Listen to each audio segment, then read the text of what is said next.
Boy, that actually worked. The Brevard County Legislative Delegation for the 2026 regular session is now called to order. Will everyone please find their seats and silence all electronic devices? Which I guess I better do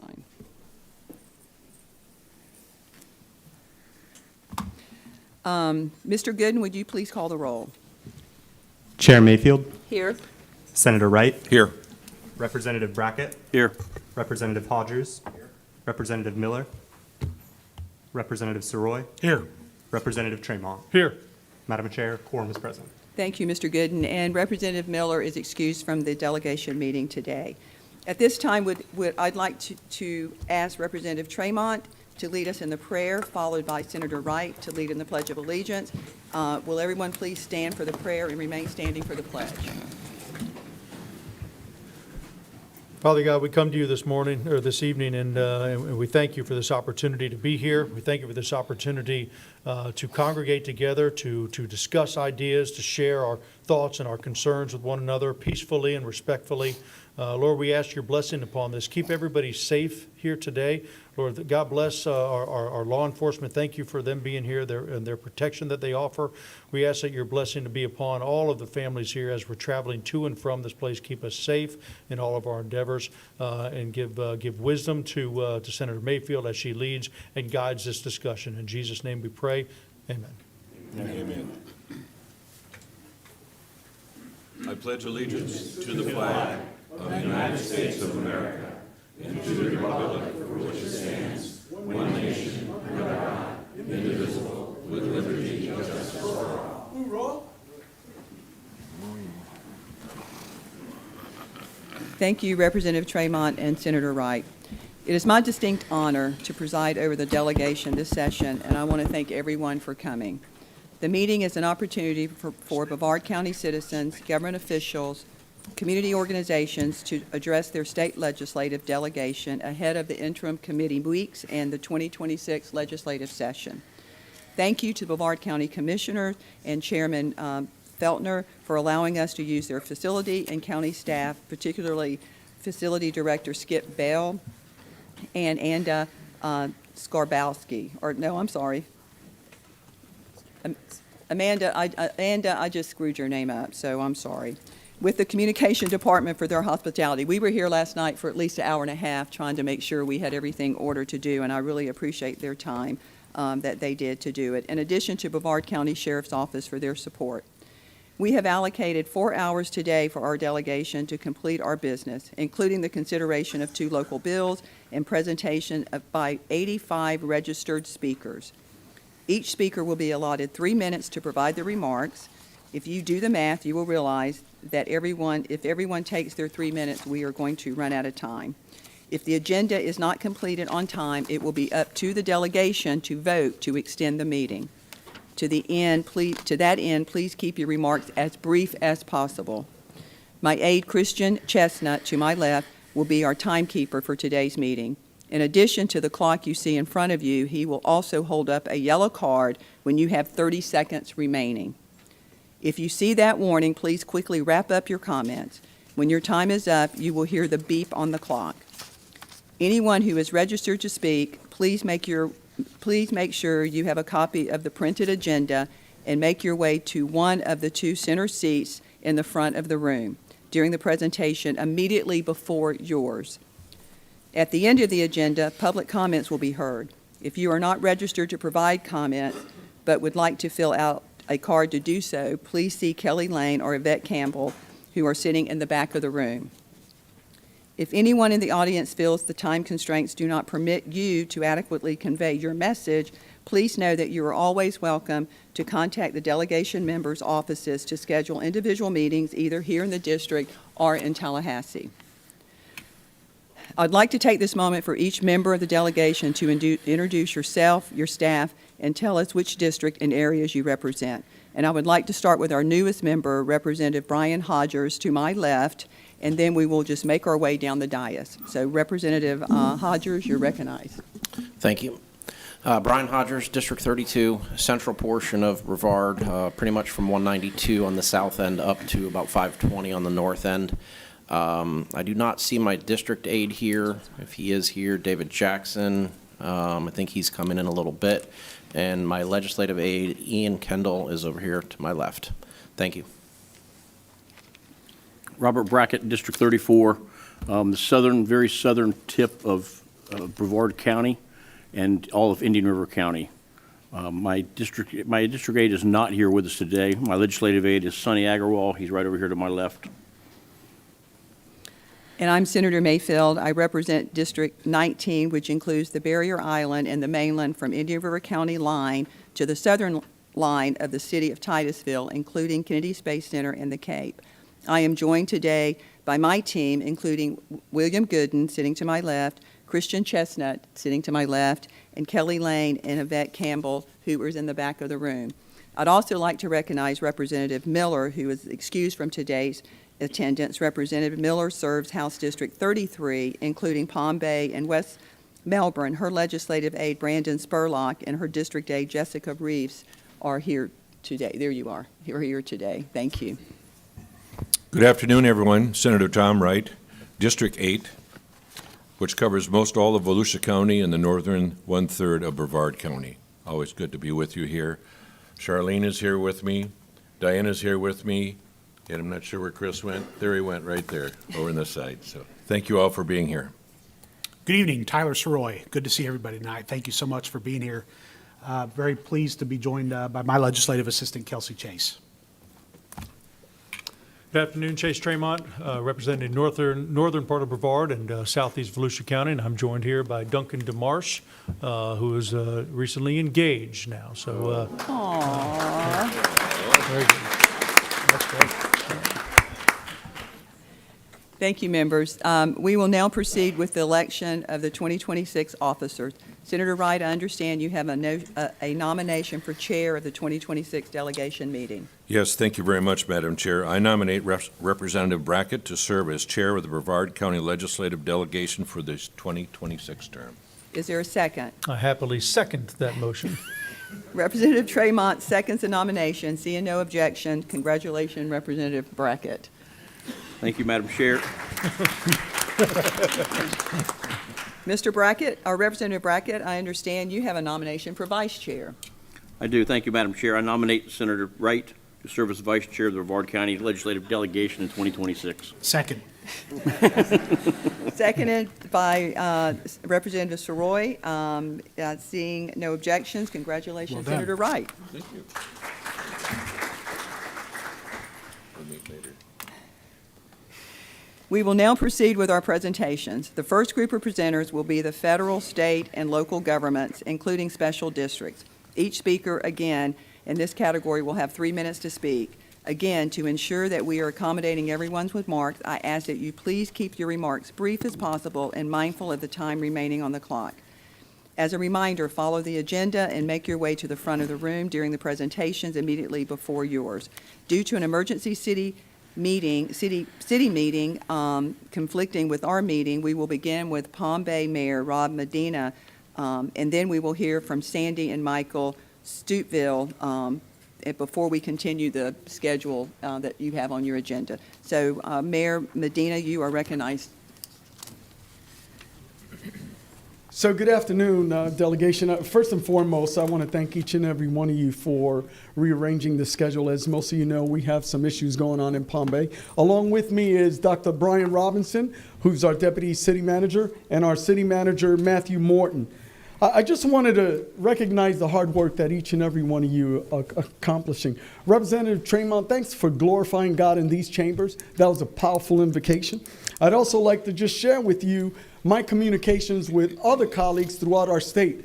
You are recognized as one of the hardest working delegation, and your reputation precedes you. So thank you so much for what you do for our city and our community. Just wanted to take a moment to welcome our new staff, as I just did. I'm excited to hear about where we're heading. I'm grateful for your support as we tackle these new opportunities. We've already had the chance to meet with each and every one of you individually, but I want to take a moment to reiterate 2 key requests publicly. Number 1, Babcock Street widening. One of our top priorities is funding to help widen Babcock Street. As most of you know, it's a multi-jurisdictional corridor, and I know that Space Coast Transportation Organization has earmarked future funding within its draft Advanced 2050 Long-Range Transportation plans for right-of-way, construction engineering, and inspection purposes. Number 2, we are also seeking continued support for our police department, specifically Sergeant Frank Tobar Tactical Training Building at our Palm Bay Police Range. Thanks for your help. We've already invested in upgrades that have made this a first-class facility. The range is not only used by our officers, it's also utilized by law enforcement agencies throughout our state, with our federal partners, and even from outside our nation. This is not a competition with other facilities. It's an asset and complements them and strengthens training opportunities across those disciplines. We're also exploring ways to partner with FWC to occasionally make facilities available for public use, which would further expand its value to our community. And lastly, I want to briefly mention the compound. You see, I say that with a smile. Lastly, I got to tell you, in the past we've had enterprise zones have provided incentives to attract investments. We ask for your support finding creative ways to encourage investments in this unique area so we can unlock its full potential. May God bless you, may God keep you, and may God continue to bless our great state and the United States of America. Hoorah!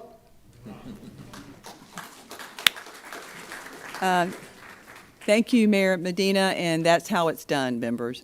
So thank you so much. Next, we will have Sandy Stuville. If you will come up with your son, absolutely. Good afternoon. My name is Sandy Stuteville. I'm the mom of Michael, my son, 21-year-old son who has autism and complex medical needs. I'm here because I love my son and I want him to have the support to live a safe, meaningful life. Life hasn't been easy. I suffered a traumatic brain injury and needed my own caregiver when Michael was just 6. I was on another Florida waiver. I had been an engineer and project manager, and getting better was harder than anything I'd ever done. I worked hard for years to get better and pushed past wanting to give up because I knew Michael needed me to fight for him. Michael has overcome enormous challenges since birth. He missed every early developmental milestone. Years of therapy helped him make progress, but he still needs daily supervision, ongoing medical care, and structured support to stay safe. Without it, he can shut down, have dangerous meltdowns, or run away. At times, he's struggled with deep despair, including thoughts of not wanting to live. Florida's eligibility rules for services are vague and inconsistent under the autism category. Terms like severe and marked are subjective, which leaves families in limbo. I've spoken to APD staff multiple times and received conflicting advice. Some have suggested the long-term care waiver, but that program is designed for seniors, not young adults who need life skills, employment supports, and community connection. Misrouting young adults into senior programs is not only the wrong clinical fit, it also wastes public resources. I've spent countless hours gathering evaluations, yet there's no clear path to determine if Michael qualifies. The process is intimidating and no one has clear answers. It shouldn't be this confusing. Other states use objective measures like DSM-5 diagnoses and adaptive functioning. Florida should too. Clear, objective criteria would save time, reduce appeals, and spare families and agencies unnecessary costs and stress. I've been married over 38 years and can count on 2 hands the date nights his dad and I have had the past 10 years. The waiver could change this and give us hope for Michael's future. Sorry, I didn't think I'd get emotional. Michael also receives a family empowerment scholarship for students with unique abilities, which has been a lifeline, but reimbursements can take months. Errors are hard to correct, and families receive conflicting information. With more than 100,000 children relying on this program, small glitches affect thousands. I'm asking you to support 2 things.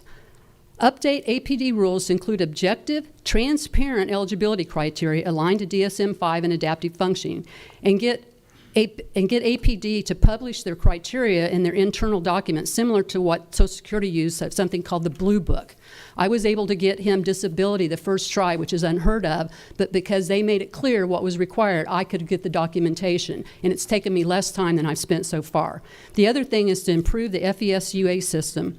Establish an oversight committee comprised of lawmakers, representatives from the Department of Education, and a panel of parents and providers, and 30-day reimbursement turnarounds. I just had over $5,000 tied up, and it took them 65 days to get it back to me. That's hard. Most families can't afford to ride that kind of money.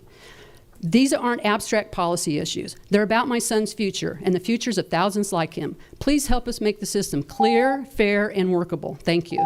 I have a question. You're quite welcome. Yes, Representative Soroy, you're recognized. You mentioned a need for an oversight committee. What was it that you were looking to provide oversight to? Could you? Oversight to step up for students and their changing of rules and the things, just the random changes of what's approved and what's not approved. It was a great step. You guys have done a lot to improve it. It just needs more. And I can connect you with advocates who were insiders and were on the family parent board for Step Up before everything was merged, and they recommended not to merge. We also are actually hoping to get Step Up, the unique abilities separated out and protected so that we don't get merged, because it used to be everybody will support special needs, not everybody supports school choice. I happen to, but to mix the two, it causes problems, and I think it's why you ended up with all the news, all the bad news, because somebody might be upset taking their child to Disney. That's a typical child, and wow, how can they spend money on that? But if you've got a child that's severe and that's going to get them out and learn to spend money, it's a motivator. And some of these kids, they learn around the things they love, and they learn to read a map, and they learn to spend money. Right. So, but the committee is to help parents have a voice, because right now, if I have a problem, they went and implemented AI right at the end of the year where it was taking me an extra minute for every reimbursement because their AI couldn't even read my receipt. And then I had to put in the same thing 15 times for 15 plants with all the extra information. But they need oversight, and it's a nonprofit, and they've got no oversight, and they've got no competition. And so there's no pressure to improve. And the person that you put together, the group that puts the purchasing guide, it also would be nice if they could update it, change the law to update it multiple times during the year as they see fit. And parents need a voice. We have not had a voice. And they didn't really listen when we don't want to be under Step Up. We want something. I really think I originally thought a parent board, but I've talked with other advocates who are very involved, and I can connect you with them who know this inside and out because they've been on it for years, and they know the players, and they know the management inside Step Up. AAA is not as big a player. They're like 5%. Step Up, it's billions of dollars. And parents, remember a couple years ago when schools were shutting down and people were having to take out loans because this funding wasn't, and there's problems with DOE, and that's why I recommend DOE, representatives from the legislature, and providers and parents be on an oversight board so that you get true, because they say it's getting better when they change the CEO, but they're having to right a ship, and they're stuck with technology that is crazy. I can't even, if I forget to add a receipt on something, I can't do anything. I have to wait 60 days for them to reject it and then add my receipt. I mean, that's ridiculous. This is the 2025. So, and the new system was not a step up from the old system. No pun intended. Anything else? Real quick, not a question. So just wanted to offer a word. Let me know what we can do. Okay. I really appreciate, and I appreciate all you've done, because I got involved more in this because I saw that it actually mattered. We went up to Tallahassee, and it gives him a purpose in life. And he's a story. I didn't talk about all the details, but he almost died when he was born. And he's been in and out of the hospitals. He sees 7 specialists now. And he had a food impaction. It was life-threatening. And he's now drinking just shakes because he's afraid. Well, I'm getting into stuff that he's going to cover. I'm sorry. I don't want to step on your glory, but thank you for the offer. I greatly appreciate it. And we're a resource. I used to be an engineer. I'm a systems thinker. I used to run all the systems at Seattle Tacoma Airport, but with my brain injury, I can't even run my own household now. So anyway, but I can still think. It just takes energy from me. So thank you, Sandy. What I would like for you to do, if you wouldn't mind, we know people boots on the ground are the ones having to work through the systems that we create. Yes. And it's really good if you could send us your recommendations. Here I is- would love that. And I would- I'm connected with Stephanie Right. Norton with We the People. I don't know if you're familiar with them. That's a great organization. Go visit their Facebook page. Go visit their YouTube channel. You want to see stories of families. You'll see what works, people that it's worked and helped, and you'll see people that it has not helped. Yeah, so the task force or the committee, your oversight you're talking about, it would be great to have that list from you on who your recommendations would be. Oh, to be on it? To be on it as Okay. well, and who all the contacts are, and then we can take a look at maybe putting together a That would a be task so helpful, force because I to think it take would a solve a look. lot of the problems. Because I've seen where you guys have had good faith efforts, and then the silliness that went on with the purchasing guide, and they couldn't even agree on Right, anything. exactly, I mean, exactly. it's That'd be great. unreal. Thank you. Now, Michael, you had some comments? And he has to speak, he wants to speak also. Okay. So let's put this here. You just read it, okay, and I'll go along. Anyway, hello. My name is Michael Steubenville. I'm 21 years old and I'm here as a self-advocate. I have autism, ADHD, and severe anxiety. Being autistic means I struggle with planning, organizing, trying new things, and handling changes in routine. When I get overwhelmed, I can shut down or lose control. Sometimes my behaviors get severe. I have also struggled at times with deep despair. I have seen doctors and had therapy my whole life. When I was little, people didn't think I walked without braces or speak on my own. I worked hard and proved them wrong. I stopped using a computer to talk when I was 13, and now I can run. No braces needed. Last year, I had a scary emergency with food gut stuff in my esophagus. Since then, I had had many tests, and I rely mostly on nutrition shakes because I'm afraid it could happen again. I'm working with new doctors to help figure it out. Here's what I hope for: to be around kind people, to work, and to be part of my community. I need help to do that safely. Support to practice social skills, build independent living routine, and meet friends. I've never really had a friend, and that's very hard for me. My parents are in their 60s. My dad works, and my mom has a traumatic brain injury. I rely on them every day to go to get places, do things, and feel safe. My dad and I play mini golf all over the state. I love that, but I worry more about the future when they can't help me as much. I want a safe place to live and someone to help me make good decisions and keep up with the medical care I will always need. If I'm approved for the Medicaid waiver through APD, I could get the support that make independence possible. With the right support, I can work and contribute to my community.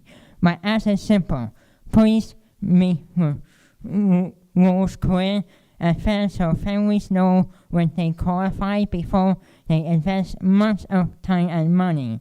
And please improve the Family Empowerment Scholarship for students with unique ability. It's a lifetime but delays, so the rule changes and confusing systems make it hard to use. Please don't take away unused funds just before someone doesn't go to college by 25. With your help, I can have a safe future, real friends, and a life without me. Thank you for listening. You're quite welcome, Michael. Thank you guys for coming out. Thank you. And Michael, I know you were nervous, Michael. I know you were nervous, but you did an excellent job. So thank you for your presentation. Thank you very much. And just so he mentioned about the 25, right now, the Unique Ability Scholarship, if he turns 22 and we have extra funds, which we will because he was a 254 matrix, which is more money because of all the therapies, if he doesn't go to college or some post-secondary program, he will lose that ability to spend that money. And that seems just crazy to me. And he doesn't qualify. He's not intellectually disabled, so he doesn't qualify those programs, and he's not able to attend college programs. So that would be a shame to lose those funds. Great. Thank you for your time, Thank and you, I'm guys. sorry for the extra, but No, quite welcome. Okay, now we're going to start with the rest of the agenda. And first, next, it's going to hear from CEO Captain Murray of Canaveral Port Authority. You're recognized. Thank you. Good afternoon. On behalf of the Canaveral Port Authority, thank you for your steadfast support of Port Canaveral. For 72 years, Port Canaveral has driven prosperity for the Space Coast and Florida. In fiscal year 25, we've welcomed 8.6 million cruise passengers, handled over 6 million short tons of cargo, and supported nearly 50,000 jobs. This marks a remarkable recovery, with revenues now at 225% over pre-pandemic levels, fueled by strong partnerships across our operations. Alongside our 7 cruise line partners, our multiple cargo partners move tons of vital transportation fuels, lumber, and road building materials that keep Florida moving. Plus, our collaborations with space leaders like SpaceX, Blue Origin, and other launch service providers continue to propel innovation. Sustaining this growth requires your partnership to address the critical challenges, and we are grateful for the support that you've given us. As you embark on the upcoming legislative session, please consider the following priorities. First, dedicated seaport funding. We deeply appreciate FDOT's work plan funding, but the 2024 expansion of FSTED to include spaceports threatens to dilute mission-critical resources for Florida's seaports, which are the backbone of our state's trade and tourism economy. Port Canaveral proudly supports our thriving space sector alongside our robust cruise and cargo operations. Yet maintaining aging cargo berths, expanding landside facilities, and implementing critical storm-resilient infrastructure requires dedicated investment to maintain our global competitiveness. We respectfully urge the state to establish a clear, dedicated funding pathway for seaports to ensure Florida ports continue driving economic vitality, job growth, and trade across the state. Second, port security. We sincerely thank the legislature for their leadership in passing Senate Bill 1422, which strengthened penalties for unauthorized drone use, a critical step towards safeguarding Port Canaveral and other critical infrastructure. We want to thank Representative Robbie Brackett for his previous leadership in this area through his sponsorship of HB 755 during the 24 legislative session.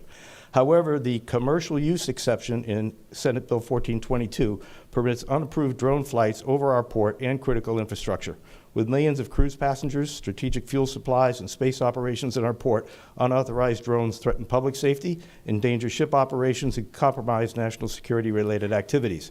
This concern is shared by all Florida seaports and the United States Coast Guard. We respectfully urge you to amend this law to require prior notification and approval for all drone flights over seaports to ensure Port Canaveral and our state's maritime gateways remain safe and secure. Thank you for your leadership. Port Canaveral is committed to partnering with you to deliver prosperity for our region and state, and I'm happy to answer any questions you may have. I have 2 questions, Madam Chair. Sure. Thank you very much, Madam Chair. Thank you, Captain Murray. My first question is, in fiscal year 2024, Port Canaveral reported having 7.6 million cruise passengers and a revenue of almost $200 million. My question to you, sir, is what does your special taxing district do to offset the impacts of that to local cities like Cocoa Beach and Cape Canaveral? Our revenues that we generate are plowed right back into investment within the port. I'm sorry, sir. My question was regarding Cape Canaveral and Cocoa Beach and offsetting the impacts of those cities of 7.6 million visitors to your special taxing district. They generally benefit from the benefit of the passengers coming through our port. There's local businesses that thrive. When I started at the port, we had 3 hotels outside the port district. Now we have 11. Thank you. My second question is, what does your special taxing district do to prioritize port tenants that are not cruise related? Prioritize. For example, you've got restaurant owners, you've got aerospace, you've got cargo, you've got other commercial boating operations.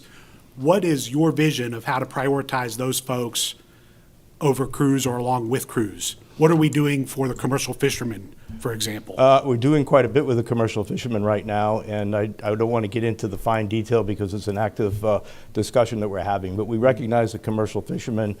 We have 2 fish houses in Port Canaveral that are protected in our charter, but we've also learned through a lot of work over the past year that there are approximately 50 to 60 commercial fishermen that support those 2 industries. Thank you. And just one final question, Madam Chair. Thank you very much. Do you, $200 million in revenue that your special taxing district reported in 2024, are any of that funding set aside for grants for local water projects, matching funds for lagoon projects, Brevard Public School projects, for example? Are any of those dollars available for matching by other stakeholders in the community? They are not under our Thank you. charter. Thank you very much. It's in our charter, though. Okay, let me go ahead and set the stage right here. This is not a committee for debating, asking those Oh, there's type of just questions. Thank you, No, Madam Chair. No, it's not just questions. There's not just questions. They were just questions that I was Representative asking. Soroy. Those were not just questions. Those are questions getting into a debate and answer. Those are the type of questions I would probably challenge any other special taxing district to see if they're setting money aside out of their money to do matching grants of other things. But this is a meeting to hear what the community has to say. I would suggest if any member on this dais has those type of direct questions, that they set a separate meeting up to get those answers, or we are not going to get through this agenda. So I would ask that all the members please conduct themselves accordingly. This is what this agenda, this is what the delegation meeting is for. You can ask questions, but again, we're going to keep them minimum, and this is for them to tell us what their asks are. We can set separate meetings up separately in order to get into the details of it. So I just want to make sure that's clear as we go forward. Thank you, Madam Chair. I appreciate your comments. Thank you, Captain Murray. Thank you. The next, we'll hear from Devin West, who is going to be talking about the NASA Kennedy Space Center. Thank you, Madam Chair. Delegation members, it's great to see you all today. I am here on behalf of Kennedy Space Center, on behalf of our center director, Janet Petro. She sends her regards, and she is so disappointed she couldn't be here herself today, so thank you for letting me step in her stead. Thank you for the invitation for coming to speak today. It's always wonderful to have an opportunity to share about the work at Kennedy Space Center is doing to support the exploration and discovery that inspires the world. Every day is an exciting one at the world's busiest spaceport, but we certainly feel the anticipation building as we move closer to the launch of Artemis 2 early next year.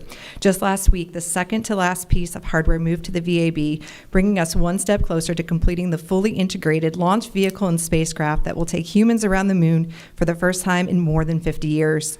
In the coming weeks, the Orion capsule, recently named Integrity by the Artemis 2 crew, who will call it home during the 10-day mission, will be lifted atop the Space Launch System, completing the rocket's assembly and signaling the final stages of operations ahead of launch. The crewed test flight is critical to the long-term lunar exploration that is making way for humans to explore Mars and beyond, ensuring continued American leadership in space as we explore and discover for the benefit of all humanity. In addition to the agency's Moon to Mars initiative, Kennedy is also supporting the busiest launch cadence on the planet. Just 5 years ago, the center's record-breaking manifest boasted 31 launches. Today, the center is postured to support more than 100 launches by the end of the year, and to date has seen nearly 90 launches lift off from the coast, indicating an increased commercial demand of more than 1,500% in just over a decade.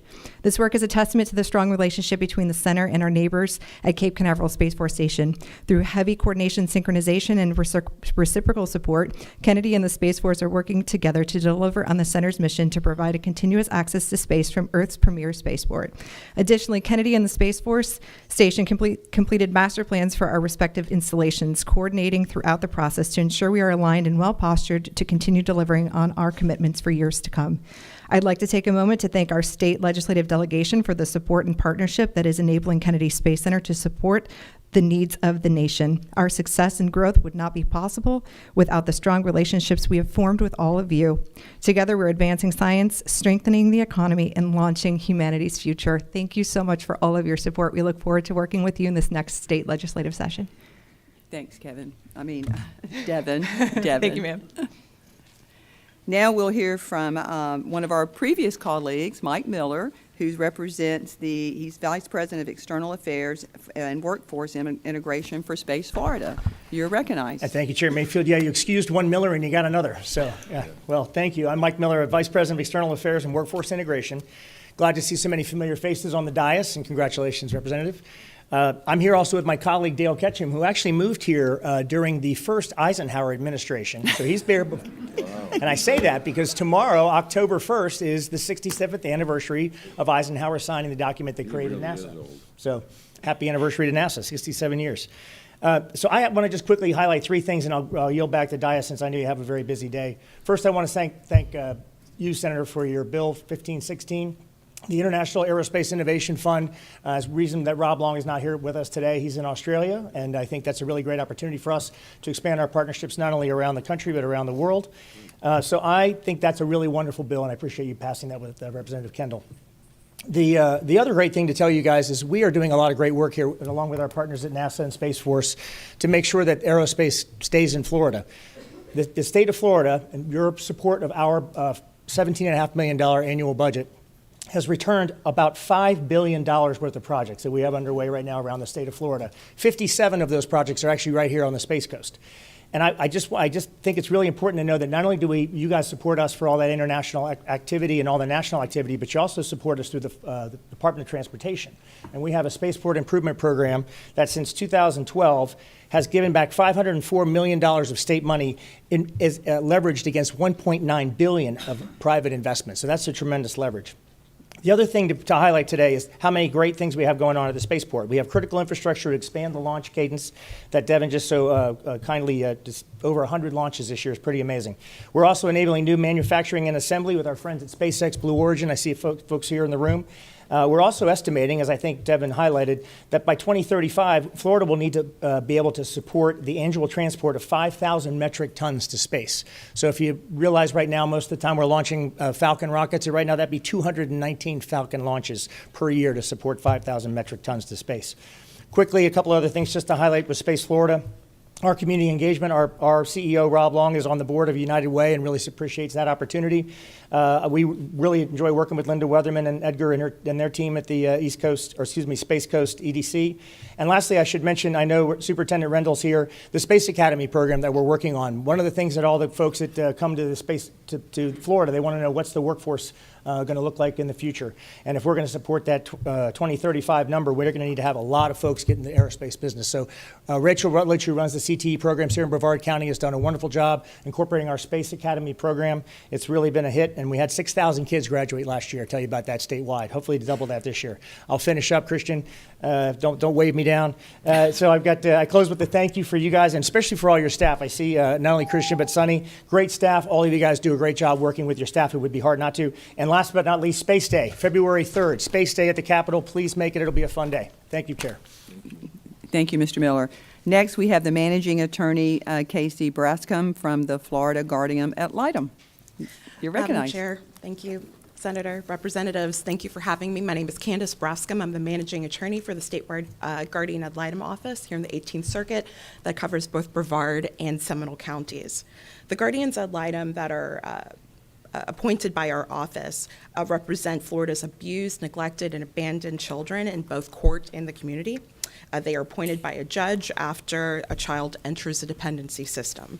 So every child appointed to our office is assigned a guardian ad litem attorney, as well as a child welfare professional, and if available, a volunteer or a pro bono attorney from the community. This team-based approach is considered the national best practice, and it is alive and well here in Brevard County. Our legal representation protects and advances the rights of children who are whose age or circumstances prevent them from making decisions for themselves. We consider each child's physical safety, their emotional well-being, and permanent placement in stable, nurturing homes where they can thrive. Our office is the only party in a dependency case that owes a duty of undivided loyalty to each child that we represent. In 2024, our office represented 31,622 children across the state of Florida. We appeared in 497 dependency appeals in 2024, and in the decisions rendered, 98% of those we prevailed in, and that just demonstrates our strength and quality in legal representation.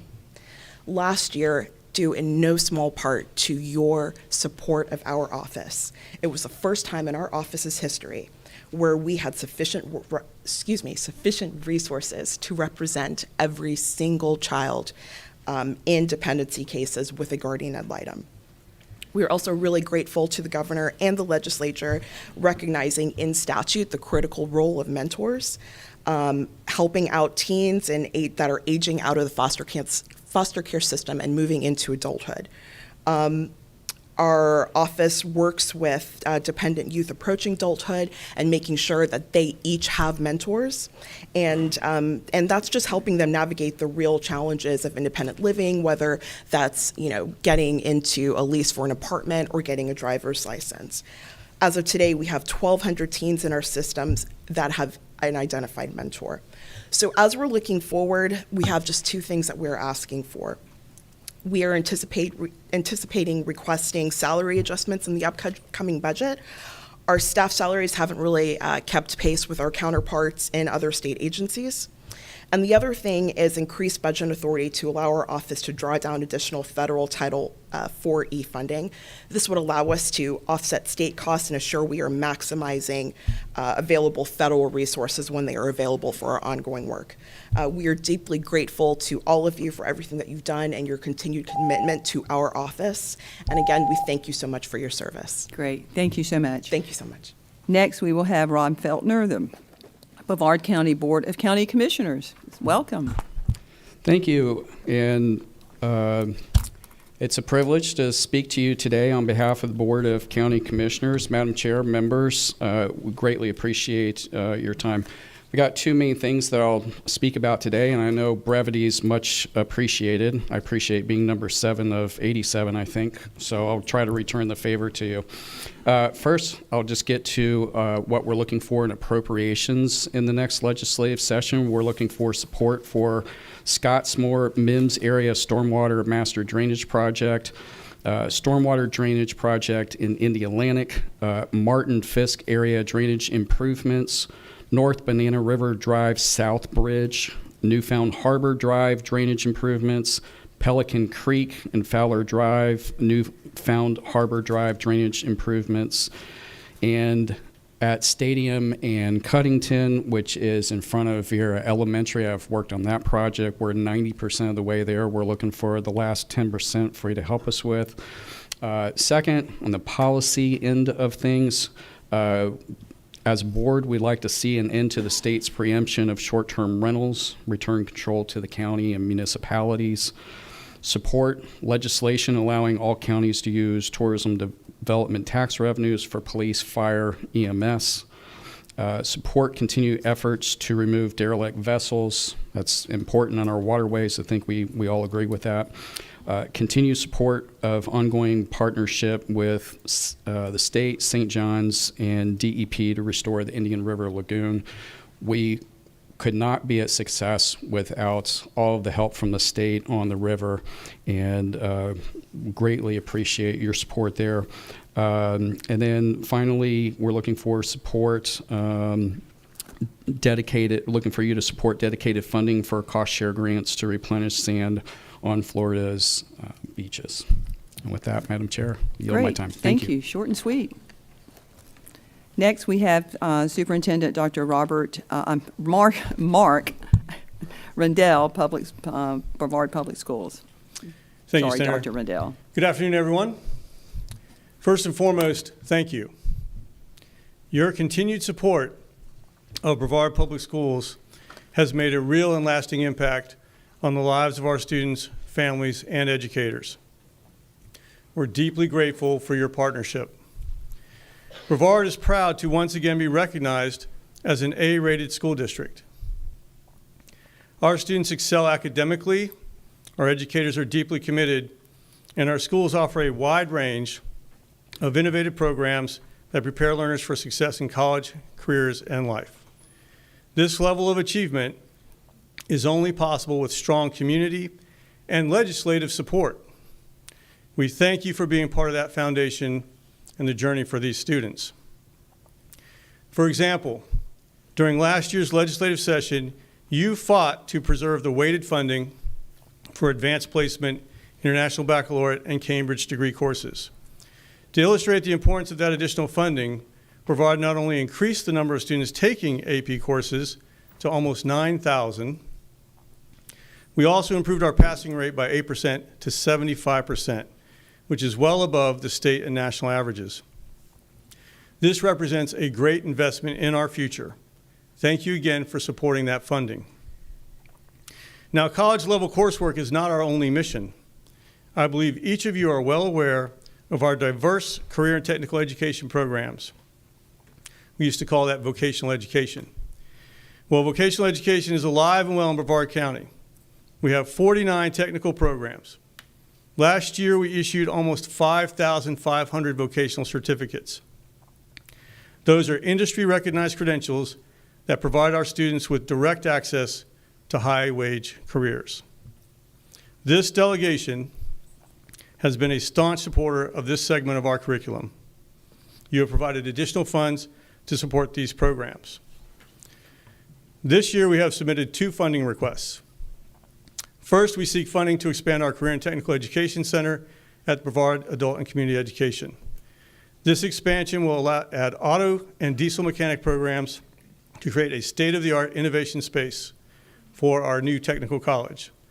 Second, we are requesting support to establish a firefighting program at Cocoa High School, modeled after our successful program at Palm Bay High School. This initiative will provide students with a direct pathway into a vital public service career. So in closing, with your continued support, we can ensure Brevard remains a leader in education and a model for how schools and communities can grow stronger together. Thank you. Thank you, Dr. Riddell. questions? Next, we have Supervisor of Election, Tim Bobanek. Stand up, Tim. Thank you very much for the opportunity to address you all. My name is Tim Bobanek, Supervisor of Elections, as you said. I just want to take the time to thank you all very much for the personal relationships that we've had over the years. Whenever there's an elections bill comes up, any questions, you never hesitate to pick up the phone to give me a call. And if I have a concern, you always answer my calls. You always, set meetings with me and our association. We really appreciate that. Our association has not finished ratifying its legislative priorities yet. However, one of the items that is on the list for sure, and that has been in the news recently, is the recent driver's license number changes. Department of Motor Vehicles has changed the format for the driver's licenses. When you go to the DMV office, or in our case, the tax collector's office, if the voter is not choosing to update anything on their voter registration, my office is never receiving that updated driver's license. And we are required to use that driver's license number to validate mail ballot requests and now petitions for constitutional initiatives. So we're hoping that we can fix this problem administratively with the Department of State. However, if not, we might need some help from the legislature to kind of get those numbers pushed over, because we all are working together here. The Department of, Lisa's office is the #1 source for all of our voter registrations. Motor Voter is the biggest source, so we want to make sure we're getting that information as much as possible. So again, thank you, and I'm happy to answer any questions if you have any.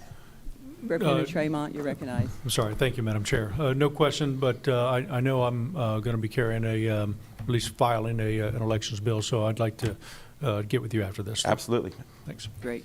Thank you, Representative Tremont. Any others? Great, thank you. Next, we will hear from Georgiana Gillette with the Space Coast Transportation Planning Organization. It's good to see you again. Thank you, Madam Chair, delegation members. Georgiana Gillette, Space Coast TPO. We are responsible for coordinating all state and federally funded transportation projects here in Brevard County. First, I want to say thank you for the recent appropriation for the Ellis Road widening and for allocating additional state and federal funds to finally get us over the hump and fully fund the construction phase. The pre-construction activities such as the clearing and grubbing, are in full swing.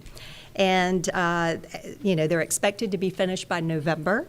And next year, the project will be advertised and the full construction will officially begin.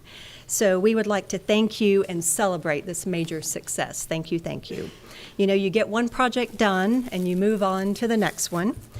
We hope that we can begin meaningful discussions about the funding the construction phase of the State Road 401 bridge replacement at the port. We need funding to expand a portion of South Babcock Street and improvements to the western portion of Malabar Road in the city of Palm Bay. Another project, State Road 524 in the city of Cocoa, has capacity and safety needs, and we are looking forward to receiving some right-of-way acquisition funding hopefully soon. Regarding the Cocoa Brightline Station, The city was notified that the federal-state partnership grant that was submitted back in December of 2024 is now being reissued by the Federal Railroad Administration as the National Railroad Partnership Program. So all applicants must resubmit a brand-new application. Collectively, we're already working on it with the city and with our Brightline partners. We request new letters of support when we reach out to you. The Federal Railroad Administration places great value on those letters, and we would be most appreciative if you could provide them to go into the package. And that application is due January the 7th, 2026. And so to close, we work collaboratively with our DOT partners, and when they fund our priorities, everybody wins. Funding is one of the major obstacles we're facing in the transportation industry. Florida has one of the biggest DOT budgets, but the revenue has not kept up with the costs, and our needs exceed the revenue. The way we pay for transportation really needs to be reimagined. We believe it would be helpful for all of us if the DOT would research some potential revenue replacement options for the motor fuel tax in the long term. And I will just end by saying thank you so much for everything that you do for us. Thank you. Senator Wright. Thank you very much, Madam Chair. Just one question. You mentioned the 401 bridge. Yes, sir. What is the timeline for that? Right now, it is under the design phase, and there is no money for construction. The construction is over $200 million, which is a lot of money. That's a heavy lift for the DOT. Thank you. Thank you. Representative Soroy. Thank you, Madam Chair. I appreciate that. Thank you. It's good to see you tonight. Good to see you. I'm curious if the last time we spoke about Brightline, I recall our discussion. Do we know any more about how a station in Cocoa is going to take congestion off of 528? Because I think that's critically important for everybody to understand. As far as specific numbers, not yet. Okay. But clearly, having a station there really opens up an opportunity. I think all of us that travel to the airport, if we go to Orlando and you don't go to Melbourne, we see how congestion is getting more and more and more, not to mention the parking at the airport. So, we can anticipate the numbers. We can anticipate the potential ridership, which we have done at all of the stations. But having those exact numbers is not something we have right now. Thank you. Any other questions, members? Thank you very Thank much you. for your update. Next, we will hear from Executive Director Dwayne DeFries of the Indian River Lagoon Council. And Dr. DeFries, it is wonderful to see you up here in front of us today. It's great to see be you, my here. friend. Madam Chair, members of the delegation, I'm really here to say thank you. Thank you for your vision, your dedication, and your appropriations to support restoration of the Indian River Lagoon. I'm happy to report guardedly that we are seeing progress with all the investments made. And we are also seeing tremendous amounts of opportunity to leverage the state appropriations with both federal and local support. So we currently have over 100 volunteers within our management conference. Over 30 of those are research organizations, private industry, citizens, and community leaders. And I'm going to just leave you with a teaser. In November, I'll be making appointments with each of you. We have used our federal funding to update the Indian River Lagoon economic study. We're looking at that right now. We are in almost constant conversation with our partners throughout the lagoon, including Space Florida, because we know we're growing fast and we know those impacts are going to have impacts on the lagoon. But we are right at that turning point where we need to continue to make investments. Every project is progress. The Indian River Lagoon NEP is only moderately funded, but what we can do that nobody else can is being authorized by Congress with strong bipartisan support. We can leverage those partnerships not only for funding, but for innovation and technology development, and we'll continue to do so. So with that, thank you again. You have made historic progress over the last decade to restore the lagoon. Thank you, Dr. DeFries. Senator Wright? Thank you very much, Madam Chair. I just want to echo what Madam Chair said. It's good to see you. Haven't seen you forever. It was a long run at Moffitt Cancer Center and a full day yesterday, so I You got look home good. last night just to be here today to see you all. Thank you, So it's great to see you, and thank you. Thank you, Dr. DeFries. Next, we will hear from Board President Phil Weinberg, Melbourne Tillman Water Control District. Good to see you again. Good afternoon, Chair Mayfield and delegation members. I'm here to speak on behalf of two bills that we're asking you to support. A thank you to Representative Miller for sponsoring these bills, and I believe Representative Brackett for introducing these two bills this evening. I'll start with the second bill, actually, which is the shortest and simplest.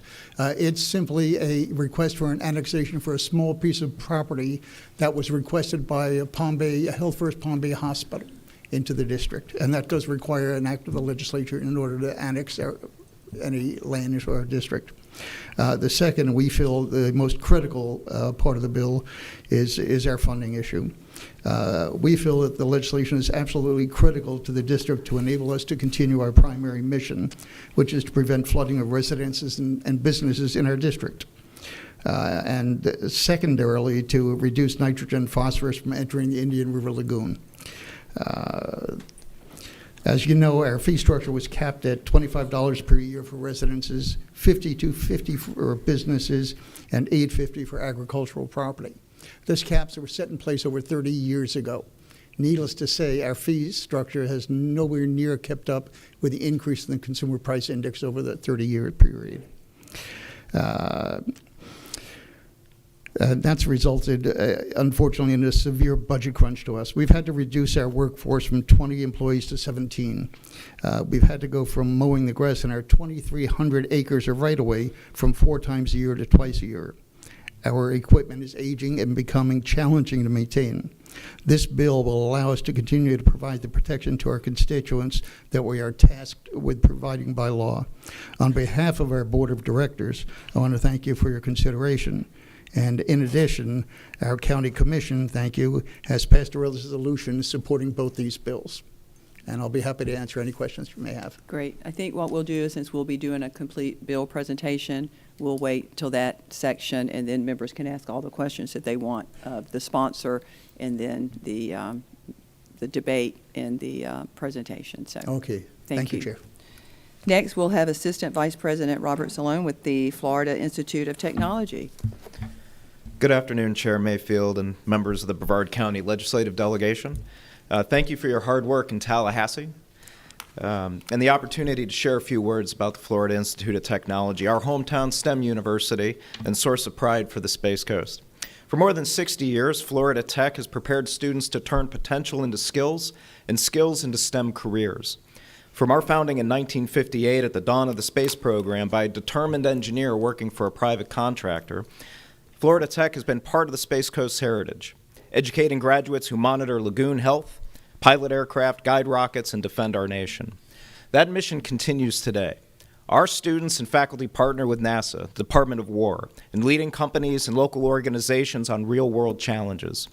From space-based manufacturing, cybersecurity, quantum technologies, and artificial intelligence, to environmental research on the Indian River Lagoon, and innovation and prototyping for global competitiveness. Employers know the quality of a Florida Tech education. The Global University Employability Survey ranks Florida Tech as the top school in Florida for graduate employability. Our graduates are in high demand at companies like Northrop Grumman, Blue Origin, SpaceX, Lockheed Martin, Leonardo DRS, and L3 Harris. With a 9-to-1 student-to-faculty ratio, our students gain skills and confidence that translate directly into high-paying STEM jobs, a strong return on investment for families. And families are taking notice. This fall, we welcome the largest freshman class in history.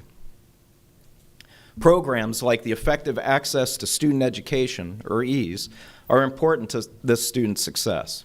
For a few $1,000s of state support per student, EASE helps make it possible for Florida residents to choose a rigorous, STEM-focused private sector education that benefits their families and strengthens our economy. The return to the state is nearly 4-to-1. And locally, when combined with other programs, EASE allows qualified Brevard students to attend Florida Tech tuition-free.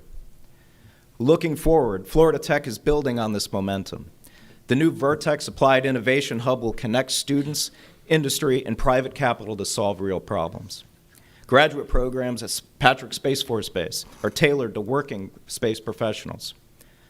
And the Florida Tech Research Institute will expand restricted federal research in fields critical to national security and the Florida's economy. As our president, John Niccolo, says, at Florida Tech, success is earned. It's never handed out. Students prove their merit, and top employers trust our graduates. Thank you all again for your service, your support of Florida Tech, as we all prepare the next generation of STEM leaders for Florida. Thank you so much for your time. Thank you, Rob. Members, next we will hear from Vice President Jeanette Owens with the University of Central Florida, and you're recognized. Thank you, Madam Chair. I bring greetings from the University of Central Florida's Board of Trustees, President Cartwright, and our faculty, staff, and 70,000 students. We're so proud to have 3,600 Brevard County students enrolled this fall and over 26,500 alumni, UCF alumni, who are living and working here in Brevard County. With state support, found efficiencies, and support from industry, UCF has remained focused on solidifying its position as Florida's premier engineering and technology university. We're expanding our academic offerings, deepening our research capabilities, and increasing our impact on Florida's economy, especially in critical areas like AI, aerospace, semiconductors, advanced manufacturing, and healthcare technology. Our 2026 funding request will seek operational enhancement dollars to invest in faculty, in student success and employment, and in infrastructure, specifically to support UCF's growing footprint in engineering, computing, and high-tech disciplines. We have achieved the 12th preeminent metric of four-year graduation rate of over 60%, which we hope will bring preeminence funding for UCF in the FY 2026-27 state budget. We're now ranked number 45 among public institutions in engineering by U.S. News & World Report, and our aim is to break the top 25. But our focus extends beyond engineering. We're working to embed technological proficiency and innovation across all disciplines, ensuring that every UCF graduate, no matter their major, has the fluency to contribute meaningfully in a tech-driven world. Also critical, UCF is establishing a career-focused ecosystem, including career exploration, readiness, skill development, opportunities for professional experience and job market readiness, networking, and post-graduation success, which is so important because we're here to prepare these students for a great career. To adequately house our growing faculty and students, we need to provide necessary lab facilities. UCF is desperately in need of renovating and expanding our academic facilities, particularly a new intelligent manufacturing and autonomous engineering innovation center. We know and respect that the state is reducing its recurring spending, but we also know that investing in FIT and UCF is investing in Florida's future. We thank you for your leadership and the long hours of service that you provide for Florida and its citizens, and thank you for the opportunity for us to tell you what we so deeply care about. Thank you, Janet. Any questions, members? One thing, I would like to thank you for your internship program that you do, and we have Mr. Chestnut, who is one of our LAs, did an internship program. I've had several of your interns. Yeah, he was. We trained him. I know. I have to thank Senator Wright for that. But we've had several in our office that you have sent to us, and they are actually have done a very, very great job. So thank you for that program. Thank you. I also want to say that I had a chance to meet with Ms. Stuteville in the back of the room. Good. Because UCF is a host of the Center for Students with Unique Abilities, and we are very committed to making sure we listen to her problems and see if there's anything we can do to help as well. Great. Thank you. Thank you. Thank you so much for that.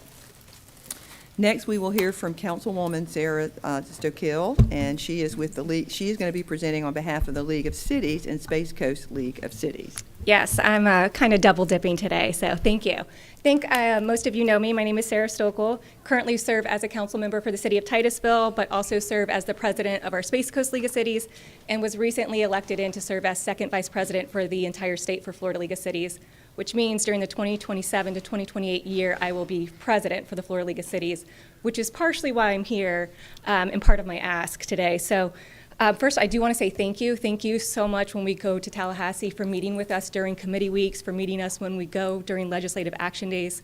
I'm a little biased, but I do believe we have the best delegation. Your questions, your willingness to work with us, defender of the home rule with our chair here, so thank you.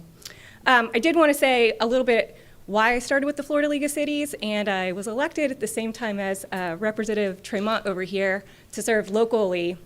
And we both actually met at a Florida League of Cities function, and I think there's no real training to serving in local government. You can do education, you can get involved, but until you actually serve in that seat, you really have no idea what's expected of you. And that's kind of what I loved about Florida League of Cities, but primarily I got involved because of the legislative aspect. So if you're not aware, this past Friday, nearly 400 local elected officials gathered together to serve on one of 5 different policy committee meetings. So me serving as leadership, I don't really set the policy narrative. It happens during those committee meetings. And so through 3 different rigorous meetings of coming together and saying, what are our top priorities that the entire state is facing? Throughout that is when we come to you with our legislative priorities. That has been all ironed out. So I just want to give some context to that. And then also say, please use us as a resource, especially a big hot topic that I'm sure you're aware of and we'll probably hear more of, property taxes. There's a lot of research that the Florida League of Cities has done to gather from us, from me being in Titusville, from the entire Space Coast, all over the state. What does that mean if property taxes were eliminated? What does your local elected budget, your municipality budget actually look like? Those are the kind of conversations that we are inviting you to have with us, because I think we all agree nobody wants to pay taxes, but we really want to come together to see what is the best way that we can fund infrastructure, that we can pay for public safety. What does that actually look like? And then lastly, just to say, as I move into my leadership role, please, if you have any ideas of things that you have experienced throughout your term of serving that you feel like the League of Cities can better research, things that they can do to help, please reach out to us, let us know. We are always looking for new ideas of things that we can do. And with that, Great, good. thank 20 you. Any seconds questions? to spare. Great, thank you. Thank you. Next, we will have the Mayor, Mayor Alfrey with the City of Melbourne.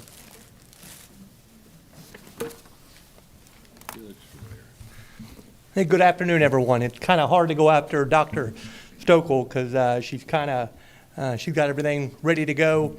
Us at the City of Melbourne, I will tell you, we highly depend on your leadership, and I know each and every one of you and what you've done for the City of Melbourne, and just Brevard County when you talk about the lagoon projects, our roads, everything. What you do when you spend your time from your family, from your businesses up in Tallahassee, most people in this room don't know what you put up with and the long hours and the dedication you give to your community for really no pay. So I'd like to say on behalf of myself and our City Council, we greatly appreciate you, Madam Chair, and every member of the delegation. I truly believe also, and to reiterate, this is, in my opinion, probably one of the best delegations that we've had here in Brevard County. And so, moving forward, I'd like to say a couple things, and our council gave us a list, and we'll be setting up a meeting with each and every one of you, and they said, well, we have 3 hours to speak. I think they meant 3 minutes, so we're going to kind of scale that down with this long list. But one of the things that's important that I want you to remember as you go forward in Tallahassee is about the ad valorem tax, and we talk about property taxes, because that's a big vibe right now in the state of Florida, because really nobody wants to pay property tax. We shouldn't have to. But the reality is, if you look at the City of Melbourne budget, 100% of what we take in of our taxes, property taxes, go to police and fire. And we all support our police and fire and our roads. So hopefully if we can come to some agreement or something, even just that's very important to the City of Melbourne. Also, going down this long list that my council, my city manager, Jenny Lamb, gave me, she said, I'm going to try it again. I only got about 1 minute and 15 seconds left, but we want to kind of maybe revisit or relook at the Senate Bill 180 and restore the local government ability to plan responsibly for growth, flooding, and disaster resilience. That's kind of important if we can look at that and kind of, I believe in a fair and balanced local government with the state government. I think we each have a part to play in government, and they're both important. To me, that in our city, that's important. Also, we want to continue to support the Indian River Lagoon. I don't want to sound like a broken record, but all of you have been amazing, just what you've done to the lagoon and the funding that Melbourne's received, historic funding with the people up on this dais, and we recognize that. So I got 28 seconds left. I'm not going to go down this long list. We are very fortunate in the city of Melbourne that we have Senator Mayfield in our office, and we know that she has the fourth floor, and that to us that's important. And again, thank each and every one of you for what you do for this community. Again, I would like to tell everybody out there in the community or watching on TV, you have no idea what our delegation puts up with and what the time and effort and energy they give for this community. And again, thank you. Thank you, Mayor. And as you mentioned, Senate Bill 180, that has been a hot topic in the last few weeks, or month or so. I have already spoken to the chairman and the sponsor, Senate sponsor, DeSigley, and we are already started a process of working on doing some amendments to that bill. As any other bill, there's unintended consequences that take place until you actually start applying it. Right. And that bill covers more than just one subject. I mean, it's a comprehensive land use plan, but it covers many, many, many things. It was a 400-page bill. I've already started looking at it, 400-page bill. Yeah. So, and the League of Cities been very active this summer, from what I understand, working with Chairman and Senator DeSigley on it. So the comments that we know we're going to hear from people related to that bill is going to be from A to Z. And so just so you know that is going to be looked at again this session, and we're going to make some of the adjustments. So thank you for bringing that up early. Thank you. All of you have a good day. Okay, we're going to hear from our city manager, Dr. Brenda Fratreau, City of Rockledge, and you are recognized. Thank you, Madam Chair. Madam Chair and members of the delegation, great to see you all again. I'm going to sound like a broken record for a moment, so forgive me, but I too and the City of Rockledge, our mayor and council, believe we have the best delegation in the state of Florida. Often the audience does not know what you all give up. 2, maybe 3 years ago, we were meeting with Representative Soroy. And that day happened to be his daughter's birthday. And you know he would much rather be home than meeting with us in Tallahassee. So for all the family meals, for all the birthdays of children, grandchildren, family members that you all miss, we thank you for your service. You take good care of us here in Brevard, and we believe that will happen again this session. So thank you. Normally I come before you all and say thank you for your service, which I do today as well. However, this year I'm going to ask for your help. The topic of eliminating property taxes, sorry, Rep, don't throw tomatoes at me. The topic of eliminating property taxes has come up. I would ask you to please seriously consider the consequences of such action. I read the, quote, Hometown Freedom Act of 2025, draft by Representative Sapp on the subcommittee of the House. It stated, and I quote, Florida's property tax system requires residents to pay in perpetuity for assets they already own, close quote. That simply is not correct. The property taxes are paying for services that residents receive, like fire, police, roads, sidewalks, and parks.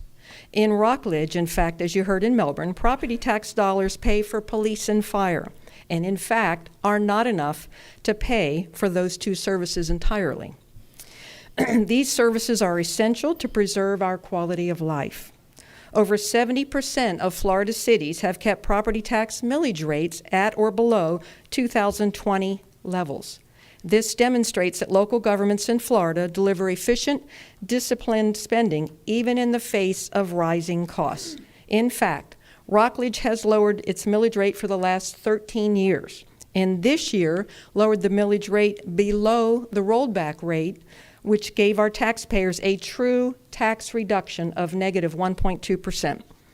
Therefore, I urge you to please preserve Florida's current formula, let Rockledge and Florida other 400-plus municipalities, their elected officials, to continue to decide what is best for its residents and continue to operate in a fiscally responsible way. If there are bad actors out there, other cities and counties, shame on them. Those of us in the profession are embarrassed by their irresponsible spending and behavior. But please, please consider very carefully the potential unintended consequences of changing the property tax system in the state of Florida. Thank you so very much for your service. Great to see you all. Thank you so much. And yes, Representative Soroy. Thank you very much. Thank you very much. I need to make one correction, one point of clarification. It was my wife's birthday. Oh. And I remember that dinner well, and at that point, birthdays are optional. So there we go. Thank Well, you very I'm much, sorry I Madam Chair. misspoke, Representative, but I know it was a hard Would've gone day. home. Yeah, Thank you all. As far as the property tax issue goes, I know that that is going to be a issue that is going to be probably take up a lot of our session this year. Yeah. It is complicated. It's not as easy as people think it's going to be. We do hear from first-time home buyers, we can't afford, we didn't know that our property taxes tripled almost from what the previous owner was paying. So there's a disparity between who pays what in property tax. And the So there's porta- going to be a lot, and the portability adds to portability, that. yeah. So there's going to be a lot of discussion made, just for everyone in the room that wants to talk about property taxes, just so you know up front, that is going to consume a lot of our time this year in session, because we are not going to do a knee-jerking reaction to it. It's going to be methodically thought out and decisions made with all stakeholders as to what is the best method of doing it. Thank you, So Senator. just so you guys know that is, and I'm sure the League of Cities is going to be actively involved as well in those decision makings, as well as the County Association of Counties. Thank you so much, Okay. Senator. We're happy to help with any data or information you all may need. Great. Thank you. Thank you. Next, we're going to hear from Mayor Connors with the City of Titusville. Great to see you again. Very great to see you. Good afternoon, Chair and members of the Legislative Delegation. On behalf of the City of Titusville, I just want to begin by saying thank you for your service and your leadership and the countless hours you spend dedicating your lives to representing Brevard County and Tallahassee. So for that, we very much thank you. Titusville is a community with a proud past and a very bright future. As we grow, we want to be mindful of that progress is only possible when local, county, and state leaders work hand in hand. And you have been present and working, listening, and guiding and helping us make the most of the opportunities before us. Titusville stands at the epicenter of all things space. Titusville is unique in the fact that we're the only city that doesn't abut another city. Out of the 3 entrances to Kennedy Space Center, we have 2 of them. We're the only city in Brevard County with 2 airports, 1 an FAA spaceport. So we are primed to support the efforts and initiatives of a growing space industry. But with that presents some challenges. So we will be reaching out to you individually with some different appropriation requests for public safety, infrastructure, water, those things that are very, very important to us. I would say over the last 40, 50 years, Titusville has been a bootstrap community. We've kind of done it on our own for a very, very long time.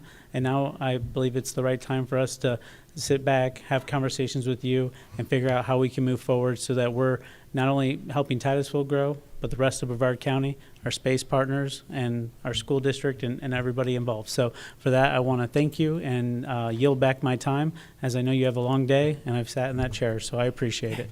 Thank you. Thank you. Next, we will hear from Mayor Steve Osmer with the City of Satellite Beach. Steve, come on up. Oh, I'm sorry. I did skip. Point of order. I know, that's okay. Well, you're up. Let's Okay. go. Sorry, Mr. Coffey. My sister city will not abide that we'll be okay. Good afternoon, delegation. On behalf of the City of Satellite Beach and alongside my fellow leaders from Brevard County and our 16 municipalities, I want to express our sincere gratitude to the Brevard County Legislative Delegation. Your commitment to listening to our communities, understanding our needs, and advocating for us in Titusville has made a real difference. Brevard County is a diverse geography, character, priorities, but we are united in a shared vision to make our region a place where families thrive, businesses grow, and natural resources are protected. We know the work you do in the legislature is not easy. The issues before you are complex. The choices you make have lasting impacts. That's why your willingness to partner with us and to hear local concerns and help us pursue meaningful solutions is so deeply valued. As we look ahead to the upcoming session, we stand ready to support you and your continued champion of initiatives that strengthen our infrastructure, protect our Indian River Lagoon, enhance public safety, and ensure Brevard County remains one of the best places in Florida to live, work, and raise a family. On behalf of Satellite Beach and our fellow municipalities across Brevard, thank you for your service, your leadership, your unwavering support. We are grateful for the work that you've done, and we look forward to the work that you're going to do coming up. Together, we can ensure a brighter future for every corner of Brevard County. I've had meetings with some of you already, and I appreciate that you take the time to meet with us here We look forward to seeing you up in Tallahassee. One thing that has always impressed me, and I'd just like to say this again, Representative Brackett, as a fellow mayor, thank you for being where I'm at right now, and thank you for remembering that when you're in Tallahassee. It's always a pleasure to meet and speak with you up there. I look forward to seeing you all in Tallahassee. Thank you again. Great. Thank you, Steve. Mr. Coffey, I'm so sorry. Come on up. City Manager John Coffey with the City of Indian Harbor Beach. Madam Chair, delegation, that was no problem. Satellite Beach and Indian Harbor Beach work so closely together. Confusing us is not a problem. On behalf of Mayor Nickel and the City Council, we'd like to thank you for the part you have played in the past and will continue to keep the free state of Florida safe and prosperous and address the environmental concerns that our residents hold dear. As a barrier island, we especially are indebted of your funding of the Indian River Lagoon and request that you continue that focus. As in last year, we request if there's any legislation dealing with vacation rentals that you look to level the playing field among cities. Our city did not have an ordinance in place in 2011. Our neighbors to the north and south do. So we are the funnel of central Brevard County. If you want to buy a beach home and turn it into a vacation rental, you come to Indian Harbor Beach. That's having a negative impact on our local school. And also to allow us to maintain reasonable registration fees. Our registration fees of $750 initial and $500 a year represents 2 or 3 nights rentals for the typical home in our community.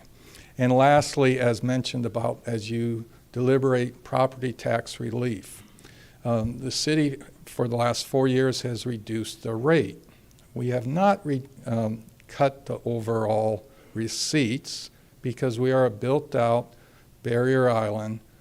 We cannot grow our way out of a fiscal problem. And for example, this year, 65% of our general fund revenue comes from property taxes. Almost half of that went towards increased group health insurance premiums. We had a 31% increase this year, and other cities in Brevard County had higher rates. So we appreciate your consideration that small built-out communities will have a different set of challenges on whatever property tax reform you present to the voters. Thank you. Great. Madam Thank you, Chair. John. Yes. I have a question real quick. Representative Hodgers. You referenced that short-term rentals have a negative impact on schools. Could you elaborate on that?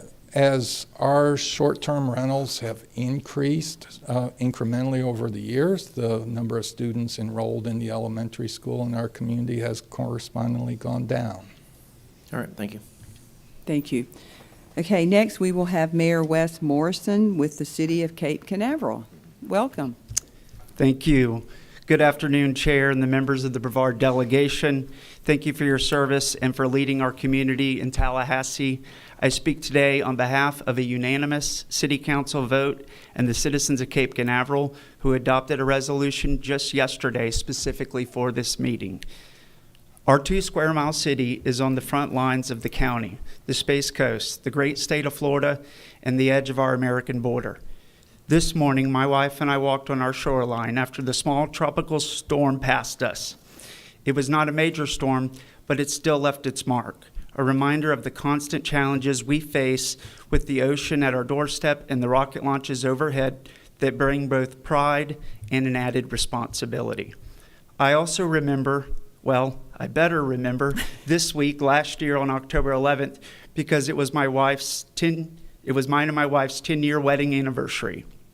This day, homes in our city flooded, and it did not happen on the beachfront condos, but in the neighborhoods surrounded by large hotels and a thriving port.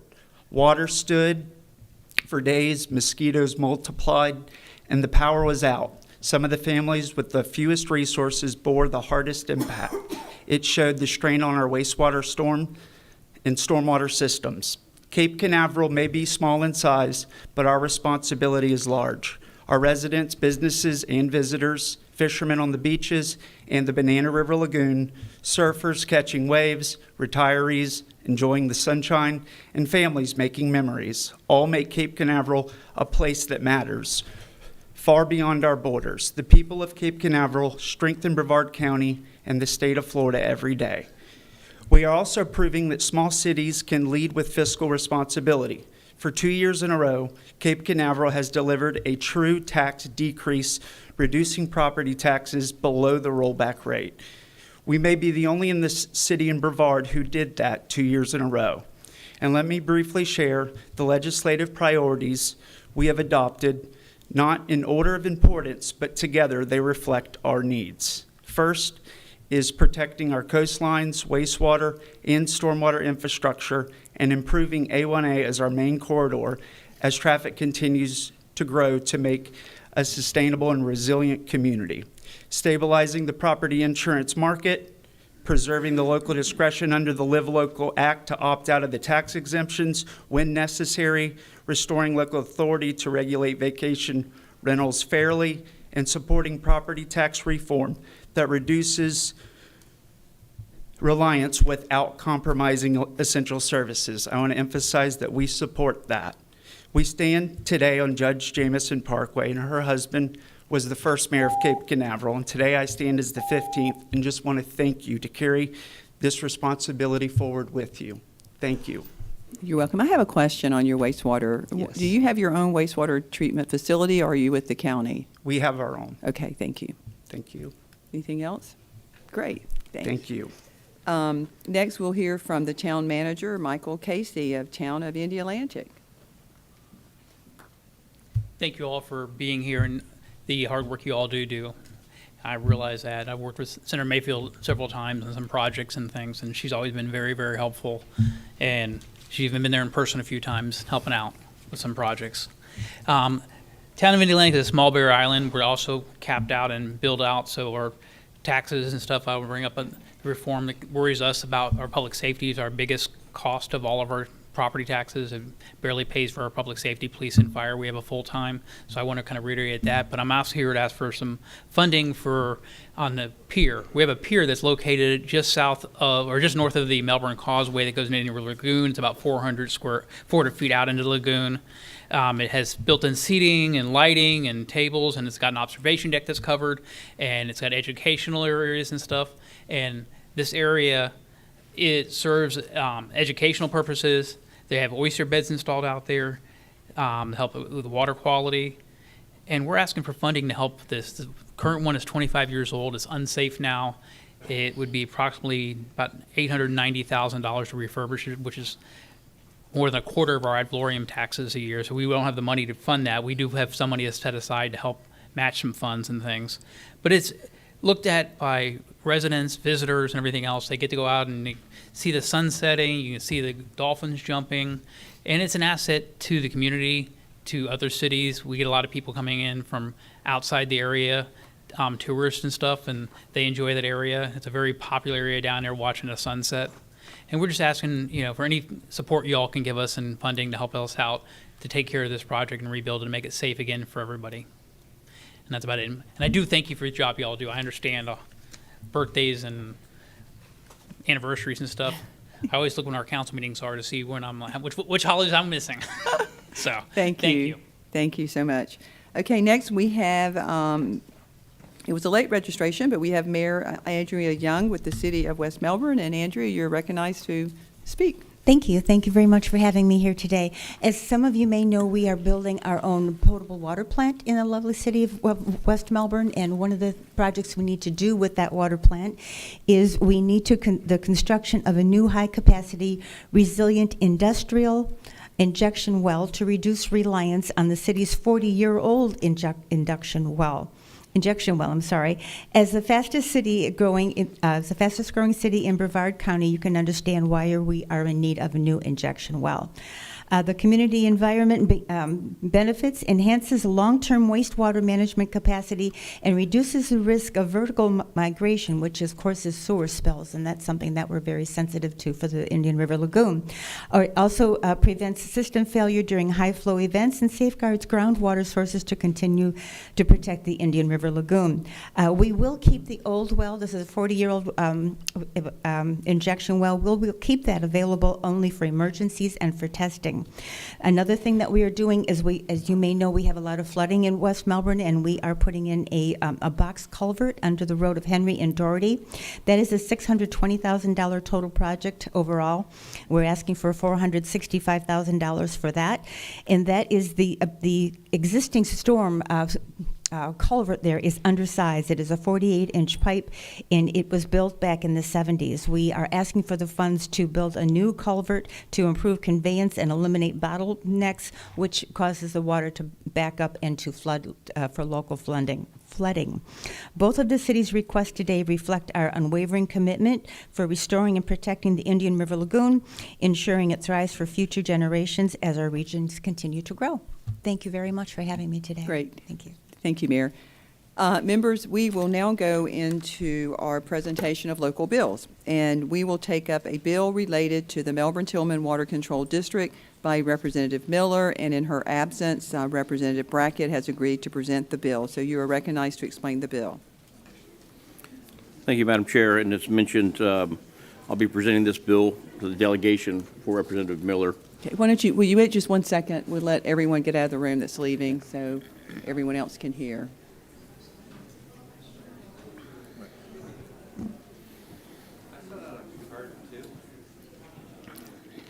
That'll be at the end. He said he filled out a card. Would that be at the end?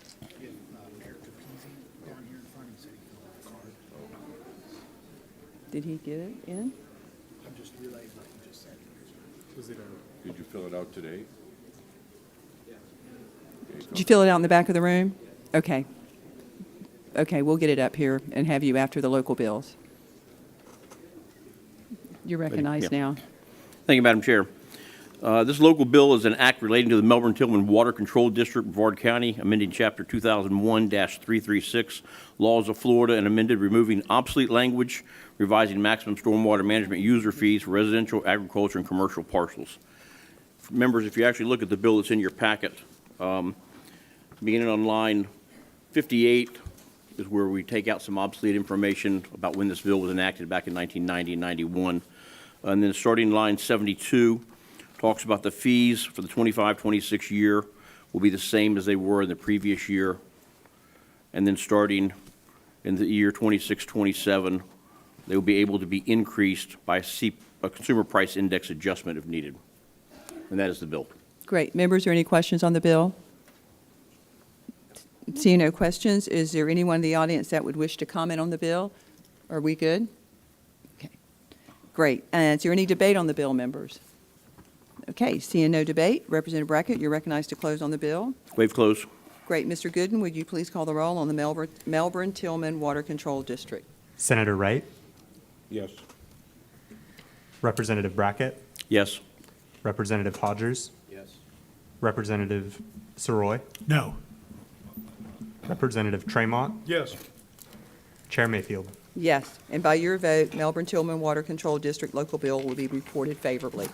Members, now we're going to take up the bill relating to Melbourne-Tillman Water Control District annexation, and this bill will be presented by Representative Brackett. He has agreed to carry this bill, so Representative Brackett, you are recognized to explain the bill. Thank you, Madam Chair. This bill is an act relating to the Melbourne-Tillman Water Control District, Brevard County, amending Chapters 2001-336, Laws of Florida, amending the district's boundaries. Basically, you have the Melbourne-Tillman Control District and the Health First Palm Bay Hospitals, the borders, their boundaries. They wish to annex them in and work together for the storm drainage in that area. Great. That is the bill. Great. Thank you. Any questions, members? Seeing no questions, anyone from the audience wishing to speak?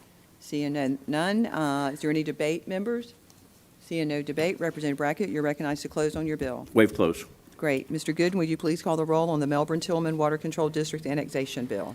Senator Wright? Yes. Representative Brackett? Yes. Representative Hodgers? Yes. Representative Soroy? No. Representative Tremont, Yes. Chair Mayfield. Yes, and by your vote, the Melbourne-Tillman Water Control District annexation is reported favorably.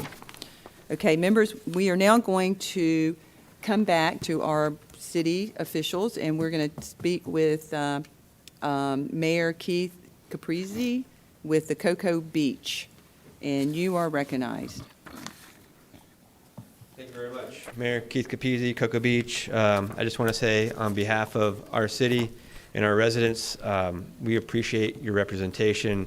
We appreciate your hard work, everything you do, your dedication. I especially want to recognize Tyler for his comments, for understanding our hardships that we go through due to our tourism. We are only 1.7% of the county, yet we have millions upon millions of tourism, and the problem is that we don't get money from TDC to address some of the other issues that people were talking about as far as police and fire. So if we could have help on that, that would be very appreciative. Over 50% of all of our police and fire is for non-residential calls. So as well as the port bringing in millions upon millions of visitors a year, it would be nice to have some representation and help on that. So I appreciate you, Tyler, for sticking up for us. Absolutely, you have our 100% support. I publicly endorse you. I would love to see you move forward. Great, thank you. Can I ask you a question? Yes. How many hotels do you have in your community?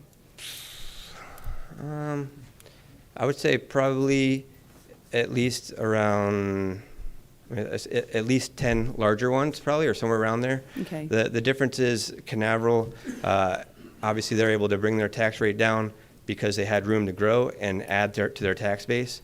We do not have that. We are built out. So That the hotels pay commercial property tax, they right? pay property Okay. tax, of course. And yes. they also, you receive the bed tax. No.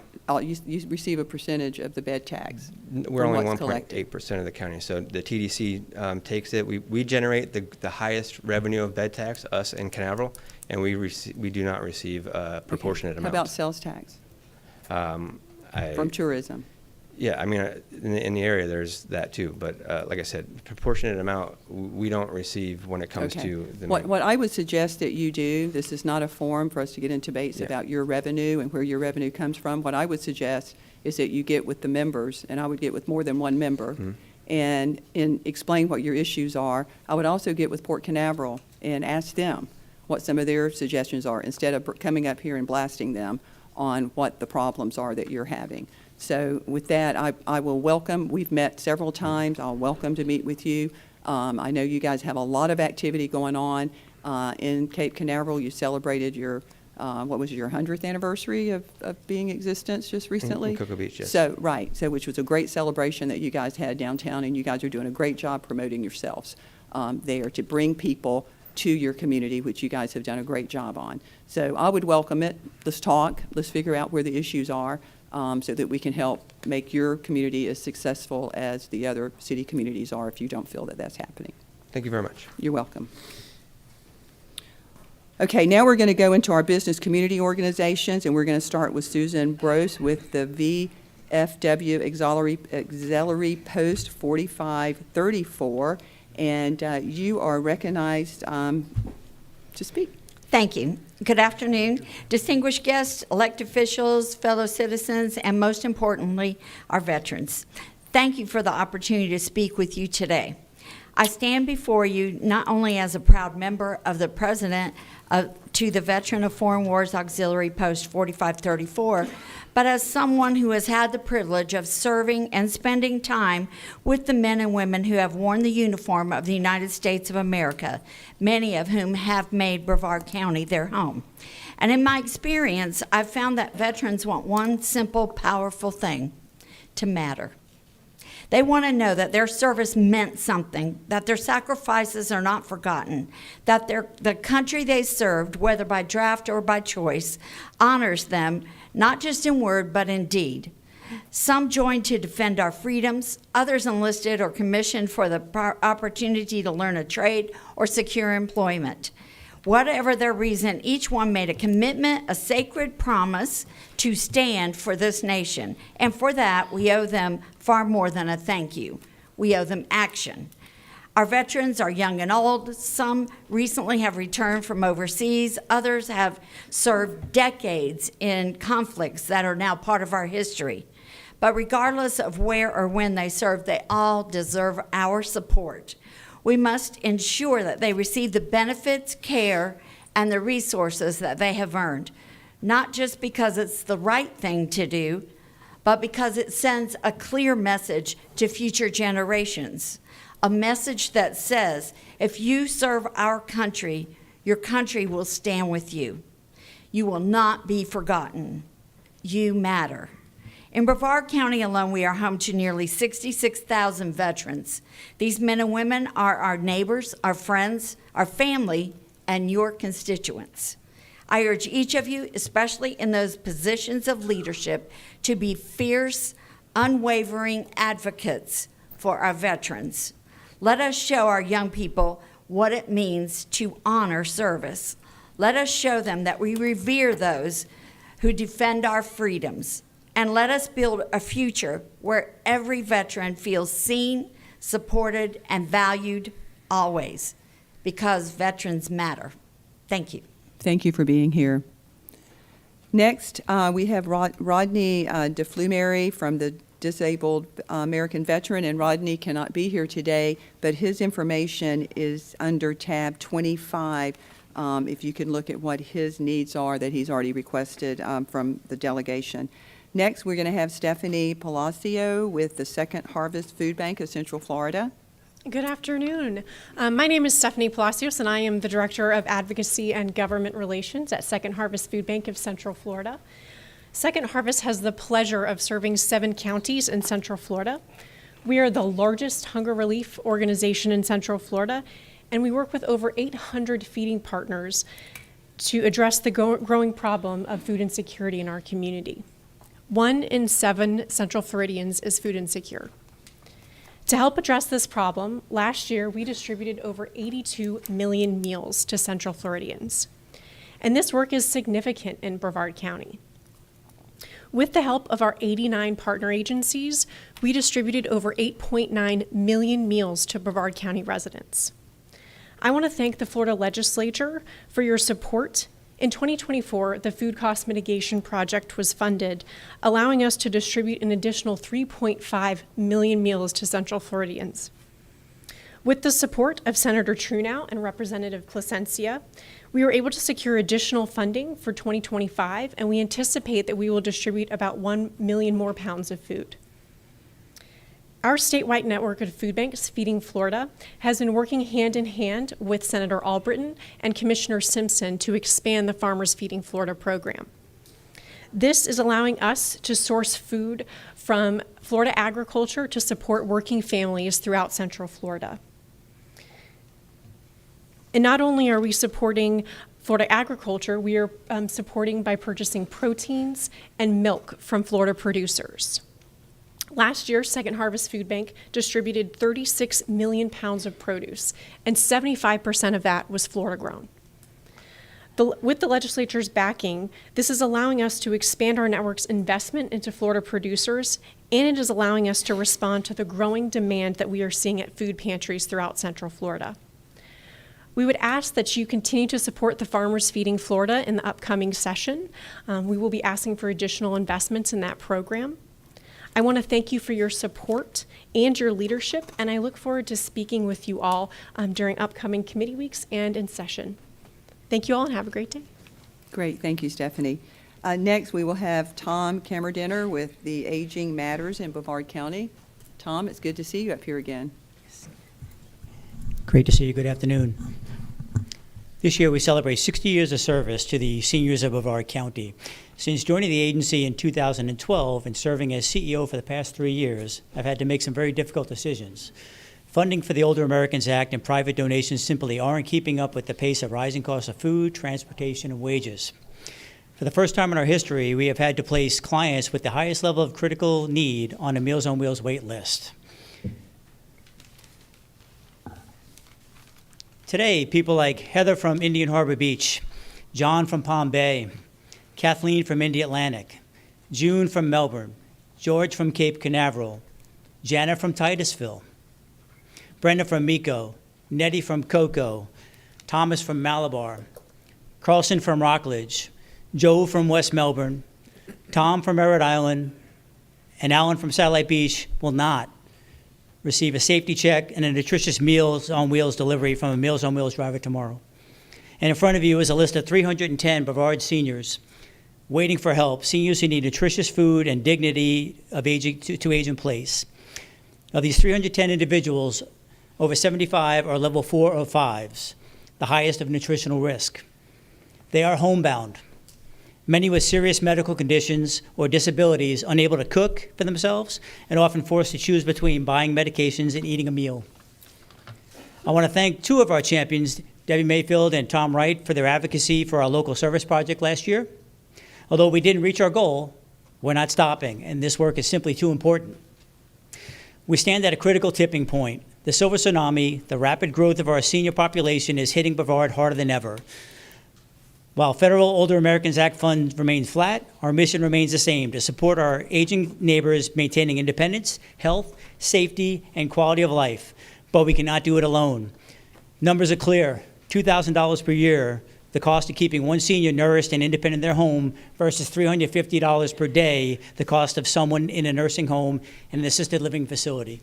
Providing Meals on Wheels is not just compassionate, it's cost effective. With increased support, this wait list could grow to, without increased support, this wait list can grow to more than 500 by next summer. We have the kitchen capacity and the staff to prepare meals for everyone on the list and more. What we need is support from the state, the county, and from our towns and community.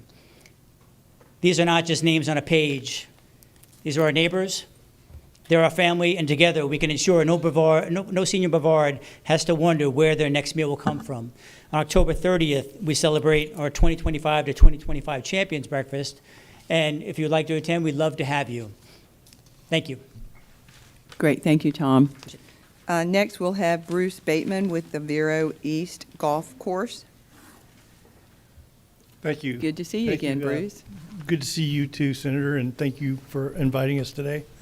I'm here to talk about our little community is boarded up, borders I-95, and we weren't given a sound wall 20 years ago or whatever, and it's gotten to the point where the traffic is like 150% more than it was 10 years ago. So every truck that goes by, we hear in our backyard, and we have out of 719 families, 365 of them can't even go in their backyard. So what we're asking for, I'm asking for several things from you guys, is maybe you can help us get some temporary relief by having a burn built. Something that will not cost $1 billion, but will last us until 10 to 15 years when the highway gets expanded, and then the DOT may consider putting in a sound wall at that time. So I represent a group called the Vero East Golf Course District Focus Group for sound abatement. And most of the guys on this committee are snowbirds, and they're not here, so I got the lucky job. So, but the truth is, the quality of life for the people living on the, you wouldn't think that sound would be a problem on a golf course, but it just goes shooting across the fairways and into the backyard. Nobody can go in the backyard and enjoy their patios. Wait, okay. You turned your mic off. It's back on now. If you haven't played golf at Vero East, please do. You won't be able to hear yourself talk. My goal for this, now we have been working with Senator Mayfield for a long time. The focus group has been going on for 4 years. We've hit every possible government agency. And we've even got the Florida Department of Transportation to come out and do sound studies. Well, we haven't seen those yet. So hopefully, with your help, you can help us get that berm, or in the future, if you see something that says Department of Transportation, and I know I've spoken to a lot of people about this, you should say, what about the sound? What are they doing about the sound for these people that live along here? So that's my goal, and that's the reason I'm here today. And I appreciate your time. Great, thank you, Bruce. And just so for an update, the berm has been approved. It's the money that is the situation, and we're working with DOT on that. Thank you so much. The second thing is on you do qualify, from what I understand, for the sound, for the abatement Perfect. wall. I can't wait to take that back with me. Again, it's the money that they don't have in order to do it. Yep. And I know that that Space Coast Transportation Organization. Mrs. Gillette is also working and trying to help solve that problem. That was one of her suggestions, and we appreciated that, but we just haven't seen anything from it. Yeah, I know, and we got an update I'll send to you. And thank you for keeping Sam informed. Yeah, oh yeah. Thank You're you welcome. very much. Thanks. Okay, next we're going to hear from Jim Kermer with the Space Coast Community Association. Yes. Nice to see you. Hi. I'm one of the directors of the Space Coast Community Associations, or SCCA, as we like to call it. Established in 1975, we just celebrated our 50th year in business. And it was created basically to support condominium, homeowners, timeshares, and cooperative associations. And basically we do this through education. Our number one goal is by equipping board members and association leaders with the tools and knowledge needed to manage the communities effectively. We also do it through advocacy, by representing the interest of associations in the legislative and regulatory matters. And then finally, through support, by offering resources, networking opportunities, and guidance to help associations navigate legal, financial, and operational challenges.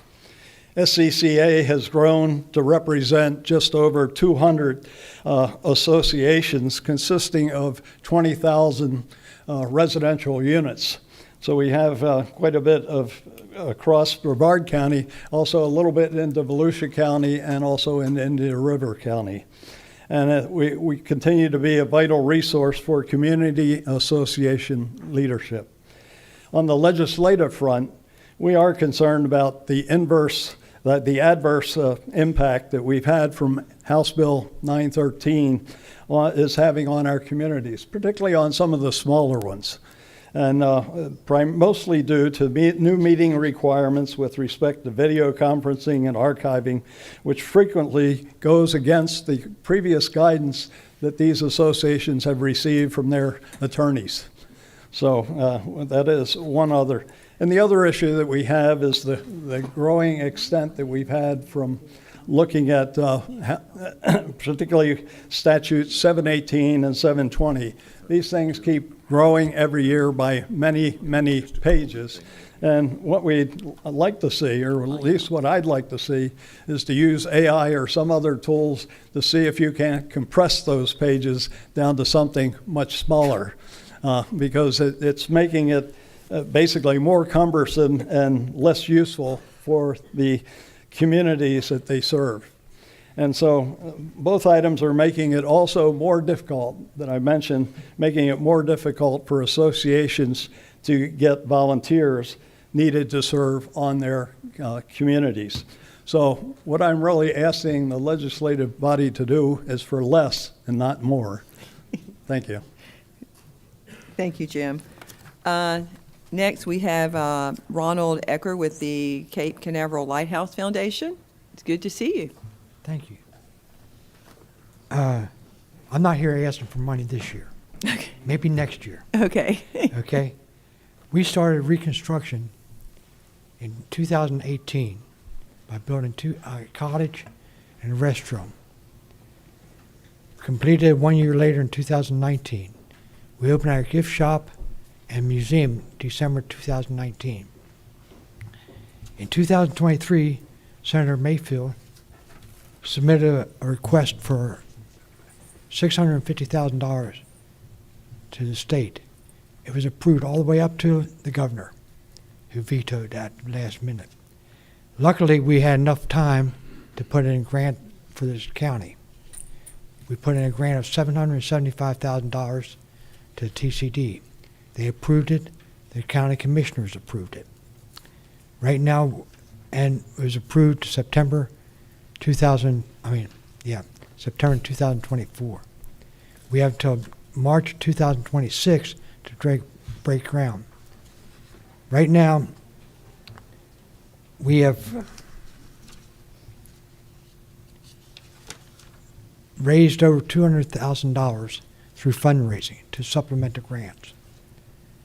So we have about $900,000, over $900,000 to complete the project.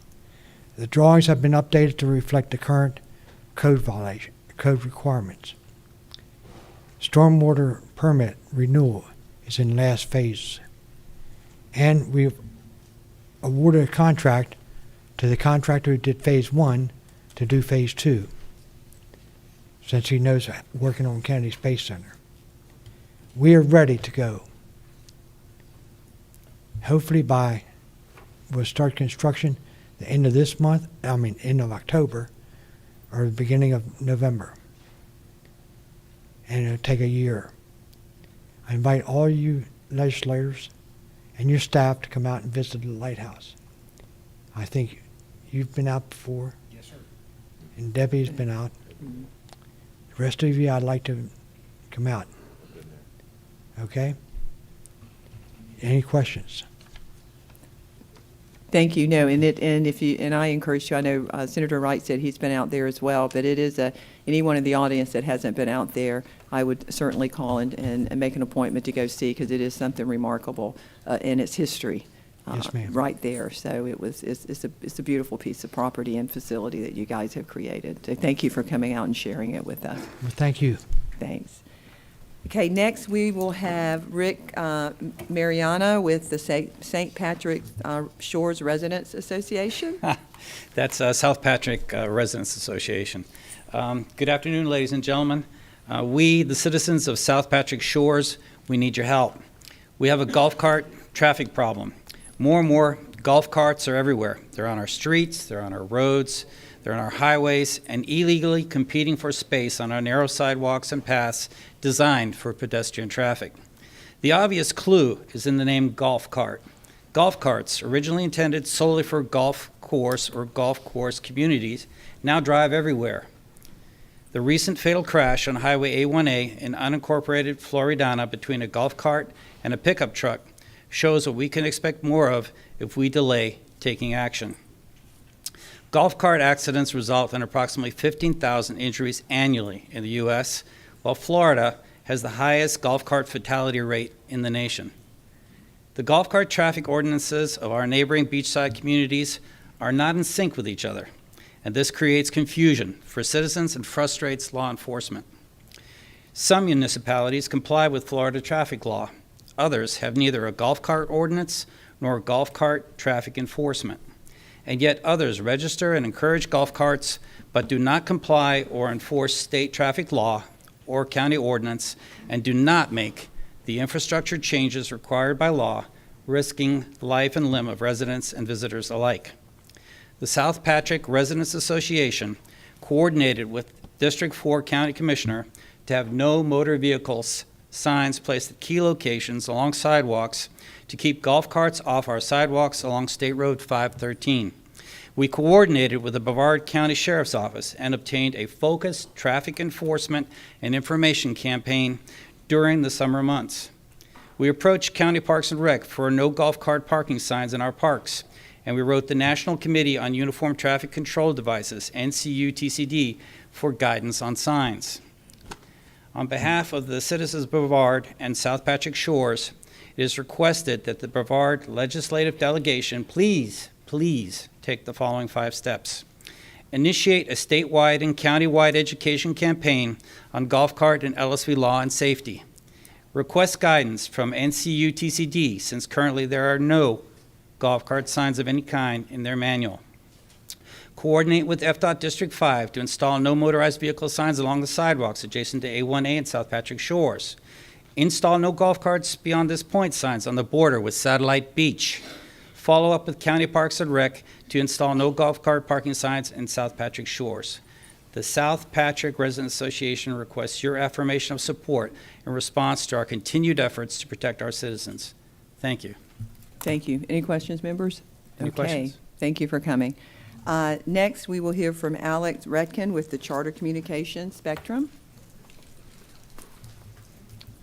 Good afternoon, Madam Chair, honorable members of the Brevard County State Delegation, and the terrific district legislative and administrative staff that keep them going. My name is Alex Redkin, and I oversee local government affairs for Spectrum in Florida's East region. As many of you know, Spectrum is a leading connectivity company and cable operator serving more than 31 million customers across 41 states.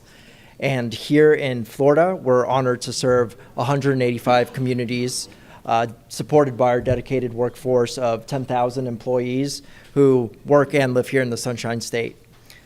First, I want to begin by thanking the legislative delegation for your commitment to expanding broadband access.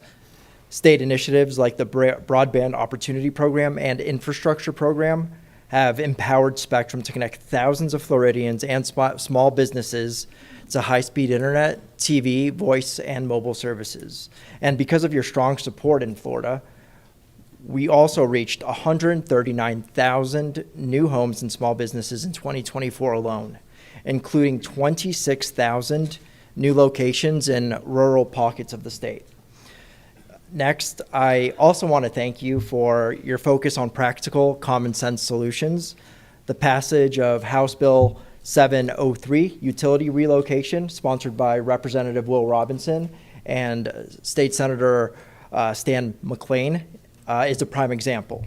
By addressing the costly and unpredictable burden of forced utility relocations, the legislature has given our industry greater financial certainty, improved planning timelines, and stronger collaboration with state and local partners.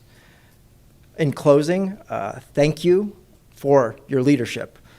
Your work is helping to get more Floridians connected and stay connected to the opportunities of the modern economy. Thank you for your time.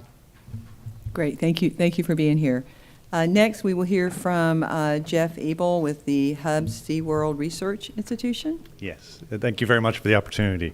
I want to start by thanking you, Madam Chairman, and all the delegates that are present for your support for the Indian River Lagoon and for our communities that depend on the health of the lagoon. As a director of a small environmental nonprofit in Brevard County, I have a unique perspective on the health of the Indian River Lagoon. Our team is responsible for marine mammal stranding response across 40% of Florida's East Coast. So that includes all of Brevard County, plus Flagler County and Volusia County. And from that work, we end up with a clear understanding of the successes of recent restoration efforts and also the challenges that we continue to face. Today, I have a really simple message. What I'm asking for is continued support for the restoration of the Indian River Lagoon. We have seen significant successes through your support and through the efforts of many people in the community, many organizations, to help improve the health of the lagoon, addressing many of the root causes of these problems. We've improved our understanding of the lagoon, we've improved our management of the lagoon, and we need to continue to work on that efforts. We have a long ways to go, and I just want to share one bit of information, something that we're seeing regularly currently when we're in the field. Our team works regularly with Indian River Lagoon dolphins. They are sentinel species for the lagoon. They are place-based. They do not move nearly as much as you'd imagine for a highly mobile animal. And so the health of those dolphins represent the health of the region of the lagoon in which they exist. In the northern and central portions of the lagoon, we're seeing rates of more than 90% rates of emaciation or undernourishment in dolphins to this day. This is research our team has been doing. We've connected connected this directly back to the changes in seagrass habitats and the changes in prey base associated with those changes in that habitat. And so what we are looking for is continued support for the restoration of the Indian River Lagoon, addressing the nutrients that have led to the harmful algal blooms and then the loss of seagrass habitats.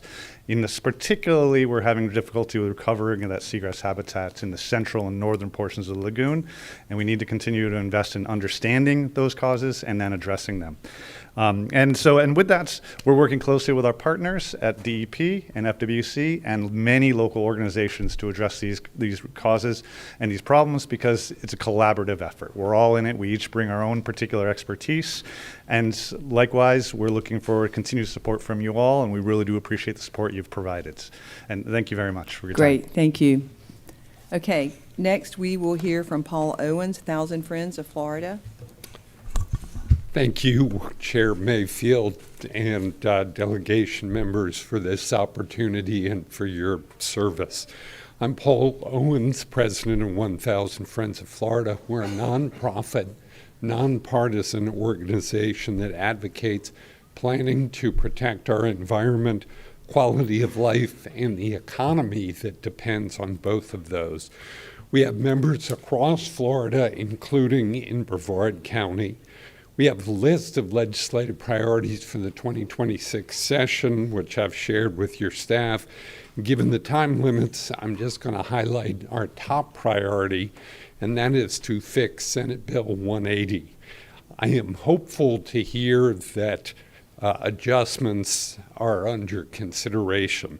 We know that far too many Floridians have suffered the devastating impacts of recent hurricanes. And to be clear, the original purpose of SB 180, to help residents rebuild their lives and property after disasters, is a worthy goal.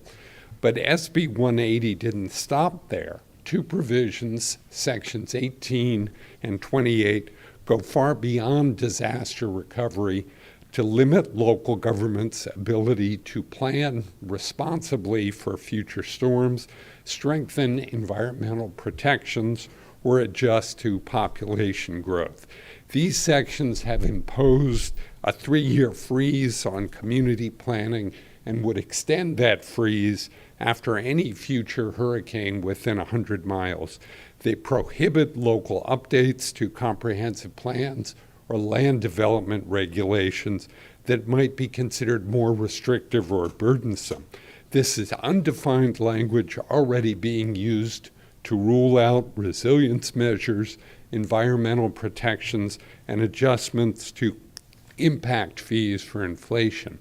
In Brevard County, revisions to the comprehensive plan that would carry out the 2023 law that protected the Brevard Barrier Island from incompatible development these provisions are now in limbo due to SB 180. The law has undermined planning authority for local governments and the citizens they represent. We don't believe that's what the legislature intended. On behalf of 1,000 Friends and her members across Florida, we urge you to repeal sections 18 and 28 of SB 180. We're ready to work with you on fixing this law. Please restore Floridians' right to choose the future of their communities. Great, thank you so much. Members, any questions? Great, thank you. Okay, next we have Stacy Gallagher with the Sea Turtle Conservation, or Conservancy. Conservancy. Hi there. Good afternoon, Madam Chair and members of the delegation. My name is Stacy Gallagher. I'm the policy coordinator at the Sea Turtle Conservancy. We're a nonprofit organization dedicated to protecting sea turtles and their habitats. And just as Paul mentioned, we came up here a few years ago, talked about improper development in Brevard County, and that ended up leading to designating the South Beaches as an area of critical state concern. So we first just want to thank this delegation for championing that legislation. And just like Florida's residents and visitors, our sea turtles need sandy beaches, clean waterways free of debris and pollution, and smart development to thrive. So during the 2026 legislative session, there are a few policies that you all will be considering that could potentially impact our sea turtles. I don't want to steal, Paul's thunder talking about Senate Bill 180. We are all very happy to hear that there are some changes that will be in the works with that. We just want to reiterate sections 18 and 28 in particular are very harmful to planning across the state and even to sea turtle specific legislation at the local level, such as sea turtle lighting ordinances. And in 2020, the state actually updated its model guidance for local governments to try to improve their language. So local governments are now, the state is telling them that this guidance exists, it's better, but now because of Senate Bill 180, they're kind of in limbo and conflicting. So it would be great if those sections could be repealed. And second, we also encourage the legislature to reject any efforts that result in preemption of plastic regulation across the state. Florida's beaches and waterways are too precious and too economically important to be polluted with even more single-use plastic and foam, and we know that these regulations work when they're in place. And then finally, because Florida is a hotspot for impacts from climate change and sea level rise, we are concerned about any efforts out there to prioritize gray infrastructure, such as seawalls, as a response to sea level rise. So we encourage the legislature to support natural solutions, such as beach renourishment, dune plantings, and living shorelines. So without our sandy beaches, we know that our sea turtles and our economy will be at risk. Excuse me. So this session, we urge you to prioritize the protection of our natural resources, our coastal economy, and our iconic wildlife. So thank you. Great, thank you. Next, we have Dr. Laura Wilson with the Marine Resource Council. Hi, thank you. I'm Dr. Laura Wilson. I'm Executive Director, Marine Resources Council. We're an environmental nonprofit dedicated to preserving and protecting the Indian River Lagoon. Thank you for this opportunity to speak with all of you, to be able to talk about things that are important to our county and our state. And thank you, Senator Mayfield and others, for your longstanding support of healthy waters. Healthy waters in our lagoon start with the waters that fall on land and run through our community. Stormwater runoff is the greatest pollutant source of the into the Indian River Lagoon. Every rain event sends nutrients, primarily nitrogen and phosphorus, into the lagoon along with harmful chemicals and debris, degrading our water quality, harming fisheries and tourism, and fueling harmful algal blooms. Too much fresh water from runoff is also a pollutant to the lagoon as it upsets the delicate balance of the brackish water within the estuary. But stormwater management isn't just about is not just an environmental issue, it's also about coastal resilience, integrity of our infrastructure, and even public health. Low impact development, or LID, uses natural and engineered systems like rain gardens, bioswales, pervious pavements, rainwater harvesting systems, and living shorelines to slow down, filter, and absorb stormwater where it falls. For the lagoon, this means reduced nutrient pollution and helps restore seagrass fisheries and sustainable balance. For coastal resilience, LID reduces flooding, it stabilizes shorelines, and provides buffers against stronger storms and increased sea levels. For community infrastructure, it takes pressure off of our overly used stormwater pipes and wastewater treatment plants, and that saves taxpayer dollars in the long run. And for human health, it means cleaner air, safer water, less flooding in neighborhoods, and cooler urban spaces. It also means a recharged aquifer. So I'm asking for your leadership to accelerate the use of low-impact development across our county and state by supporting policies, incentives, and funding that makes it easier for local governments, developers, and residents to adopt these solutions. We've talked about Senate Bill 180, so I'm thrilled to hear that revisions are in place because that's something that prevents our municipalities from improving rather than just repairing our communities. The future of the Indian River Lagoon depends on the small choices that we make. Every LID project can lead to cleaner water, stronger communities, and healthier families. So I urge you to make low-impact development a priority in upcoming legislation. Thank you again for this opportunity to speak, and please feel free to reach out. I'll also say that MRC is getting ready to host its 5th Low-Impact Development Conference next month, and so I invite all of y'all to attend. Thank you. Great. Thank you, Dr. Wilson. Senator Mayfield, Yes. just a comment real quick. As I was listening to you, Dr. Wilson, I think it occurred to me that we're coming up on this year is the 5th anniversary of the Clean Waterways Act that Senator Mayfield did with Representative Payne. So you all are doing outstanding work. That's a great historic bill for the state of Florida. Keep it up. Thank you so much. Thank you. Next, we have Mark Shantis with the Barrier Island Preservation and Protection Association. It's good to see you, Mark. Good to see you, Debbie. Well, hello, everybody, and again, another thank you for supporting the area of critical state concern. We are here to speak about 180 also, but not so much about the sections that were put in 18 and 28, but an error or an oversight for the BBIA, the Brevard Barrier Island Area of Critical State Concern. On the page that you have in front of you there, it's showing that the 380.05, which is the areas of critical state concern throughout the entire state, are exempted in section 18, but not in 28. So we see that as an oversight. An accident. It may take a long time to fix the entire bill, and we would like some kind of an express route to just fix that accident for the exemption, because effectively Commerce is, it's not that it's in limbo, it's a freeze. It's like throwing the baby out with the bathwater. If somebody had intended to do that, which we don't think they did. But the fixing of that bill on a large-scale basis is a lot more difficult than just fixing a mistake. That's an obvious mistake, which is an oversight. So we're frozen in time right now.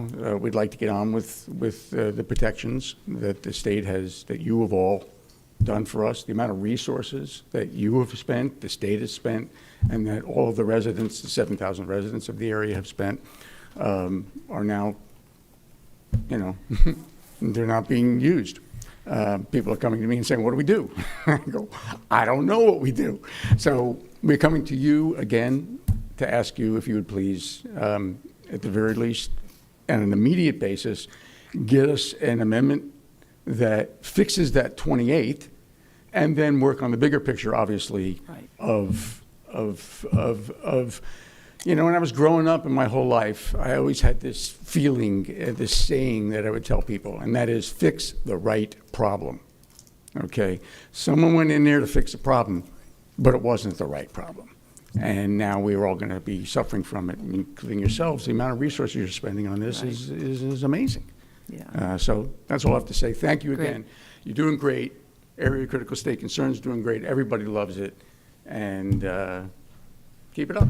Thank you. very And much. just, Any we questions? only have, I think we only have 6 or 7 areas in the whole state That's that are correct. designated as areas of And critical they're state now all concern. in Friesland. Right, exactly. And I know we, June of 23 is when we passed it. And, the county comprehensive land use plan wasn't submitted till like November 24. So Right, but then, as you know, there's a there's- lot of time frame in there, but if nothing else, this to me seems like a really simple fix. Right. I mean, if we can't get the whole bill in a posture that can be passed next session, at least we can get this section of it, because I have spoken to the sponsor, and this really wasn't unintended consequences, because the whole idea was to make it more restrictive. And what we just did in the 180 is they've said you can't make them more restrictive. Well, then what was the purpose of the bill we passed? Okay. May I make a suggestion Yes. also? This is against our own benefits, okay? Because the more grief you get from this, the faster you'll do it. Right. But can you stop Commerce from returning everybody's comp plan at this point? Tell them to put it in limbo. Tell them not to be sending back your They have- rejected letters. They have to, and we talked about that. Oh, They yeah, have really? 60 days to respond. So, like in this incident, it was submitted in, I believe it was in Can they say in the November of response to me, can they 24, say- and they rejected it in January of But can they 25. do this statewide? Can they just say, the response we have is it's in limbo and Right. we're advancing Yeah, you and another I'll talk to them 60 about days? that.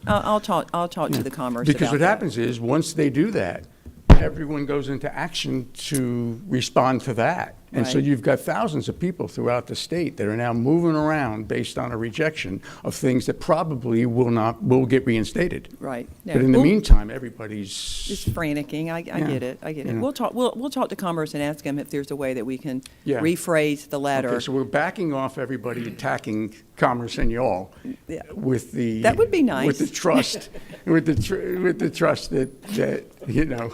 Thanks, Mark. You know, if I send out another letter, it's going to come again. So I know. thank y'all. Appreciate Thanks, it. Mark. Next, we're going to hear from Craig Wallace, the Brevard Indian River Lagoon Coalition. Good afternoon. Thank you so much for all the work Senator and the whole delegation has done for the Indian River Lagoon. You've heard a lot about the Indian River Lagoon today. Our organization is a rather small organization, but we're a bunch of passionate citizens that really, really want to make this lagoon right again.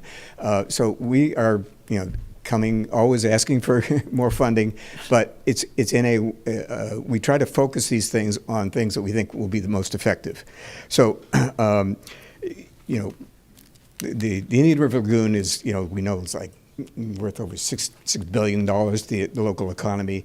And when we invest $1 in the Indian River Lagoon, the return on that is like 33 to 1. So it's a great investment. I wish I had that in my.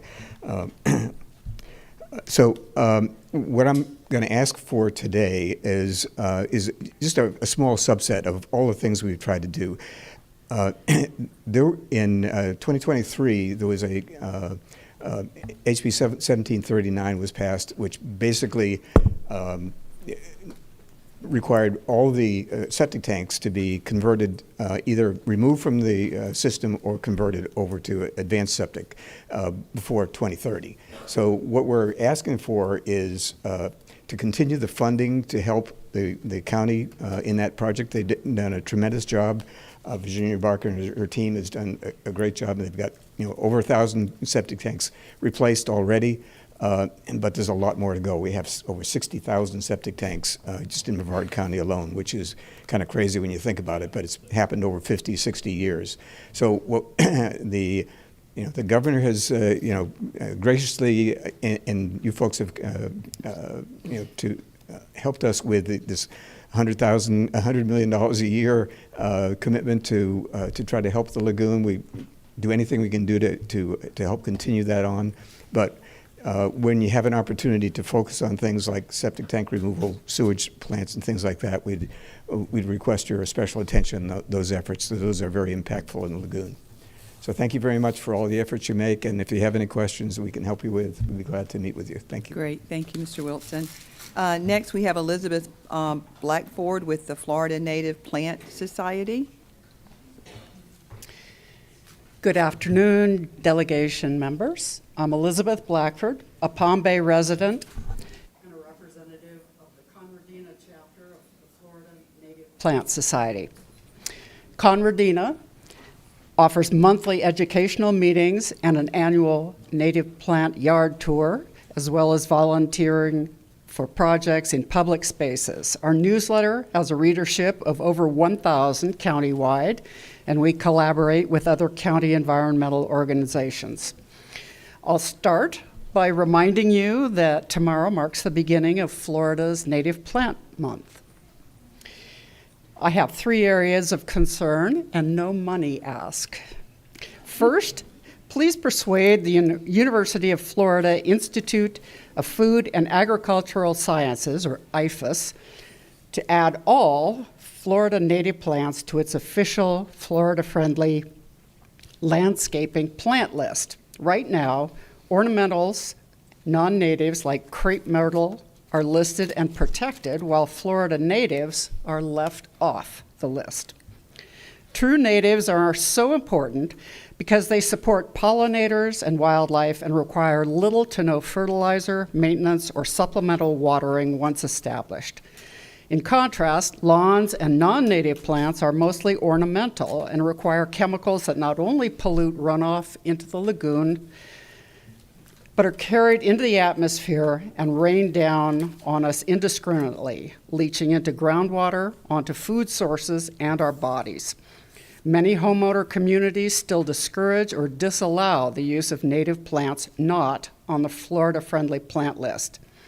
An update would provide a legal shield for native plants under existing state law, and the wildlife they support would be protected. Second, please support legislation and projects that use low-impact development principles throughout the state to protect our wildlife, water, and habitat, particularly with regard to water. LID practices help to recharge aquifers, ensuring a clean and a sustainable water supply for the future. And finally, I'm adding Conradina's voice to the outcry by local groups and individuals calling for at least the repeal of Sections 18 and 28 of Senate Bill 180 in order to restore home rule and local planning. Please represent us at the state level by supporting us with native plants, low-impact development, and home rule. Thank you for your service. You're welcome. Any questions, members? Okay, thank you for coming. Next, we have Janice Kershaw with the Brevard Schools Federation. Good afternoon. Esteemed members of the Brevard County Legislative Delegation, thank you so much for your longtime support. I'm Janice Kershaw, and with me is Nina Moser from Brevard Schools Foundation, a proud partner of Brevard Public Schools. For over 35 years, our foundation has worked closely with the district to enhance educational opportunities for our students and educators through innovative programs like the Supply Zone for Teachers, Bright Ideas Classroom Grants, and Discover Brevard study trips, including our transformative Destination Space Initiative. We spark curiosity, inspire innovation, and build a pipeline for Brevard's future workforce, particularly in STEM fields. I have some handouts where you'll find district impact summaries detailing the specific impact of these programs in your constituencies. And now I'm going to hand it over to Nina. The cornerstone of our success is the powerful public-private partnership enabled by the School District Education Foundation Matching Grant Program. Last year, from the state's $7 million allocation, our foundation received approximately $170,000, which we matched dollar for dollar with private sector contributions. This leveraging of state funds with private investment doubled our impact, directly funding classroom innovations and hands-on learning experiences that prepare students for high-demand careers. This partnership model ensures that every dollar invested yields exponential benefits for our community. Across Florida, through the Consortium of Florida Education Foundations, this matching grant program empowers nearly every countywide school district to address local priorities with flexible, focused, and accountable initiatives. Each project is designed with measurable outcomes, tailored to meet the unique needs of its community, whether it's advancing literacy, STEM education, or workforce readiness. We respectfully urge you to prioritize level funding of $7 million for the School District Education Foundation Matching Grant Program in next year's pre-K through 12 education budget. Your continued support will fuel innovative learning, empower our teachers, and unlock the boundless potential of our students. The full request is included in your packet. We invite you to reach out with any questions or to join us for a first-hand look at the transformative impact of these funds in our classrooms. There's an invitation to Destination Space in your packet, and we would love to see you there. Thank you for your commitment to Brevard students and to our shared future. Great, thank you. Next, we will hear from Anthony Colucci with the Brevard Federated Teachers. Anthony, I'm so glad to see you. You too, thank you. It's been a long time. My name is Anthony Colucci. I'm the president of the Brevard Federation of Teachers. I'm here today to speak on behalf of thousands of educators who serve Brevard County students every day. I want to begin by recognizing that you guys have a tough job balancing competing priorities that impact millions of Floridians. But as you make those decisions, I ask that you keep in mind the central role of public education in shaping Florida's future. Florida continues to face a persistent teacher and staff shortage. Our state now ranks 50th in the nation for average teacher pay. Many of my colleagues are forced to work multiple jobs just to keep food on the table. At the same time, enrollment in college preparation programs continues to decline, creating a pipeline problem that threatens the future of our profession.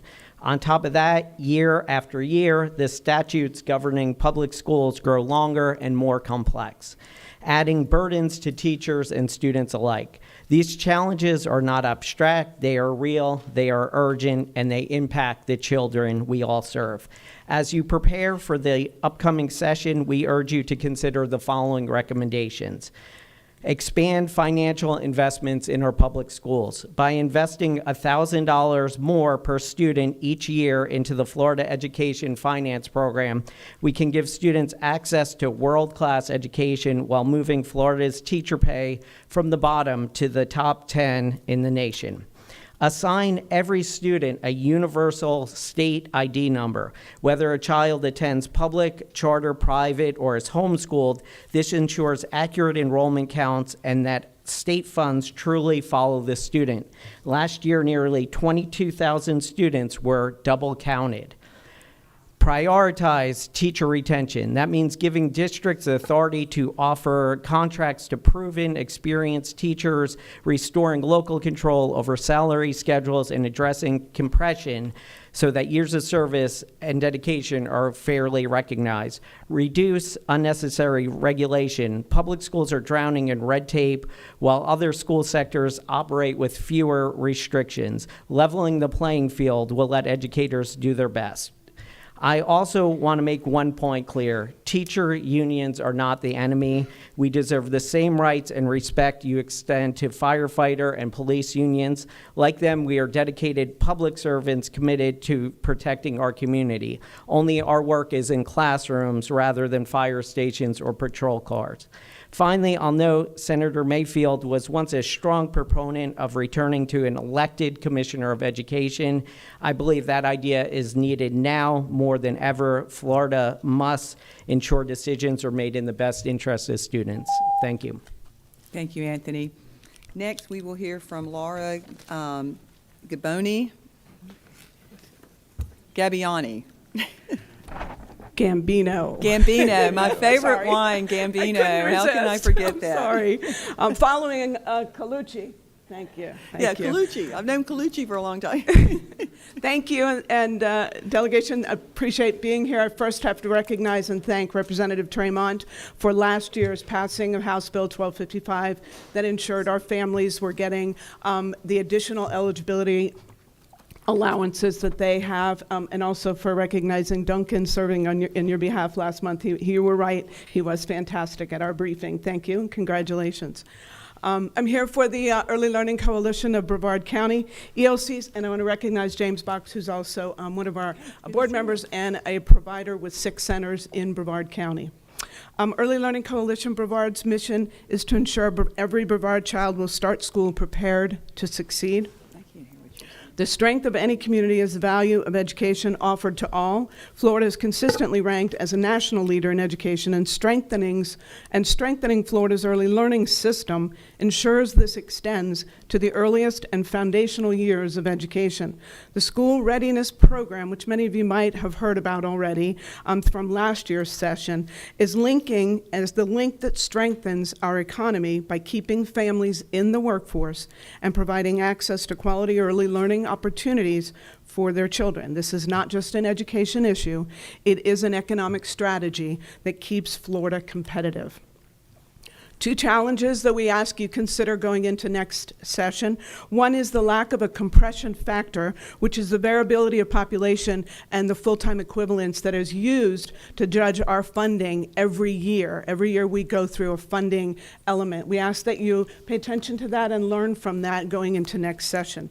Also, the population growth and the shifting between counties does impact us. Should there be a shift downward, we would not have that ability to enroll families and enroll children. A couple of solutions that we ask you consider next session is to include this compression factor in the school readiness methodology if it's brought before you through appropriations or your committee involvement, and the flexibility of shifting the funds and support, including last legislative session, we had to take steps to roll over unspent funds in order to make all of the counties, including Brevard County, equal in their funding. Through that effort, we were able to maintain and provide to over 4,000 children in the school readiness program. So we are serving families and we are serving the children so that their parents can go to work. In closing for that, I will say we'd ask that you look at 4 solutions going into next session, aligning all our priorities with state priorities and support Florida's workplace participation, kindergarten readiness, and long-term economic competitiveness, and that clock's going fast. Predictability, local communities can plan with confidence, sustainability, gradual adjustments that would prevent us from having disruption for children in their services, and efficiency. Ensure every dollar is fully and effectively utilized to support children, families, and Florida's economy. Thank you. Thank you. Now we're going to hear from James Box, Just for Kids, which is one of the board members. Yes, ma'am. How are you doing today? I just want to thank you, Ms. Mayfield, for seeing me a couple weeks ago. I really appreciate it. Same with you, William. Thank you so much. She kind of covered everything for me. So I'll get out of y'all's way, and y'all have a good night. Great, thank you. That's the way to do it, James. Okay, Eric Austin with Launchpad Preschool. He's going to make me look bad. No, that's okay. Thank you all very much for the opportunity to be here, for putting this together. It's appreciated. I'm not asking for money, so that may be a shock to you. What I'm asking for is for a change to Florida Statute 790-115, specifically in regard to armed security in preschools. Right now, if you were to go to Eastern Florida State College, you would encounter armed security. If you would go to a private school, K through 12, you would encounter private security. But in the state of Florida, you cannot do that in a preschool because of the way the Department of Children and Families interprets the statute. So the legislative session, this prior one, you all amended a statute that's the guardian statute, where the guardian's in schools, but where that's problematic is it's thousands of dollars to send somebody to that school, and it's not offered on a regular basis. So if you know anything about hiring people, they love to come and go. They'll take $1 an hour somewhere else, and you're having to hire someone and then try to train them. That training is not readily available throughout the state of Florida or even in Brevard County. It's ran one time per year in Brevard County. You can see that on the Florida Department of Law Enforcement's website. It lists all the guardian training all throughout the state. So that is the change we're seeking. It specifically says in the statute that you can't have a gun on school property. School is defined as public or private, preschool through university. So it's the whole gambit, but it does have an exception. It says, except for authorized in support of school-sanctioned activities.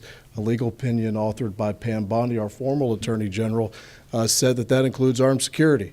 But that is not how the department is viewing that statute. So that is the request we're making, is either for a common sense change to that statute, which I've provided, or to get a legal opinion. That obviously may be a lot more expeditious, wouldn't take as long as a legislative change. So I appreciate your time. Thank you. Great, thank you. Next we have Robbie Vogan with the Family Partnership of Central Florida. Hey. And right after the board chair. So look at that. My name is Robbie Vogan, and I have the pleasure of speaking to you all today on behalf of Family Partnerships of Central Florida and their CEO, Phil Scarpelli, who unfortunately couldn't make it today. As you know, Family Partnerships grew quite tremendously last year after taking on service of Orange, Osceola, and Seminole counties, being the state's child welfare lead agency for community-based care. And prior to that has served and continues to serve Brevard for many years. Today, the organization has 430 employees. We work with 440 foster homes, and the organization serves 10,000 clients in the child welfare system on an annual basis. A few things to celebrate in the past year alone. Family Partnerships celebrated 440 adoptions, 500 family reunifications, and 66 newly licensed foster homes across the 4 counties. Last year, we came to this delegation meeting and many of your offices in Tallahassee to talk about the need for funding to support the transition costs associated with taking over that system of care in Central Florida. And we are so thankful that the legislature saw fit to include a $4 million appropriation to cover that cost in last year's General Appropriations Act. Since session adjourned, we've been working closely with the department on a new funding model, an actuarial model with the goal of having cost-based allocations for child welfare agencies across the state. And we look forward to keeping your offices informed as those discussions continue, and there should be a report on the legislature's desks coming this December from the department. We are also working on policy to aid in recruitment, retention, and the safety of case managers and other frontline employees, and policy that furthers normalcy for the many children and families that we serve in different capacities. And with that, thank you for your time. Great, thank you. Next, we have Amber Carroll with the Brevard Homeless Coalition. Good afternoon. Thank you for having me today. Again, my name is Amber Carroll. I'm the Executive Director for the Brevard Homeless Coalition. We are the Brevard County Continuum of Care. We're your lead agency for homeless services in Brevard County. We are one of 27 continuum of cares in the state of Florida. You'll often hear COC, that's abbreviation for that. And we are responsible for coordinating federal, state, and local funding. We have a professional staff of 7. We bring together government, nonprofits, healthcare, law enforcement, faith-based partners to ensure homelessness in Brevard is rare, brief, and non-reoccurring. I'm here today to thank you for your support. In the past, you have stood up, you have made it a priority to fund the continuum of care in the state of Florida, and I want to say thank you for that. We are a local response system that can respond to your priorities at the state level. For example, when House Bill 1365 was passed into law, that's the anti-camping bill, we were able to mobilize locally to use the funding that you set aside to address that issue here. We got together with our city and county officials, some state, the sheriff's office, to look at what it would be a great response locally to ensure that that law was covered, that we made sure we responded to that. We are now enacting a mobile fleet of emergency shelter buses that'll put 60 people off the streets at night to cover Brevard County. We can respond locally to your needs. We run the coordinated entry system. We assess the most vulnerable people in our population, ensuring they have access to the right services, duplication of services. We ensure that that doesn't happen. Also, it is an effective way of ensuring the funding is spent appropriately. We also operate the HMIS, which is our Homeless Management Information System, which is the database that shares the information with state and federal systems. Since 2020, we have used over $16 million of funding supporting 20 agencies in our community. That's $11 million in state funding, over $5 million in federal funding, and private funding as well. The resources that we've brought into Brevard County have made real progress. Over 170% more people moved into permanent housing, 33% fewer people returned to homelessness, 61% more successful access to housing, and 18% shorter average times in homelessness. In 2025, there was a 5% decrease in our unsheltered homelessness count. We are seeing progress. We are doing the work. We thank you for supporting us. Our ask here today is that you continue supporting the homeless systems of care, the COCs, in our state of Florida, and the staffing grant and the challenge grants that are used to ensure that work can continue. Thank you so much for your time. Yes. Representative Tremont. Thank you, Madam Chair. Thanks for all that you do. I had the privilege of serving on a homeless shelter, First Step in Volusia County, and I'm curious as to, you just alluded to it, I think you just gave a percentage. Can you tell me the number of folks that you put into permanent housing, say, in the past 5 years? Oh, gosh. The number. You can get it to me later. That's fine. I would be happy to get that to you later. We have, well, I can just tell you that from 2020 till now, we had a 170% increase. I think it went from like 385 in 2020 to like 800. So I can get you that information. All right. I'm sorry, I don't have that right now. No, that's okay. Yeah, that's the point of asking that is because that's obviously the ultimate destination. We want people in permanent housing.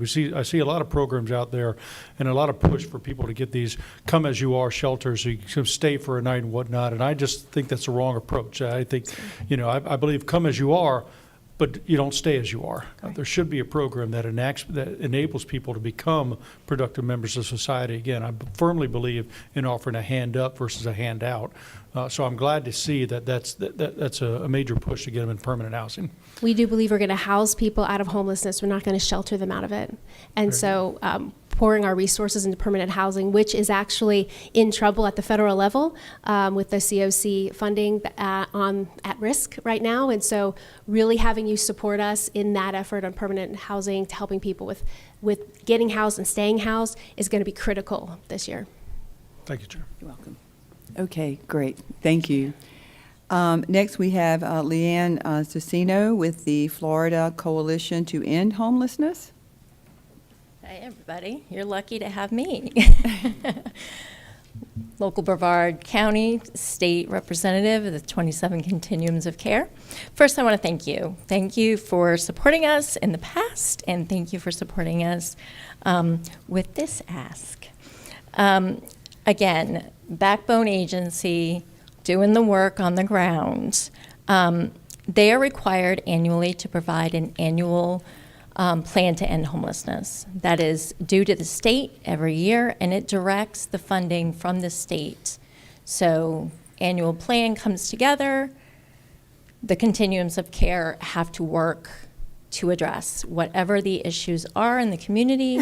They come up and problem solve. They're really great problem solvers. So my ask is this. We can't do the plan if we don't have the full picture. So we're asking for all the other systems of care to be required to participate in that annual plan. That would reduce discharge to homelessness from institutions, jails, etc., hospitals. And it would also help with local data sharing. Sharing happens at the local level when you're able to thank you. I knew that was going to happen. When you're able to provide resources, right? Local level, provide resources, that's data sharing. That's happening at the local level. So we're asking for your support in that. Very easy. Thank you. Any questions? Thank you, Leanne. Thank you again. Thank you, Appreciate it. thank you. Next, we're going to have Bill McInnish with the Brevard Christian Early Intervention Center. It's good to see you. Well, I'm going to be doing something a little bit different than everybody else has done. I'm going to tell a story. Okay. I'm a pastor of a small church in Cocoa, Florida, Frontenac Baptist Church. And I do other things, as most of you know. But right now I'm here to speak for this little center. Several years ago, in 2018, Melanie Autry came up to me and said, Pastor Bill, there's a school in Titusville that serves Down syndrome and autistic kids, and they're closing the doors. And we trying to find a place for these kids to go. And I looked at her and I says, well, how can I help you? She said, well, you have this educational building in the back of your church here that's not being used. Could we use that? And I said, well, absolutely, but it's in really bad condition. It hasn't been used for over 10 years. And they said, well, if we get the families together and work on it and make it work, would you let us do it? Sure. So we've supported them. Now, we're a small church. We're like 30 people. So we're a small church. So we can't put out a lot of money to help them. But we helped them in every way, giving them a facility to work on. They have brought that back up to state standards. They have now a fully functioning school for these kids, and now they're a victim of their own success. They started out with 12 kids back in 2018. They're at 52 now, and the building is maxed out. They have 5 kids on the wait list. We're not taking any more kids on the wait list because somebody's got to leave before somebody can come in.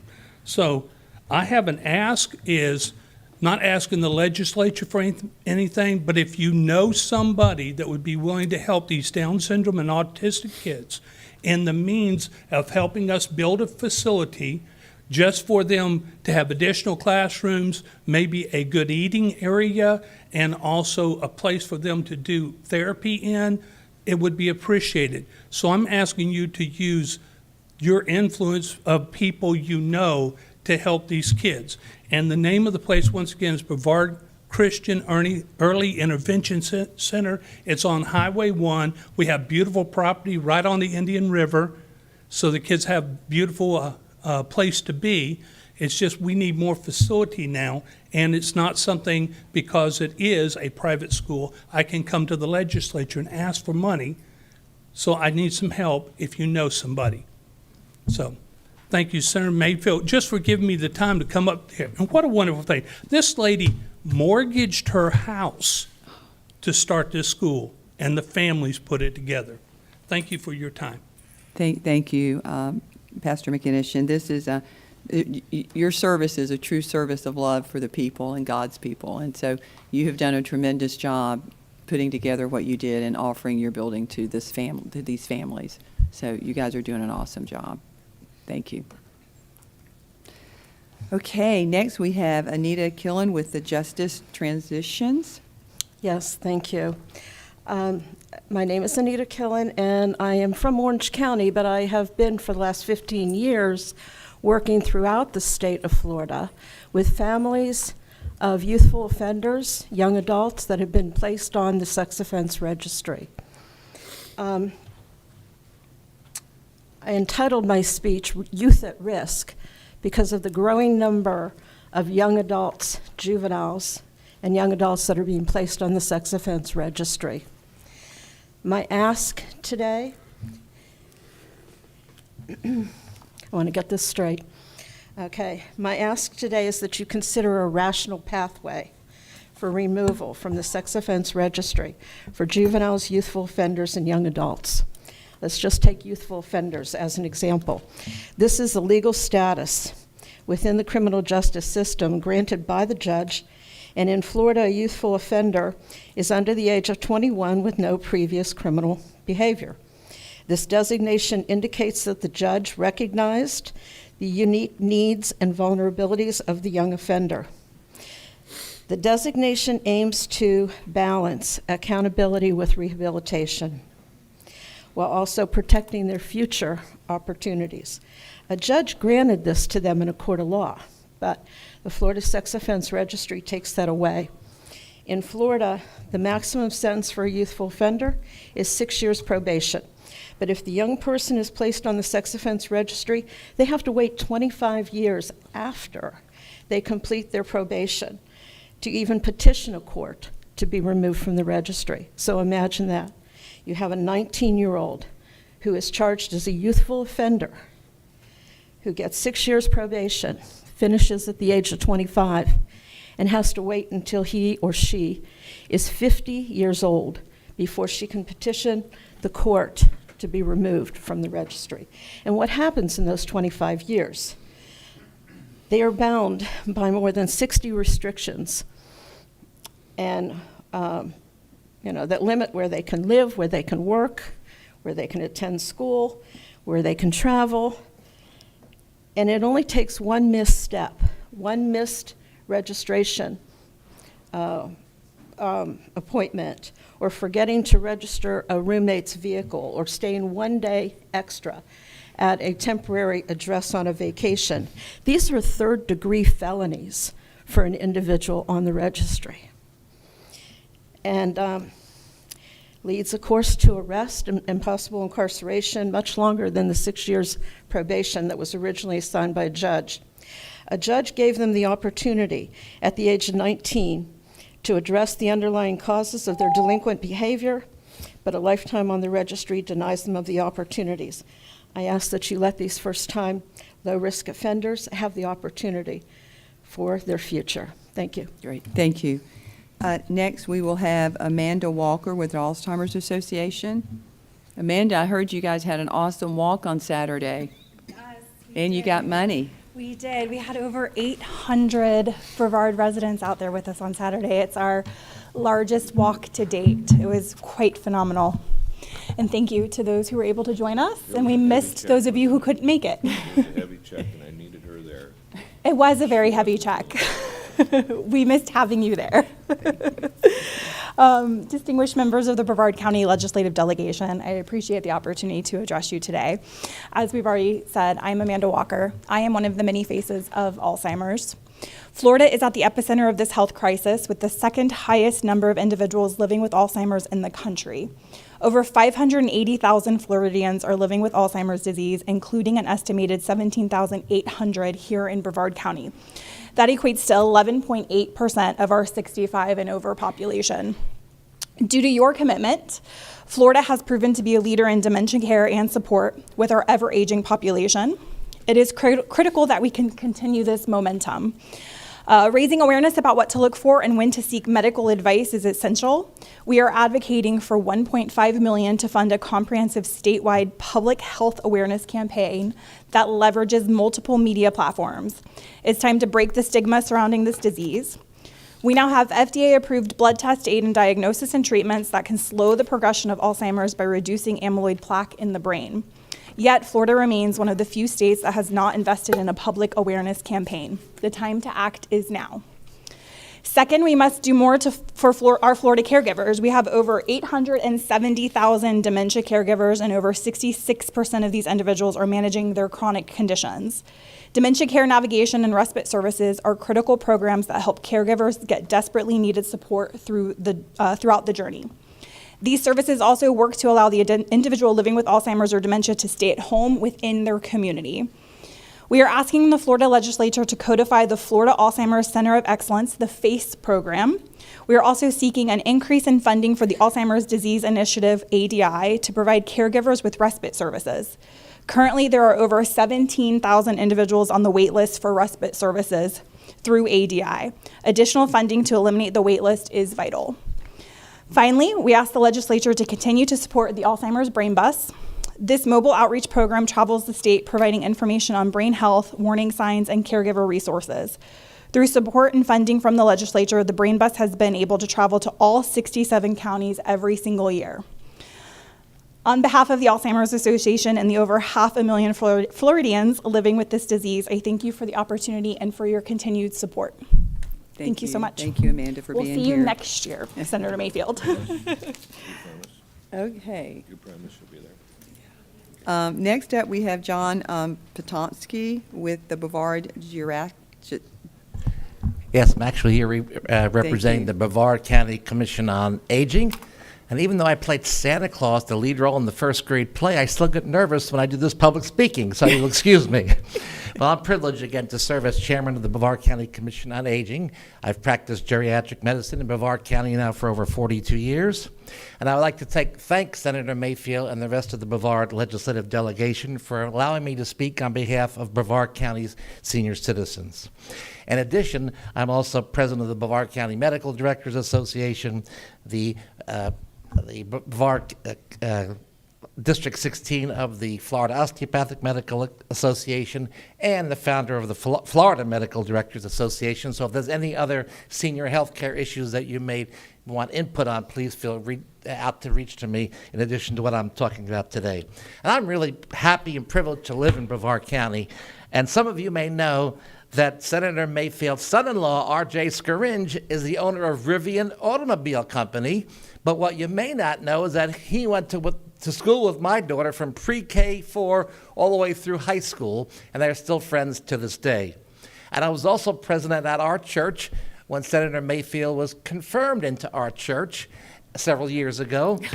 And I know that she is a caring and compassionate person as well as the rest of you. So that's why I'm here today to address some present senior care issues that are important to actually life-saving issues for our seniors. Like President George H.W. Bush once said, I am a conservative, but I'm a compassionate conservative. And I'm here today to ask the Brevard delegation to consider our seniors when deliberating issues at the state level. Currently, Brevard seniors make up 25% of the population, far more than people under the age of 18. Yet the young people receive a much greater percentage of our tax dollars than the seniors. Furthermore, our seniors have paid into the system since they've become adults and continue to do so, but unfortunately often find themselves at the short end of the stick. When it comes to receiving necessary funding for basic needs such as housing, food, and medication, which you've heard previously from some other speakers. At BCOA, our first priority is to ask for increased state funding for a wide range of home and community-based services through Medicaid. Oh, wow, I'm running out of time. Medicaid programs, as well as programs that offer long-term services and support. This will actually save Medicaid money in the long run. They won't be paying for nursing home beds. We are advocating for affordable housing for the elderly, some of which live on monthly Social Security as low as $1,000 or less. And that's to pay for housing, food, and medication. So I'm out of time. But if you have any further questions, you could reach me through the Brevard Commission on Aging, through Brevard County Housing and Human Services. I rehearsed this and I only took 3 minutes, but that must have been, I must have been speaking fast. Thank you all again, and God bless you for your work. And please reach out to me on any senior health care issues. We will, and make sure you get our office all I will. Yeah, all right, thank you, suggestions Senator. that we can do to help you. All right, thank you. Thank you. Okay, next we will have Johnette Ginling with the Space Coast Health Foundation. Wow, it's been a long time since I've seen you. Like what, maybe 3-4 months ago? Yes, exactly. Good afternoon. I'm impressed with your stamina and attention through all of these. Thank you for that. I'm Johnette Ginling. I'm the President and CEO of Space Coast Health Foundation. And thank you, legislators, for your continued commitment to health and well-being. And thank you for the state appropriation to help the foundation provide preventive mental health. We appreciate your support. But today I want to speak to you on behalf of a community in transition, where the closure of Rockledge Hospital marked a significant shift in our healthcare landscape. As Representative Soroy stated in a Florida Today article, closing a hospital is no small matter, and the impacts of to the county are real. The closure of the 298-bed hospital, once a cornerstone of care for Central Brevard, has left a void that impacts thousands of residents across Rockledge, Cocoa, and Merritt Island. But in the face of this challenge, our community responded with resiliency and collaboration, and I am proud of their work. Our local healthcare providers, including Health First, Brevard EMS, Brevard Health Alliance, Coastal Health Systems, Space Coast Health Centers, Parish, Orlando Health, MedFast, and others, joined the Space Coast Health Foundation to form a task force to address the immediate healthcare needs of our residents. I want to thank these partners and also Representative Soroy and Senator Mayfield for their active involvement in this task force. We also appreciated the participation of Congressman Herodopoulos' office. Initially, the task force identified and prioritized solutions, and the result was critical for our community. An immediate infusion of $6 million, including $3 million from Orlando Health, over $2 million from the foundation, and over $800,000 from Health First, went directly to putting immediate solutions into place. These included things such as expanded emergency services in place to support healthcare access, especially in the central region of Brevard, so that residents could continue to have healthcare close to home. This crisis may have stabilized, but the task force continues to work. I tried to tell them it was time, but they said no. So we continue to work and reimagine how healthcare is delivered. While future hospitals and freestanding ERs will help lessen the wait for access to care, the foundation and our partners continue to explore ways for coordinating efforts, funding innovative programs, and guiding strategic investments based on the community health needs assessment. One of the most promising developments is a tiered EMS response system being led by Brevard County Fire Rescue. This model prioritizes emergency resources for critical cases while redirecting non-emergent calls to enhance efficiency. We will be coming to you soon with more information about that. Thank you. Great, thank you. Just a quick comment, Senator Mayfield, if I may. Really want to thank you and your team at the Space Coast Health Foundation. You all were the tip of the spear on this. It was a crisis, and you all met the moment. So thank you very much. Thank you. Next, we will have Gabrielle Bargerstock. And you are with Healthy Start Coalition of Brevard. Yes. Yes, thank you all so much for the opportunity to speak today. As you all know, the Healthy Start Coalition of Brevard County works to reduce infant mortality, ensure women have healthy pregnancies, that babies are born healthy and on track developmentally, and ultimately support our vulnerable families here in Brevard County to get the needed supports and resources. I'm here today with just two simple things. I'll be long. We want to thank you for the increase to core funding for Healthy Start services last year. Each of your offices has always been incredibly open and responsive to listening to Healthy Start's concerns and supporting pregnant women, babies, and young families. That goes for all of you on the dais as well as your staffs. I can't say how much we appreciate your willingness to listen. We will have substantive or positions on substantive bills, so I will be scheduling appointments with all of you as follow-up to this. But we do not have an ask today for a Healthy Start. I am, however, also here on behalf of the Healthy Families Program. The Healthy Start Coalition serves as the lead agency for healthy families here in Brevard County. Healthy Families Florida has a funding request to increase line item 308 of the 26-27 budget by $5 million. You all do have a fact sheet in your materials that explains that request, and we are supporting Healthy Families Florida request for that increase in funding. That is all I have, unless someone has a question. Thank you. Great. Thank you, Gabrielle. Next, we have Dan Nye with the Central Florida Care Health System. Is Dan here? Okay. Next, we'll see if he comes back. Helene Ray with the Florida End of Life Options. And then after Helene, we have Lauren Cornisiaco with the Florida Medical Rights Association is on deck. If you guys can get ready. Thank you. Good afternoon, delegation members. My name is Helene Ray. Imagine sitting at your mother's bedside for days while she cries out in pain, begging you or the hospice nurses to end her suffering. Imagine your father, riddled with cancer, feeling he has no choice but to take matters into his own hands with a firearm. Are these the last memories you want of your loved ones? These are not fictional scenarios. They have happened right here in Florida. They are the true stories of people we have met, Floridians who support our organization because they know the pain of having no other option. But there is a solution, one built on compassion and freedom. For over 28 years in 11 states across the country and Washington, D.C., it has worked exactly as intended. A solution that is 100% patient-initiated, 100% patient-driven, and 100% voluntary for healthcare workers and facilities.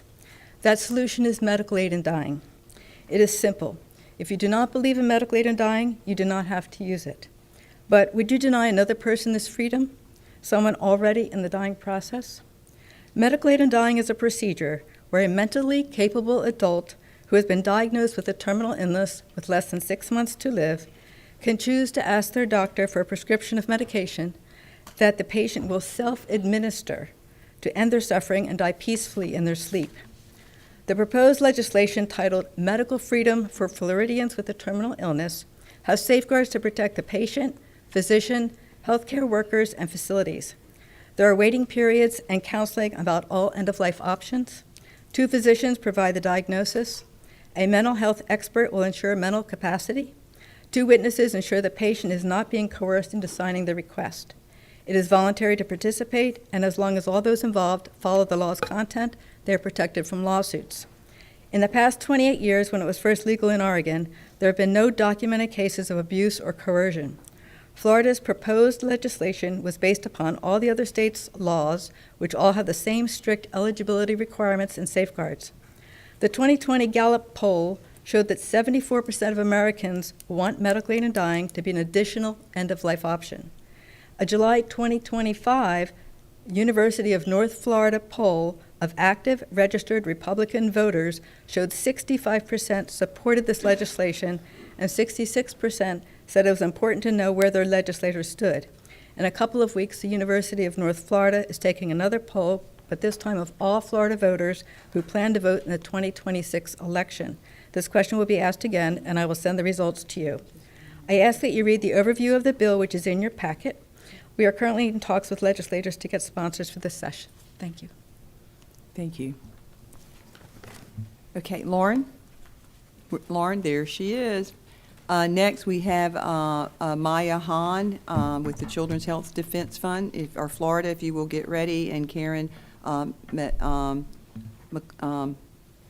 McCullough with the Florida Freedom Keepers, if you'll be ready. Hello.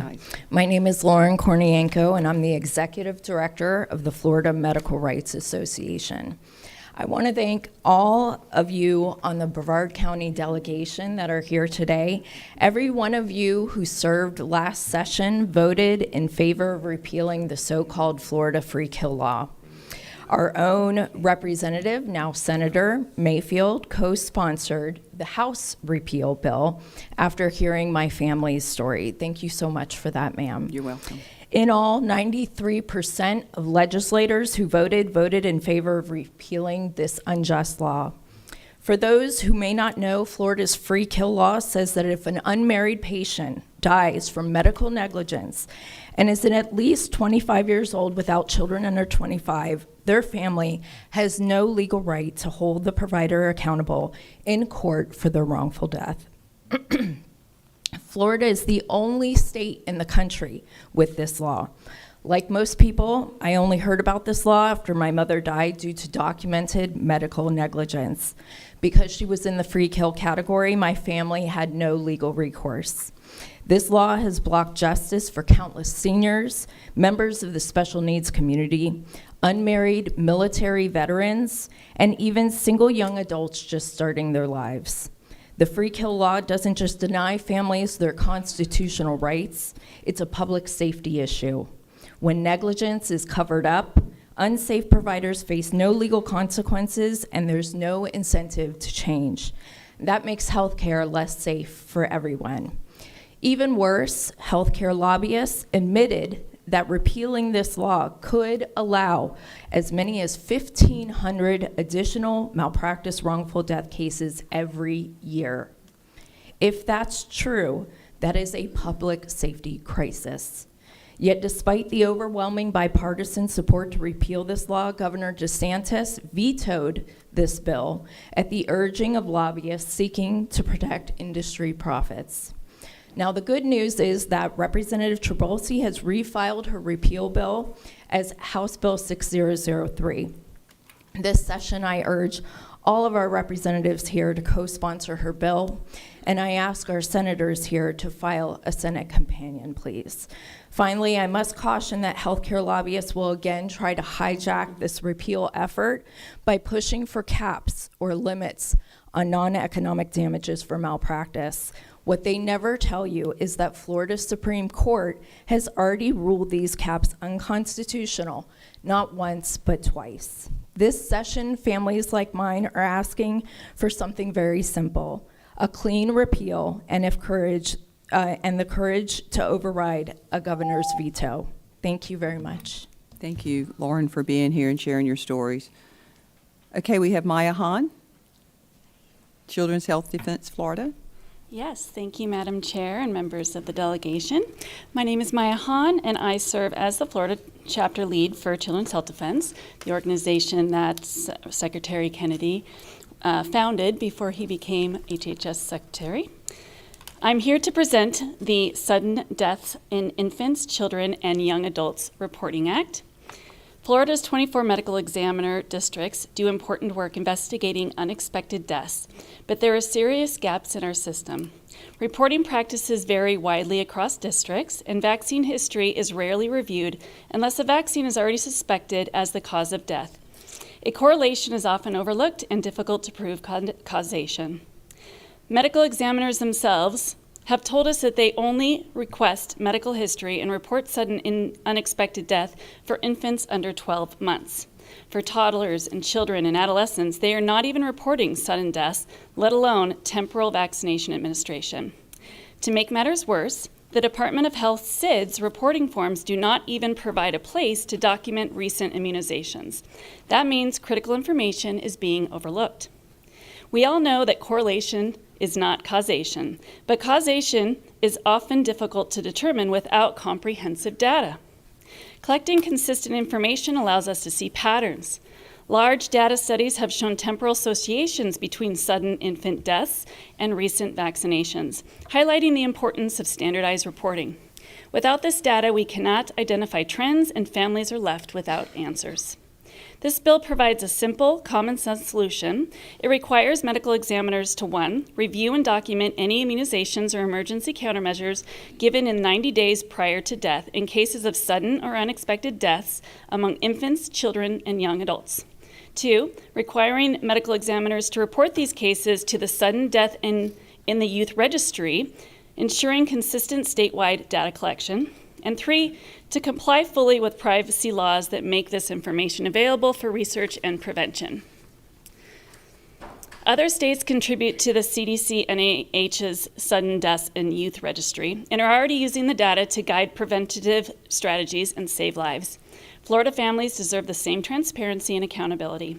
By passing this bill, you will give our state the tools to better understand and prevent tragedies that claim the lives of infants, children, and young adults. No family should be left wondering what happened to their child, and this bill could help us find more answers. I urge you to support this measure. And so you know, since COVID in 2022, SIDS deaths here in Florida have gone down 39.4%, as well as vaccine hesitancy. So, or I should say vaccine hesitancy has gone up. So the less vaccines that these kids are getting, we're seeing these data, but we don't have enough data for us to really know, and it's really important that we do. Thank you. Yeah, great, thank you. Senator Wright, I understand you have a motion to make. Yes, thank you, Madam Chair. I move that we extend today's meeting until we have completed, or to 7 p.m., please. Thank you. Members, any objection? Okay. Extend it till 7? He's reluctant to say so. We did the math, and I think if we extend till 7, everyone that has signed up will have an opportunity to speak. So, Representative Tremont. You're good? Okay. Oh, a quiet second. Okay, thank you. Okay, next we will hear from Cameron McCullough with the Florida Freedom Keepers.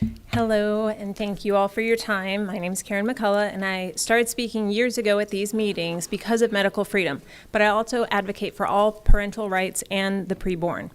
Besides representing Florida Freedom Keepers, I'm a Republican Precinct Committee woman. I'm involved with the national organization Stand for Health Freedom, and I'm also part of a group of almost 2,000 parents here in Brevard County who are unified by their desire to have informed consent on vaccinations and retain the right to choose all medical procedures for their children. So while I'm but one voice, I represent many. I personally know dozens of parents here in Brevard who have seen the real, not rare, damaging side effects of vaccines. And parents, really all people, should be informed about and have the absolute right to refuse biological injections containing formaldehyde, aluminum, gene modification, and aborted fetal tissue. We should also be informed about any foods containing mRNA technology as well as other genetic modifications. And of course, we're thrilled to have RFK Jr. as Health and Human Services Secretary, but we know the pharmaceutical companies have had a financial hold on DC since the National Childhood Vaccine Injury Act of 1986. However, the 10th Amendment ensures our freedoms can be protected at the state level, so I'm requesting you all to do that. I want to remind you that you're elected to represent the people in your districts and not special interests that will seek to own you. And since you're all Republicans, I also want to ask that you would honor the memory of Charlie Kirk. He stood for his faith in Jesus, which I know some of you share. He advocated for protection of human life from the time of conception, which we'd like you to do. And he spoke out for conservative values, which we believe that you all stand for. So I want to ask you to honor his memory, not with a road or a statue, but with your bravery and integrity. Stand up for truth and righteousness, even when it's inconvenient and uncomfortable. Do the right things in Tallahassee. Excuse me, and work to see that other legislators and the Senate and House leadership do the same. We want champions for freedom in our capital, not like some politicians who are lackluster hirelings of big pharma, big ag, and other special interests. You all can accomplish great things to protect our future generations. Please rise to your potential. Do it for the future of our country and for our children and our grandchildren. Please stand with Governor DeSantis against big pharma and for parental rights, and make this legislative session better and far more productive than the last one was. Somehow last session, despite Republican leadership and supermajority, Florida failed to pass important legislation to protect future generations. Please help make a difference in this session so that does not get repeated. This morning I was reading in 1 Timothy, and I was praying for you all who are in authority to not trust in riches, but in the living God, so that we may all live a quiet and peaceable life in all godliness and reverence. Also, Florida has 51 abortion clinics, more than all the other red states combined. Preborn humans should be protected from conception, and we want to thank you all for your work to safeguard medical freedom and parental rights as well. Thank you. Thank you. Next, we are going to have Joseph Warner with the Brevard Autism Coalition. All right. Thank you, everybody, and I appreciate having a chance to speak with you this afternoon. My name is Joseph Werner. I'm the director of the Brevard Autism Coalition and the co-director of One Voice Florida Coalition, both nonprofits. I'm also an occupational therapist by trade and the owner of Child and Family Consultants in Melbourne, Florida. What I'm here to talk about this afternoon is to try to increase the awareness about a crisis that's happening where there's a lack of mental health care, coverage, and funding, especially for individuals and families dealing with autism in Brevard County. I'd like to illustrate this point by telling you a story. And the story relates to a mom by the name of Katie Stymus. Now, Katie had a daughter with, a teenage daughter with autism and a mental health condition. In 2023, Avery, the daughter, her mental health condition was deteriorating to the point where Katie felt she had to try to find inpatient care to try to basically save her daughter. For over a year, Katie did everything she could to find an inpatient care for Avery. But time after time, Avery was admitted to facilities and then discharged because the facilities would say that they didn't have the coverage or the staff or the ability to have the resources to deal with teenagers who had both autism and mental health conditions. Finally, as the Christmas season started to come around in 2023, Katie thought she had found a place to help her daughter, and Avery was admitted to a facility in Orlando. Unfortunately, the same problem happened again, and after 48 hours, Katie was discharged from the facility in Orlando. This, unfortunately, led to Katie becoming hopeless. On December 24th, 2023, Katie left her mom and she left her daughter, and she walked out of her house, and then she walked in front of a Bright Line train. Now, this tragedy may not happen every day, but I can tell you from my work with the nonprofit organization and the Child and Family Consultants, we see families every day who are in similar crisis because the children with autism are unavailable to get psychiatric care. They don't have funding for this care. If they do have funding, they can't find a provider who will take the funding that's available. Many of these people have lost Medicaid coverage due to the Medicaid unwinding from a year or two ago. Private insurers no longer cover mental health care as much as they're supposed to be able to do. And like I said, you oftentimes can't find providers who will take the coverage that's available. So I'm asking you today to be aware of this crisis and to do whatever we can to try to provide mental health facilities, provide funding, coverage, resources. State facilities are often understaffed and underfunded. We need help with our police departments so that they can receive training and understand how to deal with crisis calls when they come from families too. So thank you again for your attention. I appreciate your help with this matter. Thank you, Joseph, for bringing it to our attention.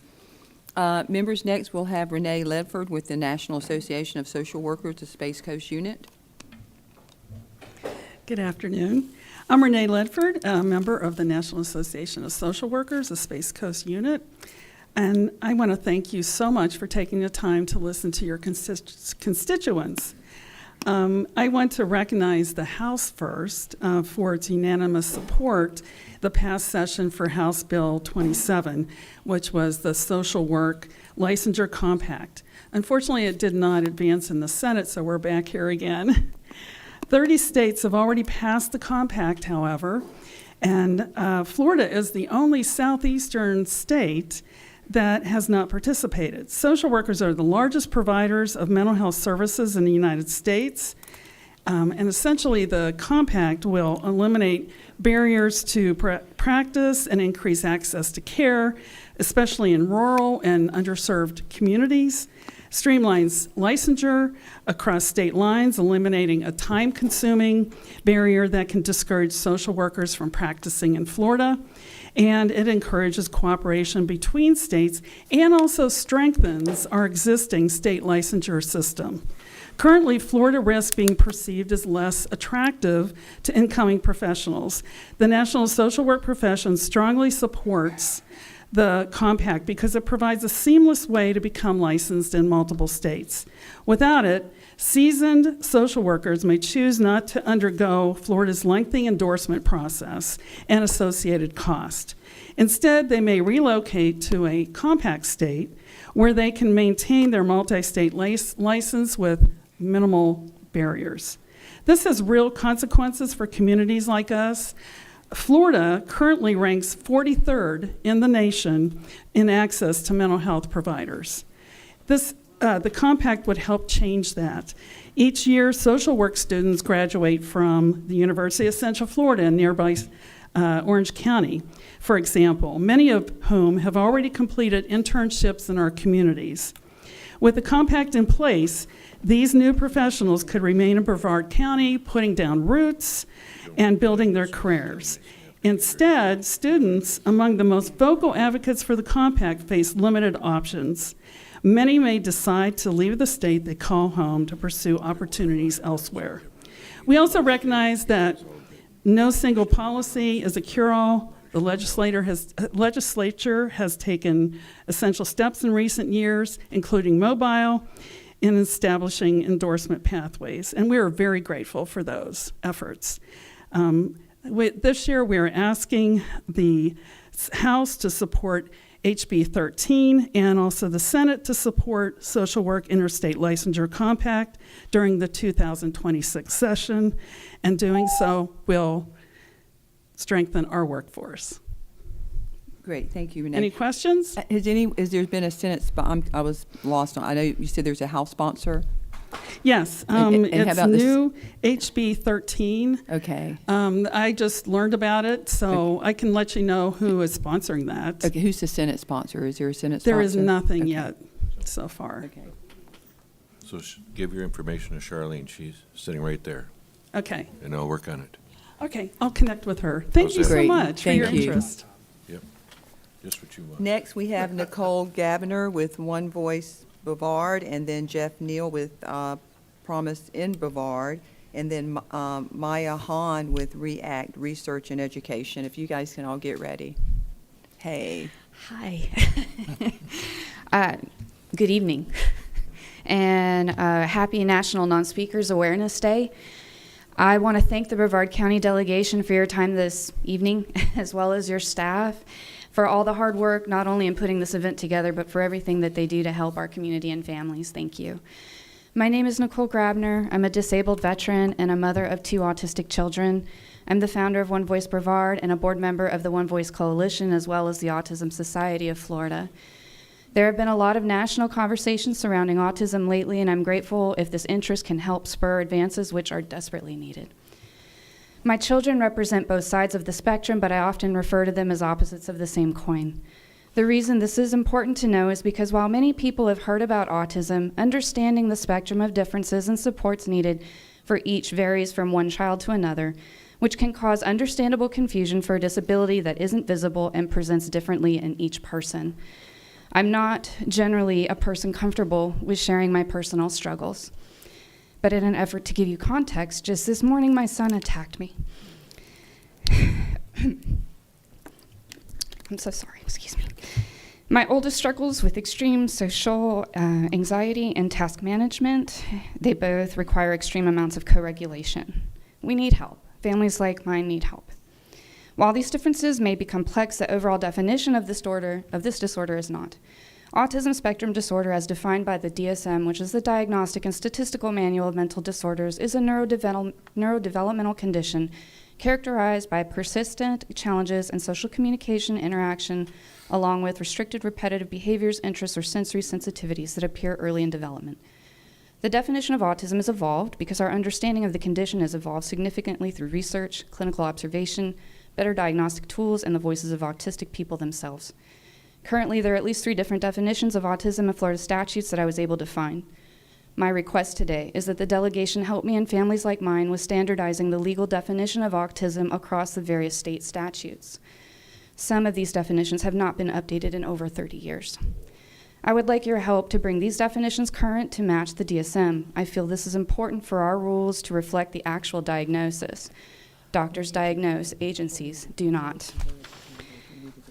To that end, I drafted a bill which I have entitled Sienna's Chance Act after my daughter in hopes that we can build a unified definition of autism and demand agencies respect clinical diagnosis. I want to thank you all for your time and consideration. It is my hope that moving forward, Florida can continue to work towards making sure our families who are struggling to navigate these complex and often burdensome systems much more accessible. Thank you. Thank you, Nicole.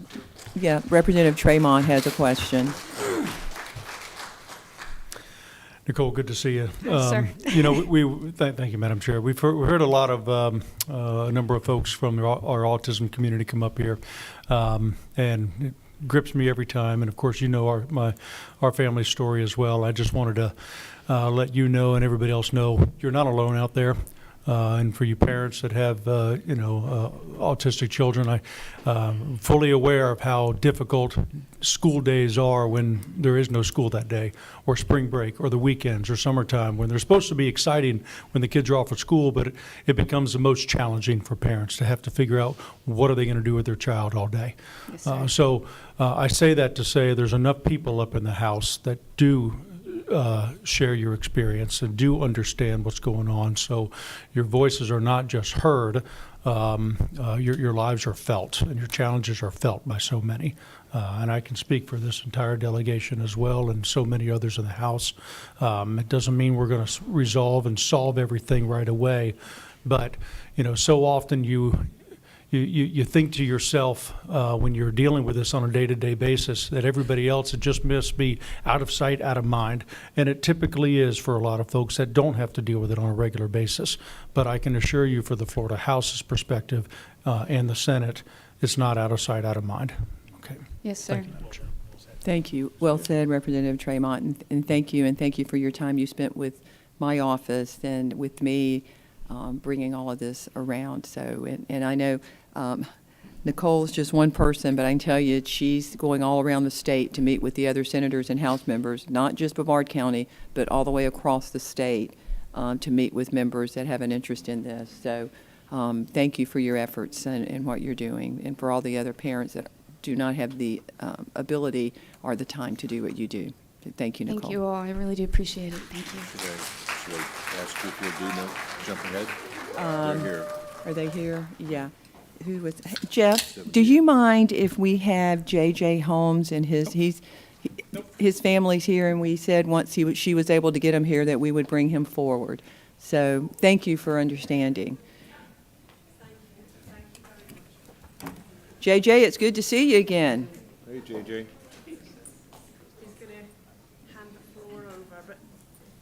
And you brought Santa Claus. Oops. When people find out that Santa is my dad, they're usually pretty surprised. Although I gotta say, this idea would have worked out a lot better if this meeting had been closer to December. Anyway, take it away, Dad. I mean, Santa.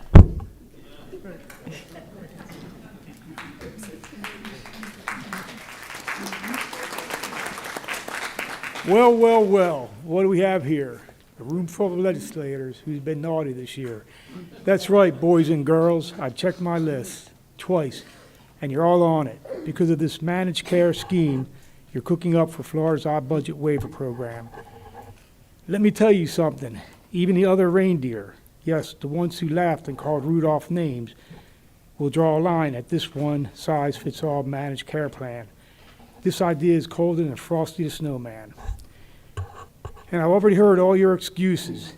But Santa, we just want to get them better services. Except boys and girls, I've seen what happens when managed care takes over programs like this with their half-baked ideas that prioritize profits over people. In fact, last week, Scrooge called me up and said, Santa, what's going on in Tallahassee? These folks are starting to make me look generous. So here's the deal. The holiday season is about giving. It's about caring for the most vulnerable among us, not shipping them off to fend for themselves or manage care. I'm here today to give you a choice. You can either embrace those values and fix what's broken without managed care, or you can spend the next year explaining to every child in Florida why Santa put their legislators on the naughty list for life. And trust me, once you're on the naughty list, it's really hard to get off. Just ask the Grinch and Anthony Sabatini. Make the right choice, boys and girls, because I always know who's been naughty and who's been nice. Ho, ho, ho. Thank you. You're welcome. It's,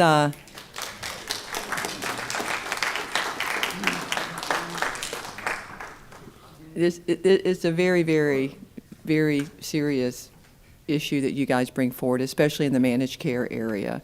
And I know JJ's been in the Capitol many, many days, many months, several years now, and you do make a difference in what you do and sharing with the other senators and House members your story.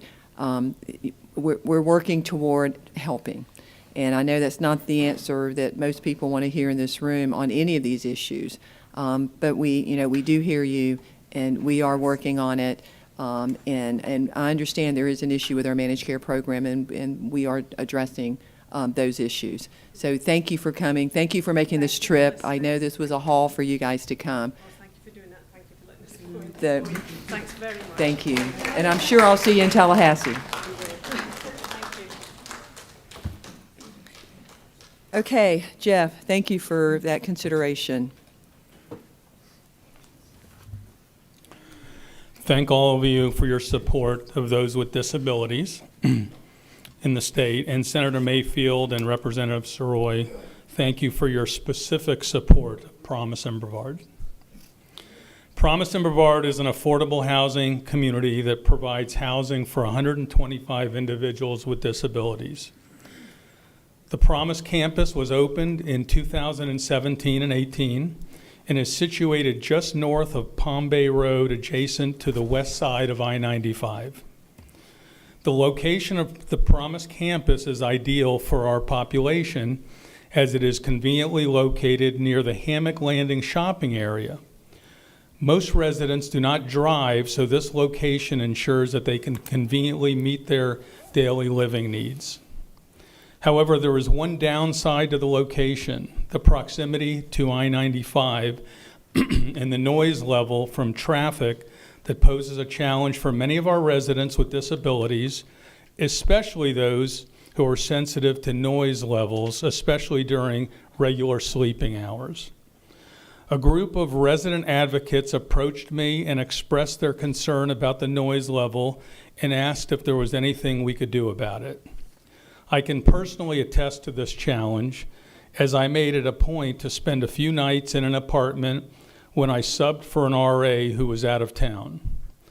After consulting with the West Melbourne City Manager, council members, and Mayor Young, I was provided with contact information at FDOT to initiate a request for attention to potential remedies.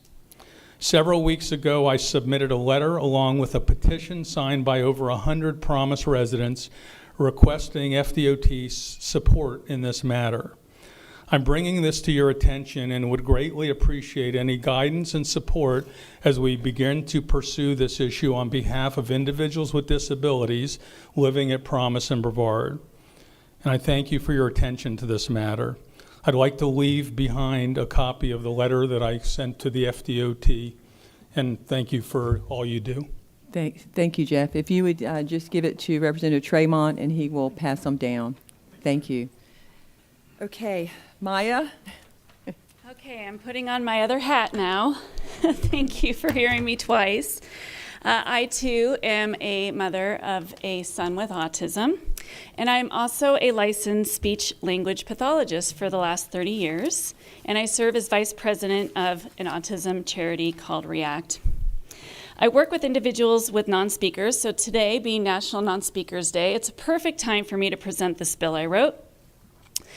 I work with non-speakers and low speakers, including children and adults with profound autism, Down syndrome, and other developmental and communication disabilities.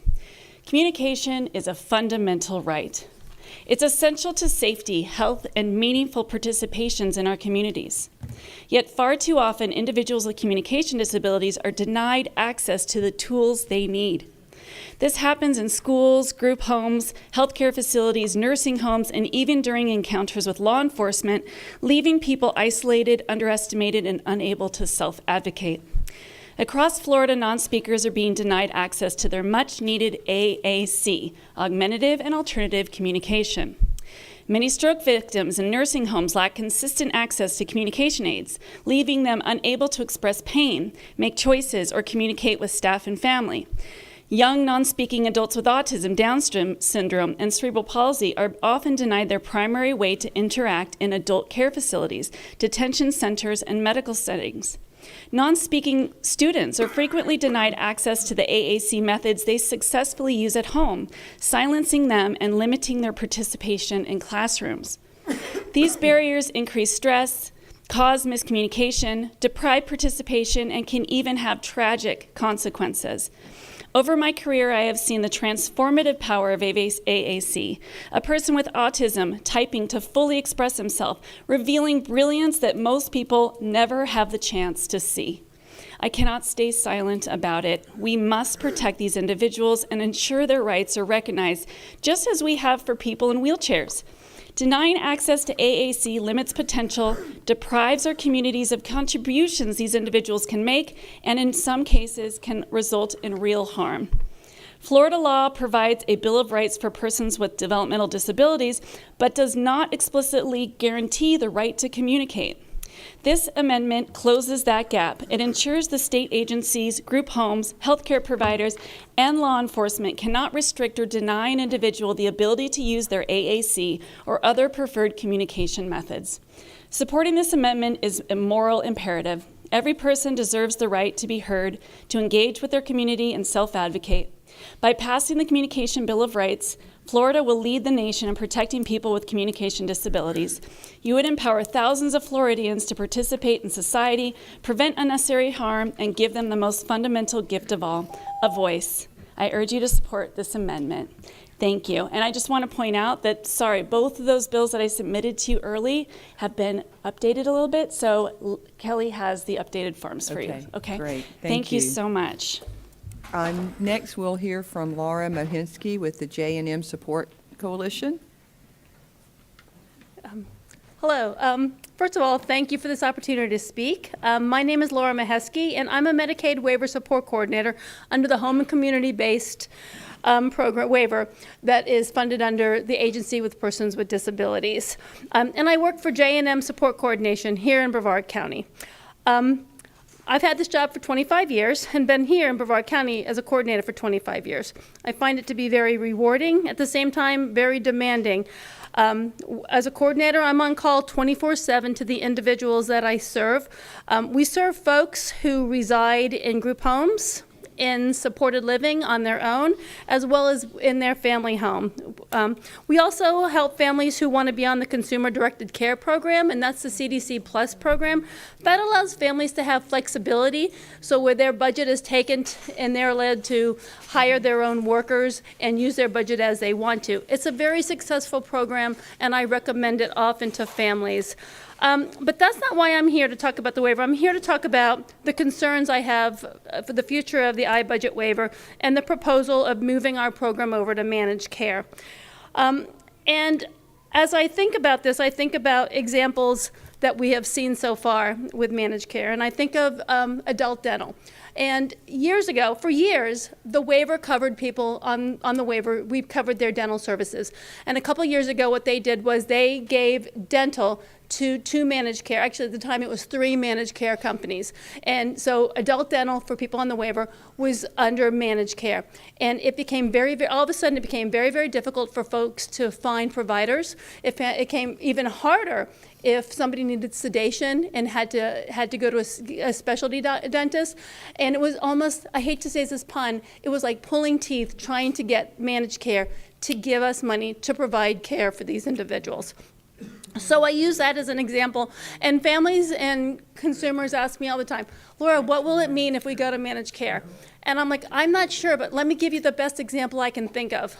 The legislature every year gives money to APD.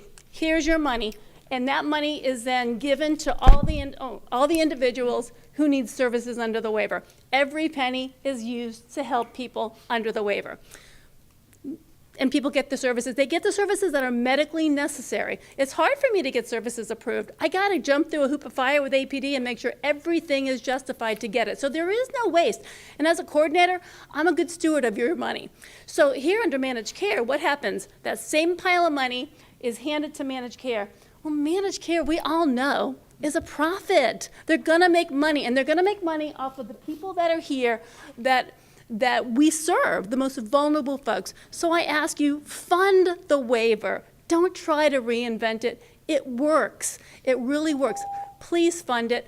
It's not a one-size-fits-all waiver. Everybody has a unique need. Thank you very much. Thank you. And the other issue I know we found with these managed care programs or the managed care programs is they operate differently depending on what region you're in. That's very, very true. That's the issue. And I will have to make this comment. I hate to talk bad about fellow social workers around the state, but support coordination is a very, very unique service. And Florida is very, very lucky. My responsibility is close to 15 pages in our waiver handbook. But under managed care, their responsibilities of case management is very, very different. You could look at the long-term care waiver and some of the others to see that it's a very, very different service that they provide. It is. 24/7, I'm available to those folks. I don't think the same thing works under managed care. Please, please, please, this year, when it comes up, realize that the folks really just need to be served in the program that they have, and that if you fund it better, that's all we need to do. Thanks. Thank you so much. Next, we have Martha Pissarro with the Native Heritage Gathering. And first of all, I want to say what an honor it is to be here today to speak to you all. And thank you for putting this program together for us. The topic I'd like to address today is the state of Florida's support and funding of the arts. And I am Martha Pissarro, the treasurer and event chair for the Native Rhythms Festival, which is presented by the Native Heritage Gathering Incorporated. That is a 501c3, all-volunteer organization that has operated in Brevard County for close to 3 decades. The Native Rhythms Festival has recently experienced the effects of defunding. Over the past 2 years, after budget cuts and program changes have been made to the Culture Builds Florida grant programs, which run under the Florida Division of Arts and Culture, which I'll speak of as FDAC. Historically, our support and strength from FDAC enabled over 14 years of our celebration and honoring of Native American Heritage Month each November through our family-friendly, free of admission, 3-day event that takes place in the beautiful Wickham Park under the pine trees. Native Rhythms Festival is singular in its mission to provide education, exhibition, and entertainment that shares and brings understanding of Native American culture to all peoples. The artists performing on stage represent multiple tribal entities and are award-winning on international levels.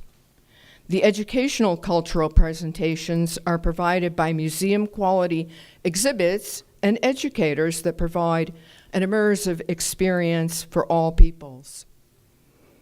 Multiple workshops run throughout the weekend, and our dance performances provide a vivid representation of multiple tribal entities and cultures that have endured the centuries and have been passed down from ancestors to descendants. Over 50 arts and crafts people comprise our vendor village and demonstrate their talents, providing commercial experience unique and not found in Walmart. And further, the livelihoods of our performers are dependent upon the festival, and we are asking for a return to fair and equitable funding through programs such as Culture Builds Florida. On behalf of the board and committee and the community and our artists, we thank you for putting your hearts and minds together for the future and survival of culture. Thank you. Thank you, Martha. Next, we will have Richard Ware with the Abate of Florida Lagoon Chapter. Welcome. Thank you. I appreciate you all taking the time to see us all at one time. It usually helps a little. A little background, ABATE is a national grassroots motorcycle organization aimed towards safety and education of the public. We do that through education classes and through legislative activism. I am the legislative trustee for the Lagoon chapter, which is one of 17 chapters here in Florida. We cover Brevard and Indian River County. Right now, the definition that we're using for ABATE is American Bikers Aimed Towards Education, because that really speaks to what we're trying to do. Last year in the legislature, we advocated for several options and several bills. The only one that came through was driver's ed, and it was so watered down it didn't do a whole lot. It added 2 hours of education, left out the motorcycle awareness program information, and did not require somebody to actually prove they can drive before they pass driver's ed. So we're asking that to be readdressed and stiffened up. The next thing was hands-free device legislation. It passed the Senate last year, got hung up in the House. The chair of the committee that it hung up in said it wasn't good for tourism. Yet, when we look at it, we have 30 states outside of Florida that already require this, so that's a bogus argument. For some reason, it got hung up there, and what it does is it reduces distracted driving, which is the leading cause of motorcycle accidents in Florida and nationally. And by passing this legislation, we can enhance penalties and create driver awareness and get them off their phones so they stop hitting people on motorcycles. The next thing we advocate for this year is lane filtering. It is not lane splitting. Lane filtering, the traffic has to be stopped. It allows a motorcycle to move up a lane in between cars when the traffic is stopped to avoid rear-end collision. Rear-end collision is about 40% of all motorcycle accidents and results in serious injury most often when it happens. We also would like to see an increase in the penalties for law enforcement officials that use profiling, because a lot of times bikers in general get profiled whether they've done something wrong or not. They just get lumped in, hey, all bikers are bad, and we see that quite often, and we would like to see enhanced legislation to stop that by our law enforcement officials. With that, I will try and make it out and see each of you individually, because we do have a few other things, but I'll go ahead and be done for the day. Thank you. Thank you so much. Next, we have Chuck Tyler with Bravery Angels, Florida. Chuck, are you still here? Okay, we'll come back if he comes in the room. Next, we have Lou Contick with Peaceful Brevard. And then after Lou, we have Wayne Twitty with the Brevard Republican Executive Committee, and then Richard Nienick with Election Integrity, if you guys get ready. Hi, great, thank you. Thank you, Chairman Mayfield, legislative delegates, and the community as a whole. Yeah, I'm Lou Kontnick, Melbourne resident and volunteer with Peaceful Brevard. I wanted to just compliment you all on what a What a compassionate and what a good listening group and session this has been. Peaceful Brevard is a nonpartisan, pro-democracy organization dedicated to preserving and protecting the rights of citizens here in Florida and in the United States. We're a chapter of Indivisible. I'm here today to go to the other side of the comment that I just made. I'm here today to express deep concern about the increasing division, conflict, and even tragic political violence that we're seeing in this country. And I hope that you agree, I'm sure that you agree, that we should do everything we can to reduce, not enhance, this anger and fear within our community.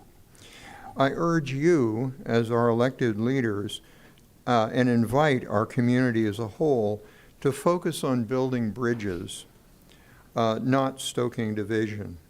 I sincerely hope we can create activities here locally that foster respect, constructive dialogue across our differences. So I was going to say, I applaud the presentation of Chuck Tyler with Brevard, or rather Braver Angels, and I may make some comments about Braver Angels, which I hadn't intended to do. But Braver Angels is a group that has a track record of helping to bring thousands of individuals with very different outlooks to meet and engage with respect. I'm a novice member of Brevard Angels, or Braver Angels rather, learning how best to engage in potentially difficult conversations by opening my mind to others' opinions, by moderating my own reactions, and by sharing my views without harshness. I encourage everyone here and everyone listening to go to braverangels.org and spend some time, understand more about their approach and their successes. If building constructive dialogue is important to you, sign up to receive their mailings. I'm glad to talk to others now or later about those who may be interested in helping to build bridges for that communication here. Finally, let's try to communicate, not fight. Please, let's try. Thank you. Thank you. Thank you for being here and also sharing what Bravery Angels Florida was. Yeah. Thank and you. I can give, if he's not here, I can give you a little bit of what he was going to say. I'm not trying to horn in or anything. No, 2 minutes. Okay. Can you do 2 minutes? I appreciate that. What I have is Braver Angels is a national, nonpartisan, nonprofit working in communities across America to bridge our political divides. In Florida, our mission is to build a culture where neighbors can disagree without dehumanizing. What does it matter here in Brevard? Because division weakens our capacity to solve the very issues that matter most, whether that's housing, education, veteran support, or public safety. When people stop listening to one another, problems remain unsolved. When we create space for dialogue, solutions emerge. In Florida, we're promoting what we call the alliance model, local bipartisan teams that bring together citizens, faith groups, nonprofits, and public leaders to face tough community challenges side by side. One alliance in Central Florida recently convened conversations around homelessness. Another is preparing a community forum on youth engagement. These are not debates for the sake of winning. They're structured opportunities for learning, respect, and problem solving. So that's a sketch that he was going to present. Okay, great. Thank you. So thank you very much. And again, you're doing a great job. Thank you. Thank you. Okay, Wayne, you ready? And then we're going to have Richard and then Lamar. I saw Lamar come in. I think she left. Huh? I think she left. Oh, did she leave? Yeah. Oh, she did leave. I get the waiver that she did leave. Okay. Okay. I've got my supporters here. Okay. Good afternoon, Madam Chair and members of the delegation. My name is Wayne Twitty, and I serve as a member of the Brevard Republican Executive Committee. Today, I'm here to speak on behalf of the grassroots voters across Brevard County who are deeply concerned about the growing lack of transparency in our elections and the role that unlimited political committee to political committee transfers play in eroding public trust. This is not just a personal concern. It's a documented consensus. In April, the Brevard Republican Executive Committee passed a resolution by a decisive margin of 95 to 16, a margin rarely seen on any matter, calling for the legislature to prohibit PC to PC transfers. That vote sent a clear message. Brevard Republicans want transparency restored to Florida's elections. Let me explain why. Both in the August 2024 primary and the April 2025 special election, voters in our county were flooded with campaign materials, mailers, text messages, digital ads, and the like. Many of these ads weren't just aggressive, they were deceptive. They were styled as official voter guides. They misused the names of logos of trusted institutions, President Trump, Governor DeSantis, the Brevard Republican Executive Committee, even the Republican Party of Florida. The effect? Voter confusion and misleading perceptions of endorsement. But the real kicker, voters couldn't tell who paid for it. That's because the political committees behind these efforts used a legal shell game, transferring funds between multiple PCs to disguise the original donor. These PCs to PC transfers currently allowed under Florida law act as legalized money laundering schemes in the middle of our elections. Let me be clear, this isn't about regulating speech, it's about identifying the speaker. If voters can't see the funders, how can they make an informed choice? If special interests shape the outcome, how can we expect policy to reflect the public will? This isn't just about flyers, this is about public governance. We understand that legislative priorities are often shaped by leadership, namely the governor, the speaker, and the Senate president. But you, our delegation, are our voice in that process. We are asking you to elevate the issue, this issue, take up this cause, and make transparency a priority in the 2026 election. In the PC to PC shell game, close the loophole, restore public trust. Thank you for your service. Great. Thank you, Wayne. Thank you very much. Okay, Richard.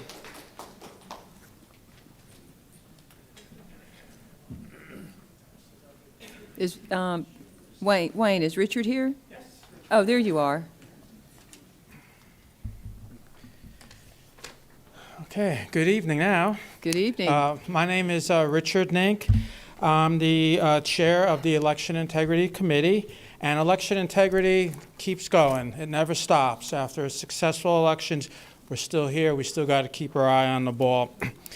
Today, you've been presented with a lot of hard issues, asking for some big dollars. Well, I got an easy one. I'm not asking for any money. It's a pretty easy one, just 5 digits.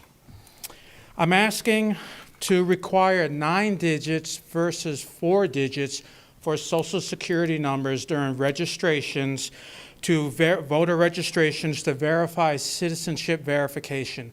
Just 5 more digits is going to make a big difference in election integrity. I want to go through the problem background of simple solution, a straw man simple solution, benefits, and what our ask is.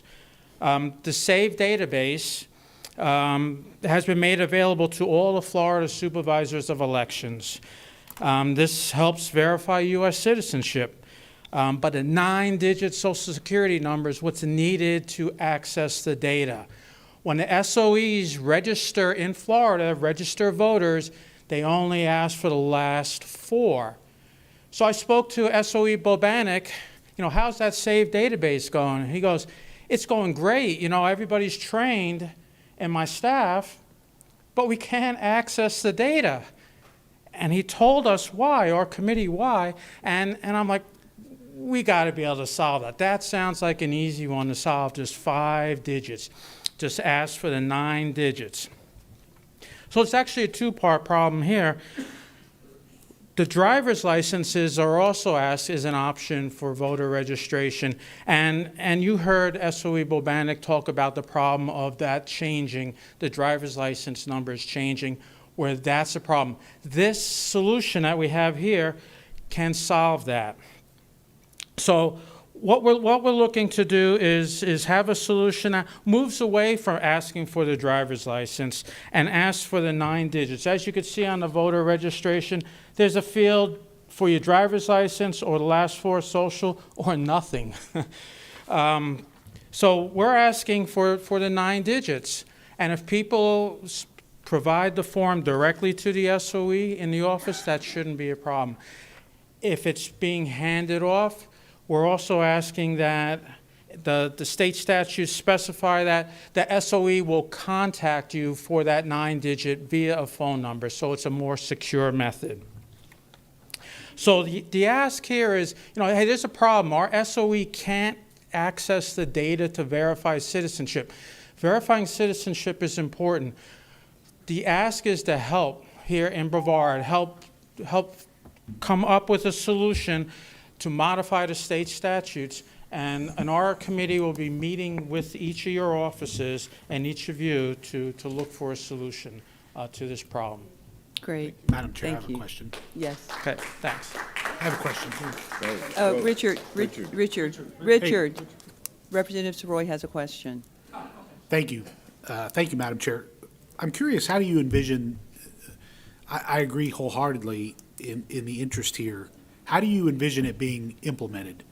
Does it happen, December 31st, Supervisor of Elections issues new voter registration cards? Do you phase it in over time? Is it done when a touch point is made with the office? How do you see it unfolding? Well, we see it as modifying the state statutes. That's got to be step one. And then after the statutes are modified, then modifying the form, the voter registration application form would then follow because it would reflect the state statute. So this is for new registrations, and this is also for people who move. So it's going to be a problem anyway. If they get their driver's license updated, the supervisor is not going to have the information anyway. So new deadline, new registrations only. Starting with correct. New registrations first, then that'll eventually filter out through the whole system as people update, as they move, and then there'll be, the statutes can be modified later to include all. But, start somewhere. Start with the new registrations first. Right. Thank you. Thank you, Madam Chair. Thank you. Okay. That it? Questions? Okay. Suzanne Taylor with the League of Women Voters of the Space Coast. Oh, Lamar left. You don't look like Suzanne. I am not Suzanne. Well, However, I'm standing in for Suzanne. You come on up. Just state your name for the record. My name is Michael Kemp. I'm standing in for Suzanne Taylor, the president of the League of Women Voters of the Space Coast. Good afternoon, and thank you all for coming. We think that this is a great venue for building trust with the voters of Brevard County, and that's what the League of Women Voters does. We want to continue to build trust into the electoral process to help you and to help your voters. And to do that, we do things which support the supervisor of elections. We do things like we publish voter information, contact information for elected officials. We have a website called Vote 411 where voters can find not only election information but also candidate information in the candidate's own words. We put that online for them to find, and we make it very easy for them to find. The League has been building trust in democracy nationally for 100 years. since the 1920s. And we do that by helping candidates reach the voters. We are willing to provide a candidate forum for all elections in Brevard County. We do that for municipal elections, we'll do it for special district elections, for legislative elections. We really appreciate it when the candidates will allow us to do that, because we need both candidates, or more candidates if there's more, as there often is in municipal elections. Now, the Michael, League of Women- can you, we forgot to set the clock, but we were watching it, so your 3 minutes is up, but can you wind it down since you It's 3 didn't know minutes. that? Oh, well, yes. Thank you. I will say one thing, nonpartisan as to candidates and political parties, the League of Women Voters does advocate for specific policy positions, especially on voting rights. So, in the 2010, a majority Are we of... winding it down? Yes, this Okay. is. The League of Women Voters of the Space Coast asks that you respect a clear request by the voters of Florida and Brevard County to have elections that have elections that are redistricting that only happens in a nonpartisan process through compact districts, and to reject the national request for a mid-decade redistricting. Great. Thank you, very Michael, much. very much. We apologize, we forgot to set the clock. Okay, Jean Sizemore, Brevard Democratic Executive Committee? Yes, thank you. Good afternoon, and thank you for the opportunity to speak today. I am Jen Sizemore, the new chair for the Brevard County Democratic Party. Brevard is becoming unaffordable, and people are being pushed out of the communities they've built. As our legislative delegation, you all have the power to change that, and I feel like you have a responsibility to act on that.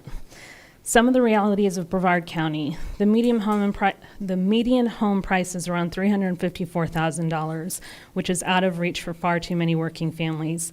Average apartment rent is $1,400, and single-family rents are up 45% since 2018. Mobile home residents, many who are seniors and veterans, have been hit with shocking lot rent increases up to $725 in Cocoa and up to $855 in Merritt Island, all in under a year. Property insurance premiums keep climbing despite promises of relief. These are not just numbers. These are teachers priced out of the communities where they teach, nurses and first responders who can't afford to live in the counties that they protect, seniors who work their whole lives but are now in fear of losing their homes, and veterans whose fixed benefits no longer cover basic housing costs. These are our people. They're your constituents. This isn't about party. It's about people and whether Brevard remains a place where they can call home. I know that not every factor is in your control, but many are, and I'm heartened because this is my first time here, and I hear how you've helped all of these other communities, so I know that you'll do your best to support your constituents in Brevard County. Some of the asks: protect affordable housing funds. Some of them are being raided, and the funds are being spread to areas that do not support working families and veterans in getting housing. Stop rent gouging in mobile home parks. People who own their homes shouldn't be forced out because they don't own the land. State law can and should protect them. Deliver real insurance relief. Stabilizing the companies was half the job. Without consumer protections, families are left with premiums they can't pay. We should be putting homeowners first. And support housing that matches the local needs by incentivizing workforce and mixed income housing, not just luxury developments. The people who teach our kids, protect our neighbors, and care for our sick should be able to live here. These are choices that you can make in Tallahassee, and the question is simple: will you stand with developers and insurers, or will you stand with families, seniors, and veterans who call Brevard home? Thank you so much for your time this afternoon. Thank you, Jen, and you did a great job for your first time. Next, we're going to have Sandra Sullivan with Wave Action. Good evening. Thank you for your time tonight. Next year, we will celebrate the 250th anniversary of our great nation. I believe that increasingly our republic is increasingly representing We the Money special interests. My Florida legislative request is to restrict PAC-to-PAC transfers as presented by Wayne, and also to restrict monopolies from contributing to PACs. Benjamin Franklin is quoted saying, "A republic if you can keep it." Abraham Lincoln honored the soldiers that sacrificed their lives for our freedom in order to have a government of the people, by the people, for the people. President Reagan said, "We the people tell the government what to do, it doesn't tell us. We the people are the driver, the government is the car, and we decide where it should go and by what route and how fast." Instead, we see the influence of organized lobbying and campaign finance have distorted the constitutional system that led to outcomes that favor We the Money special interests. Remember also Reagan's words, "Freedom is never more than one generation away from extinction." PACs are legalized bribery. HB 569, 2013, changed Florida's campaign finance by removing political committee contribution cap of $500, making it unlimited. I looked at one PAC with 5 $1 million contributions in a row. How are the globalists Agenda 2030 buying our laws and undermining our republic? FP&L proposed nearly $10 billion rate hike for electricity over the next 4 years, about 40% increase in our electric bills, representing the largest utility hike in U.S. history. This is less than a year after the Florida Public Service Commission approved a $1.2 billion in rate hikes. According to Fox News story, private equity giants like BlackRock and Blackstone are buying local utilities to power AI data centers. FP&L's parent company top institutional stock owners include Vanguard and BlackRock. Florida often favors developers and globalists taking away, with bills like Live Local, the You Will Own Nothing and Be Happy law that facilitates Agenda 2030 for 60% of homes to be owned by corporations by 2030. Their 75% discount on property tax exemptions are our tax increases, and fixing this can lower our taxes. And now Senate Bill 180 is even worse for home rule, undermining the new area of critical concern for South Beaches as the comp plan was thrown out by the state. If you believe in the future of America, please restore our republic in Florida back to We the People with PAC reform, with PAC-to-PAC, limiting PAC-to-PAC transfers and restricting monopolies from contributing to PACs. Thank you. Thank you, Sandra. Next up, we're going into our public comment now, and if we keep it to the 3 minutes like we've been going, I hope we'll be done by 7. So with that, we have Ms. Ems, you are recognized. Is she still here? Okay, she is not. We have Richard Stimson. Richard. Quick. Okay. I work with people who are mentally handicapped, intellectually disabled. Some 40, 50 years ago, the state of Florida decided to have something called a termination rule added to the administrative code. And it worked fine for until 2019, right before the pandemic, and they changed it. My request today is someone here would ask APD to start the administrative rule making process to change it back to the original. The original rule had real due process. The one now took it all away. It's all about when there's a problem between a state-funded agency, a nonprofit, and a mentally handicapped person. And there was a rule to handle that that was established 40, 50 years ago. And now that agency only has to give 30-day notice and they've got to go. Now, I can go into a lot of detail, but in the pandemic, we lost a lot of group homes. Group homes were able to say, hey, you got 30 days, you got to leave. We'll take all the easy folks. We need due process back in the rule. Would anyone here be willing to ask APD to start the rulemaking process to replace the current rule with the original and see what they say? I would like to be part of that process. During the pandemic, we had a local agency terminate 4 people in the middle of the pandemic. We need the rule to be back to the original. Thank you. You need to check that out. Okay, next we're going to have Martin Kaczynski. Sorry. Martin? Is it Martin here? Okay, we're moving on. Joe Holmes has already spoke, Francine Richmond, and then we have Judith Trendale and Elizabeth Huggins. You guys all get ready. Hello, my name's Francine Richmond. I'm a wife, a mom of 4, a grandma of 5, and I'm an active voter and a healthcare professional for more than 42 years. I'm here to speak about the Romeo and Juliet clause. That is part of the sex offender registry. Teenagers are put on the sex offender registry for doing what is often normal human biological behavior. Having teenage sex is not preferred, but it happens. When it's a nonviolent crime, no rape or force, it's not prudent to use such harsh punishment. Putting a young person on the registry is a punishment that is a lifetime sentence. The registry is something they can never get away from. There's no off-ramp. The registry ruins young lives. My son will have trouble with employment, education, housing, the ability to provide for himself and his family if he were to ever have one for the rest of his life. In Florida, the Romeo and Juliet law recognizes that teenagers who engage in consensual sex with peers should not be punished. However, when older than the 4 years that's allowed, one day, if they're one day over, they're put on the sex offender registry. My son was 3 months. There is much shame and shunning and depression that comes with the label of sex offender. It's a scarlet letter, and many people try to harm them. Everything about my son is published and available to anyone who might want to harm him. This is very traumatic for a young person trying to deal with branding of this label. This puts our youth in danger. Many young people decide suicide is better than trying to live with these shackles. Imagine if it was your teenager. My son was put on the registry at the height of the Me Too movement in 2017. He was 19. I'm able to see clearly now. I have a wealth of knowledge and experience to share. This law must be changed. Some relief has to be given to our youth.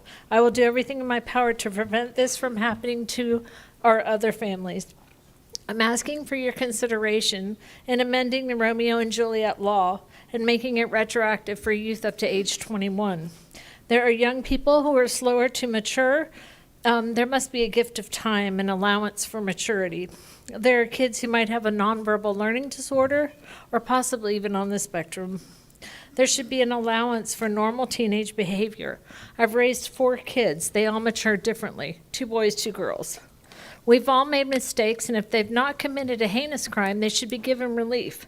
Romeo and Juliet are infamous and a tragedy of youth. Putting our youth on the sex offender registry is a tragedy that makes them infamous. Thank you for your time. I'm asking for your support or sponsorship of a bill called Protect Our Youth. And if you have any questions, I'm happy to answer them. And if I may pass you a flyer to pass out, thank you so much. Thank you, Francine, for sharing your story. Judith? Good evening.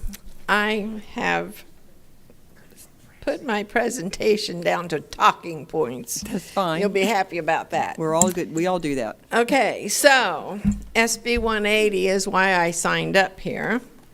And we all know that it is far too broad. The problem, it handcuffs counties and municipalities from doing their job. A simple fix to the dilemma is an amendment, a simple amendment to restrict SB 180 to disaster-declared areas only. Limit the bill to short-term 12 to 18 months after the disaster declaration. The communities will have the ability to recover quickly without losing long-term local control. This amendment would be the common sense approach to a very bad, hurried bill. While I have the time, the second subject would be on the pack-to-pack. It affects we the people. Overdevelopment, high Florida Power and Light, Duke Energy bills, high insurance rates, high property taxes, all are burdening the residents of Florida. So those entities, what do they have in common with the PAC money? They happen to be the biggest donors and contributors to the PAC money. Millions of dollars get funneled, another form of political money laundering. So I'm asking you to step up to the pump and do what our president said in 2016 when he first got elected. He said, it's time to bring government back to the people. He promised to do that. So it's time to stop the money laundering and do the right thing.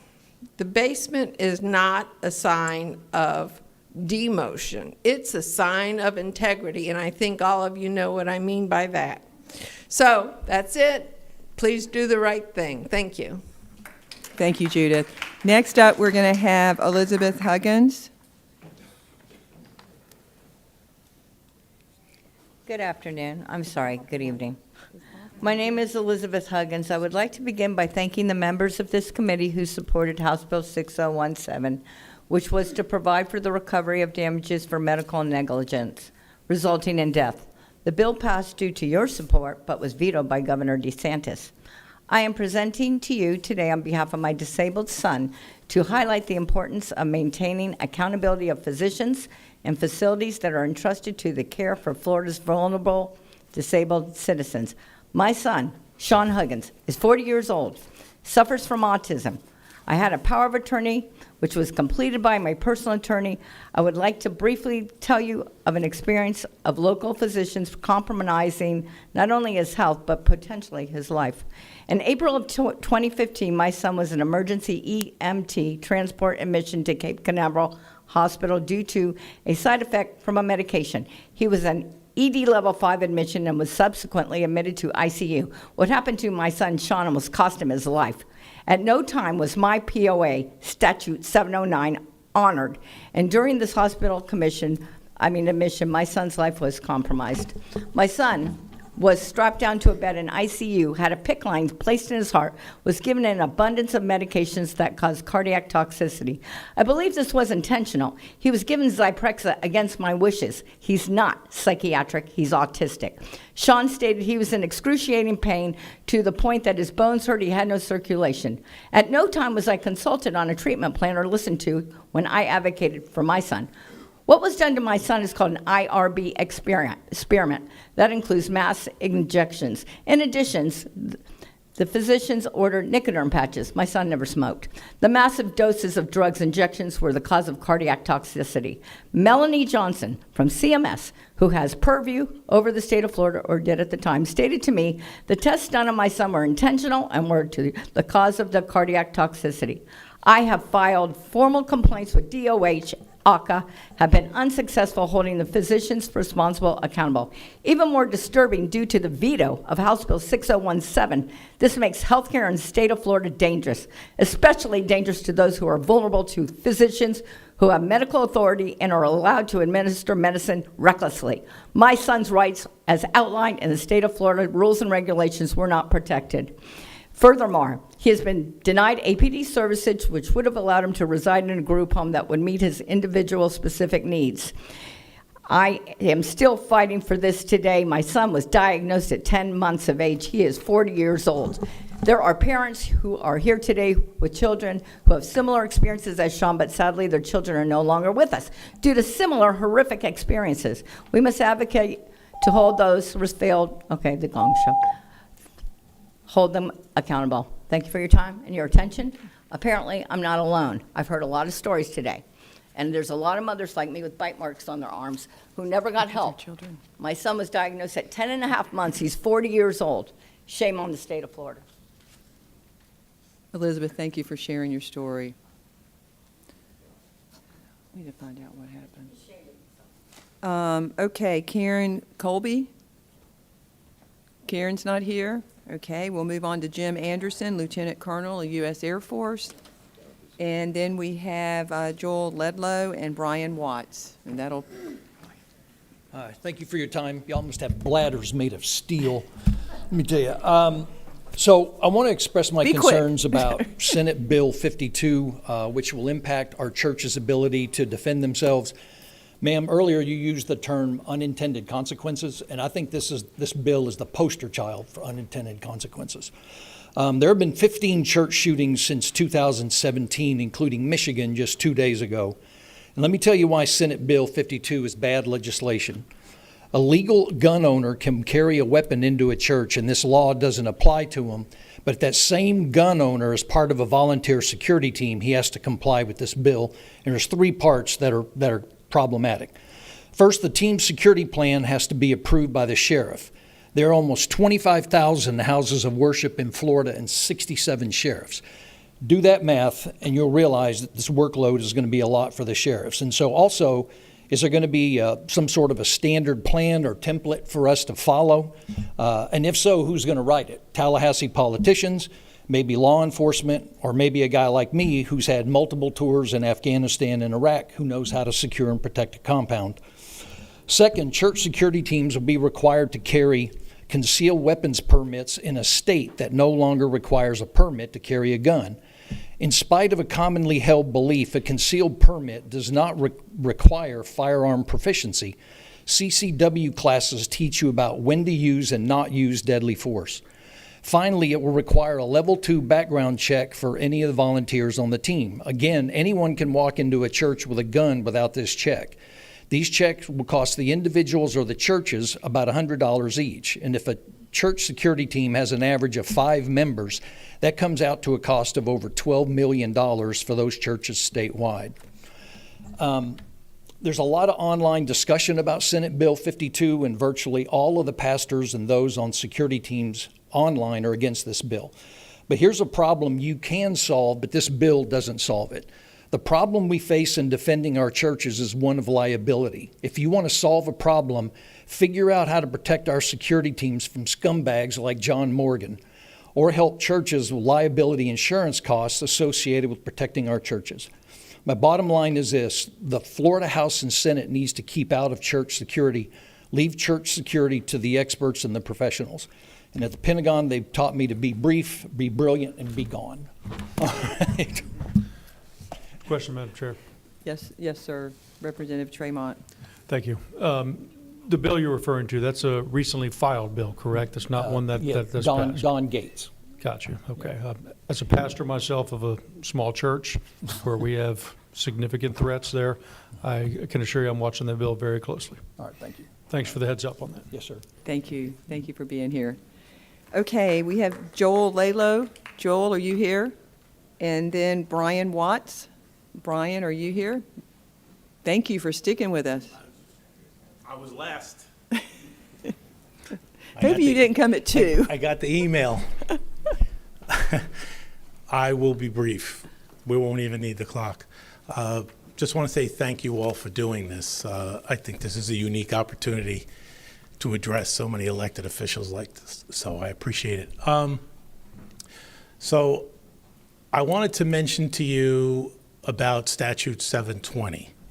So last year, there was a lot of strengthening that went into 720 for HOAs, and I thought that was all good, and it's been helpful. But what I wanted to mention to you was the issue regarding enforcement. Okay. So as it stands today, if a homeowners association does not follow 720, there are no repercussions. There is no enforcement mechanism. There's no governing authority.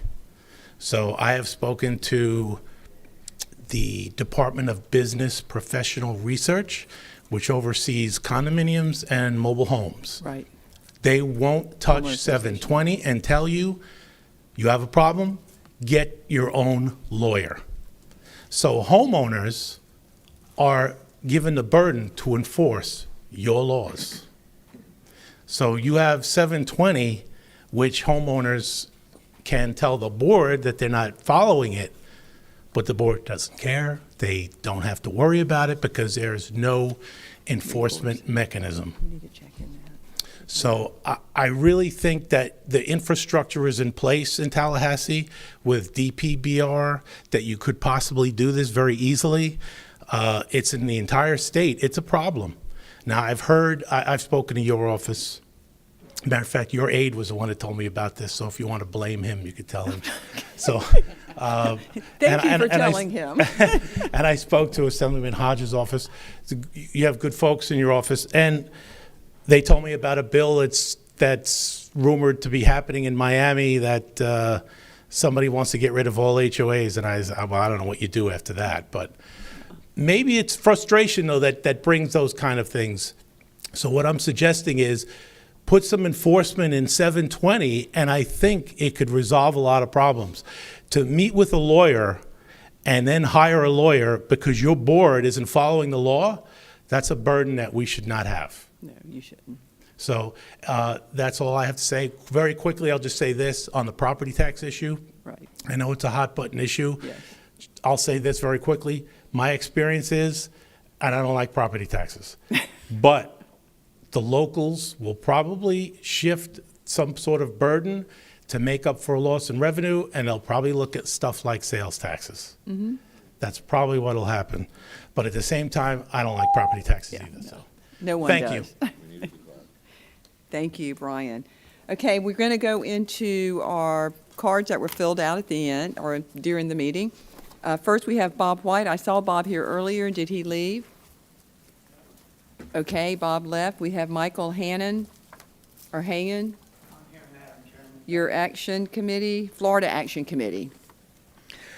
Thank you for extending the session so that I can speak for the first time in front of y'all. I've spoke to other delegations. My name is Michael Hanan. I'm a Florida resident and a taxpayer, and I've been here since 1982. I'm a 10-year honorably discharged, decorated combat veteran who served 3 combat deployments during that 10-year military career. Lastly, I'm a veteran forced to register on Florida's Sexual Offender Registry. Florida's registry violates U.S. constitutional amendments 1, 2, 4, 5, 7, 9, 12, 14, 19, 15, and 24 in multiple ways, 24 hours every day for every person forced to register's lifetime.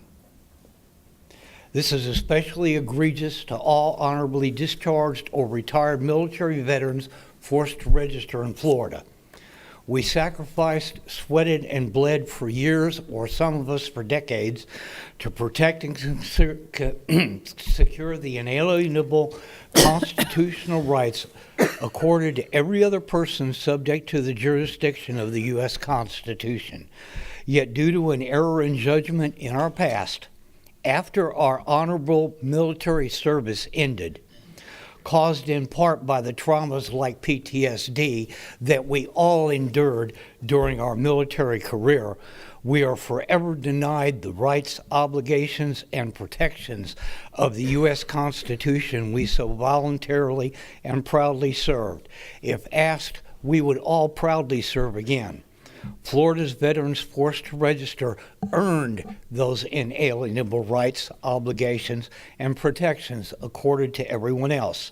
We deserve to have those same inalienable rights restored permanently and immediately and in full. So please, for the honorably discharged veterans who serve this country, do the right thing. Thank you. Great, thank you for being here.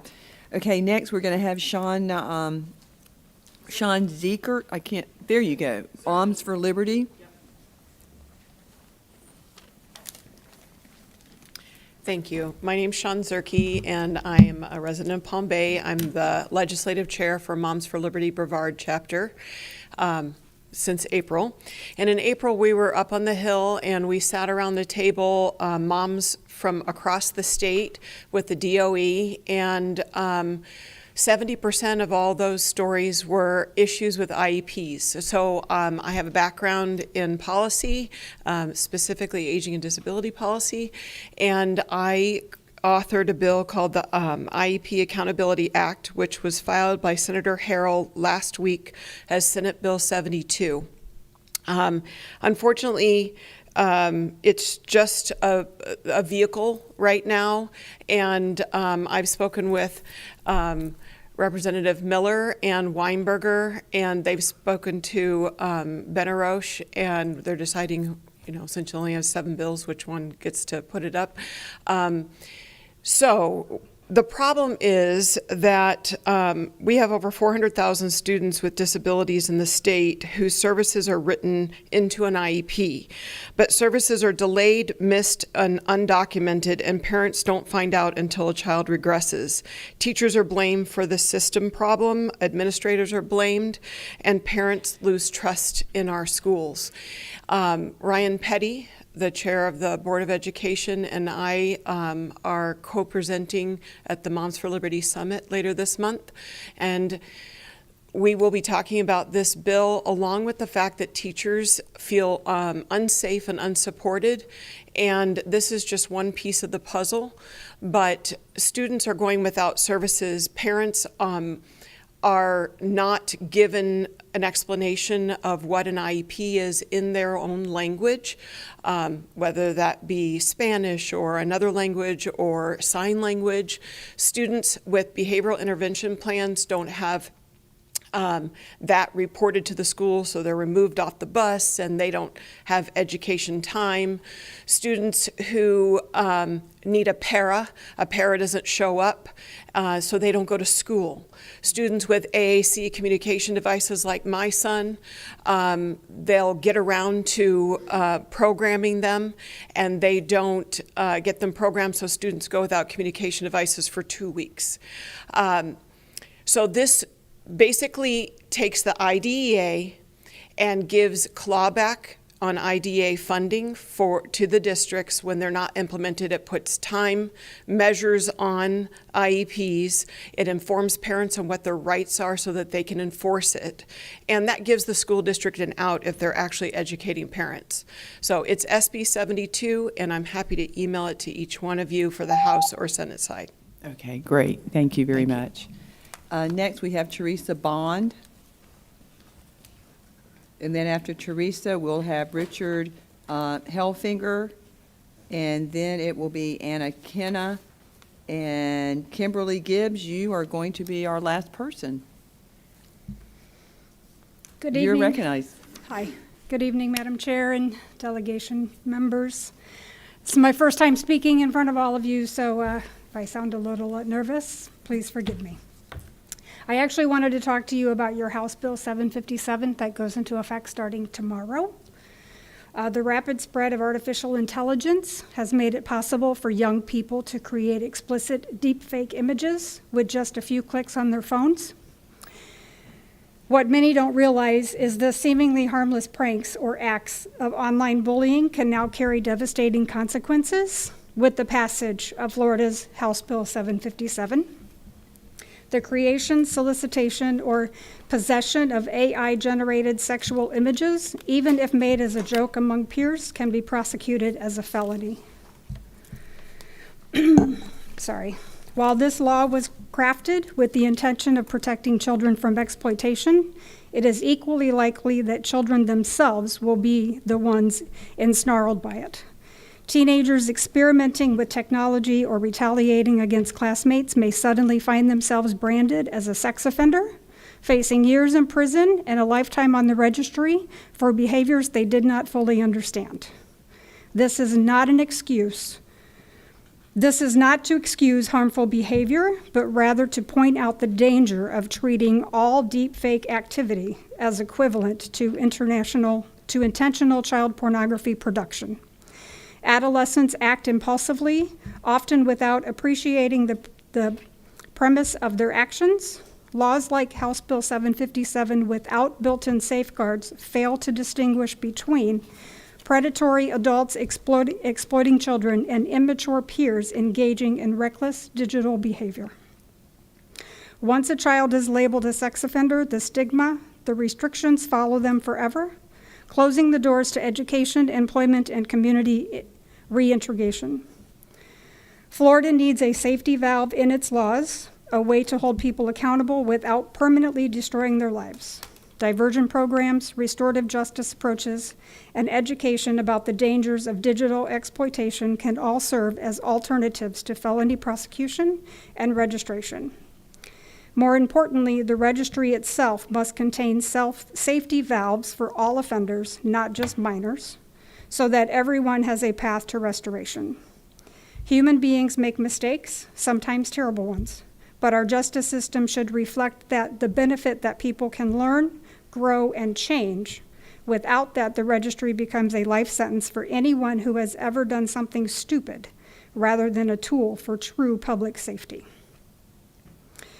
As it stands, the registry is broken.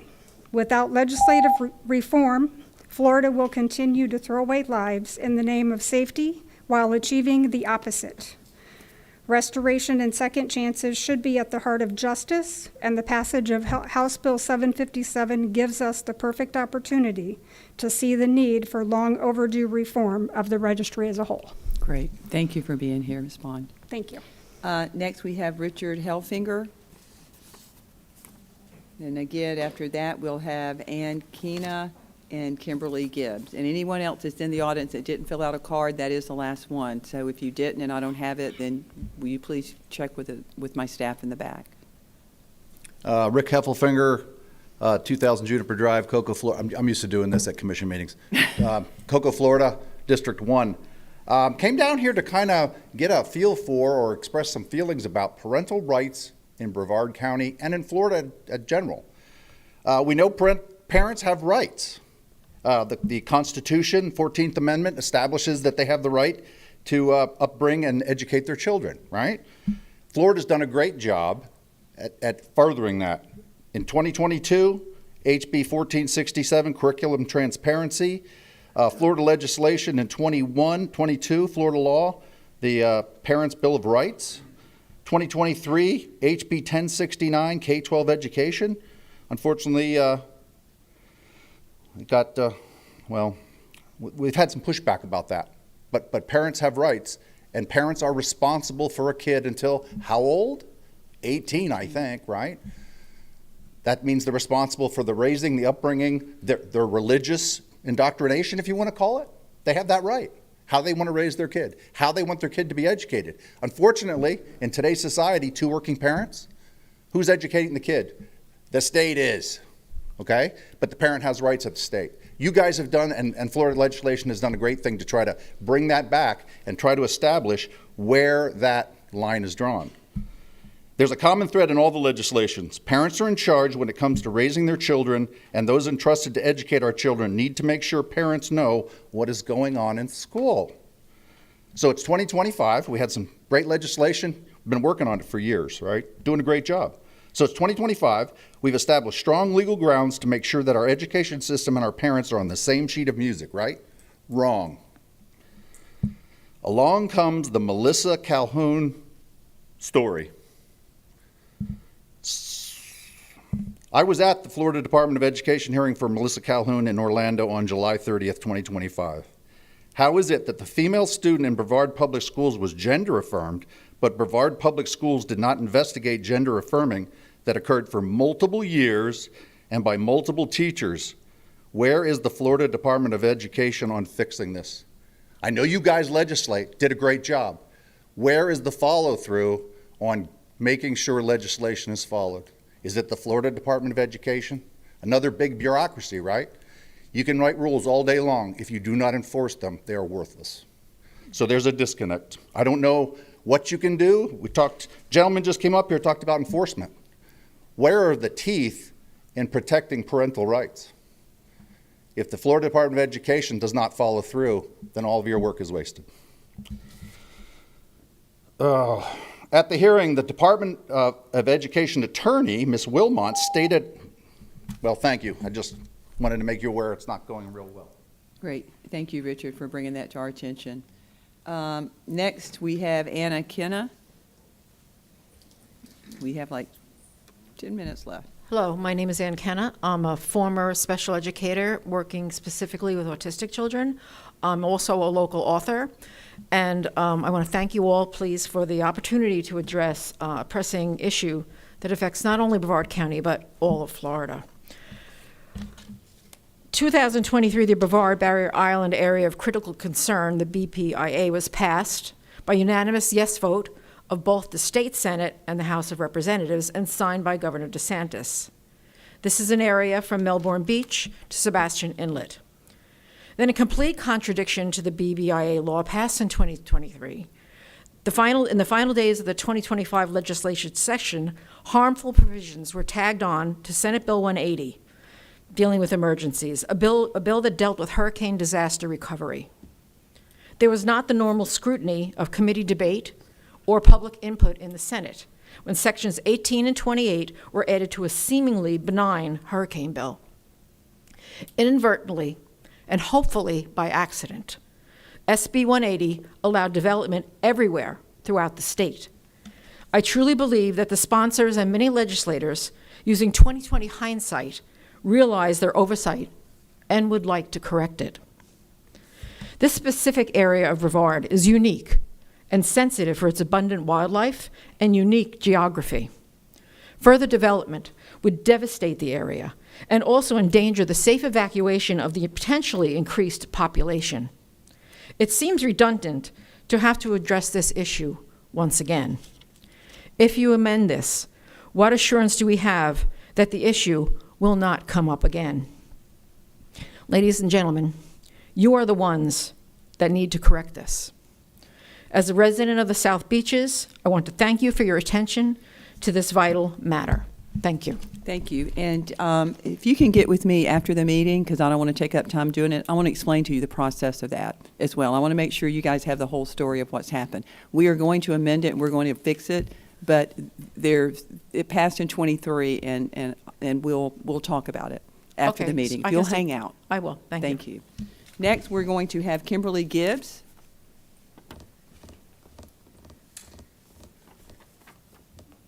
Thank you, Kimberly, for waiting.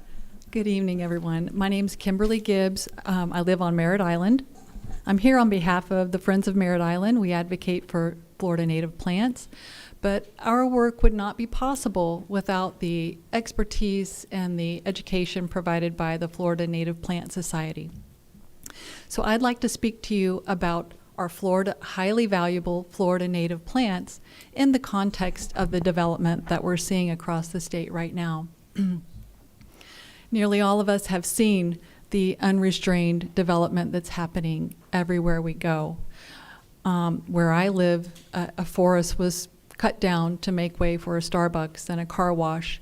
Nearby, new housing developments have been installed. And what we're seeing is, well, I'd like to talk about the plants that are being replaced. So entire ecosystems are being bulldozed. And the plants that are being installed in their place are typically alien plants that didn't evolve on this continent at all.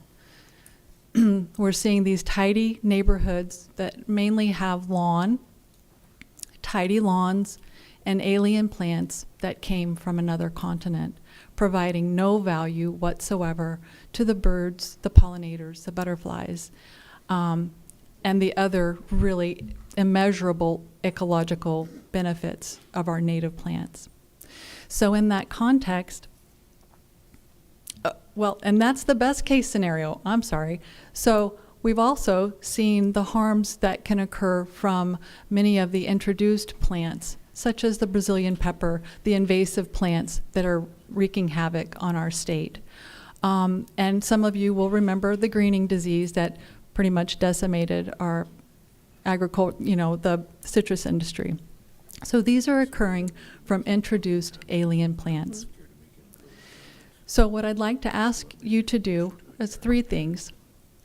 First of all, Floridians have strongly supported conservation measures. Florida Forever. I'd like to ask you to restore full funding to Florida Forever. What is that number? It's $300 million. Okay, that's what we need in the Florida Forever program. Has wide support across all of the political groups and throughout Florida. Secondly, I want to ask you to strengthen incentives and regulations to ensure that all future development requires the majority of plants to be our Florida native plants, valuable plants. And thirdly, I'd like to ask you to do more to regulate and prevent the plant nurseries from selling invasive and non-native plants. Thank you. Great, thank you.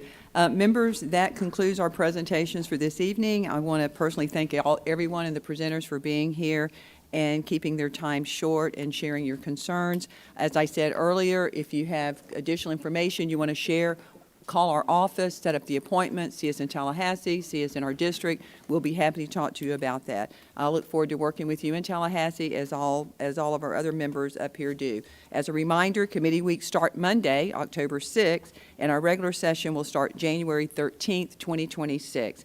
And members, if there is no other final remarks, Senator Wright moves we rise, and seeing no objections, we are adjourned. Thank you again for coming. The opinions expressed by any member of the public during any period of public comment do not necessarily reflect the views or opinions of the Board of County Commissioners of Brevard County, Florida, Space Coast Government Television, or the program sponsor, and are solely those of the presenter. The Board of County Commissioners of Brevard County, Florida, Space Coast Government Television, and the program sponsor hereby expressly disclaim any and all responsibility or liability for any defamatory or slanderous statements expressed by any member of the public during any such period.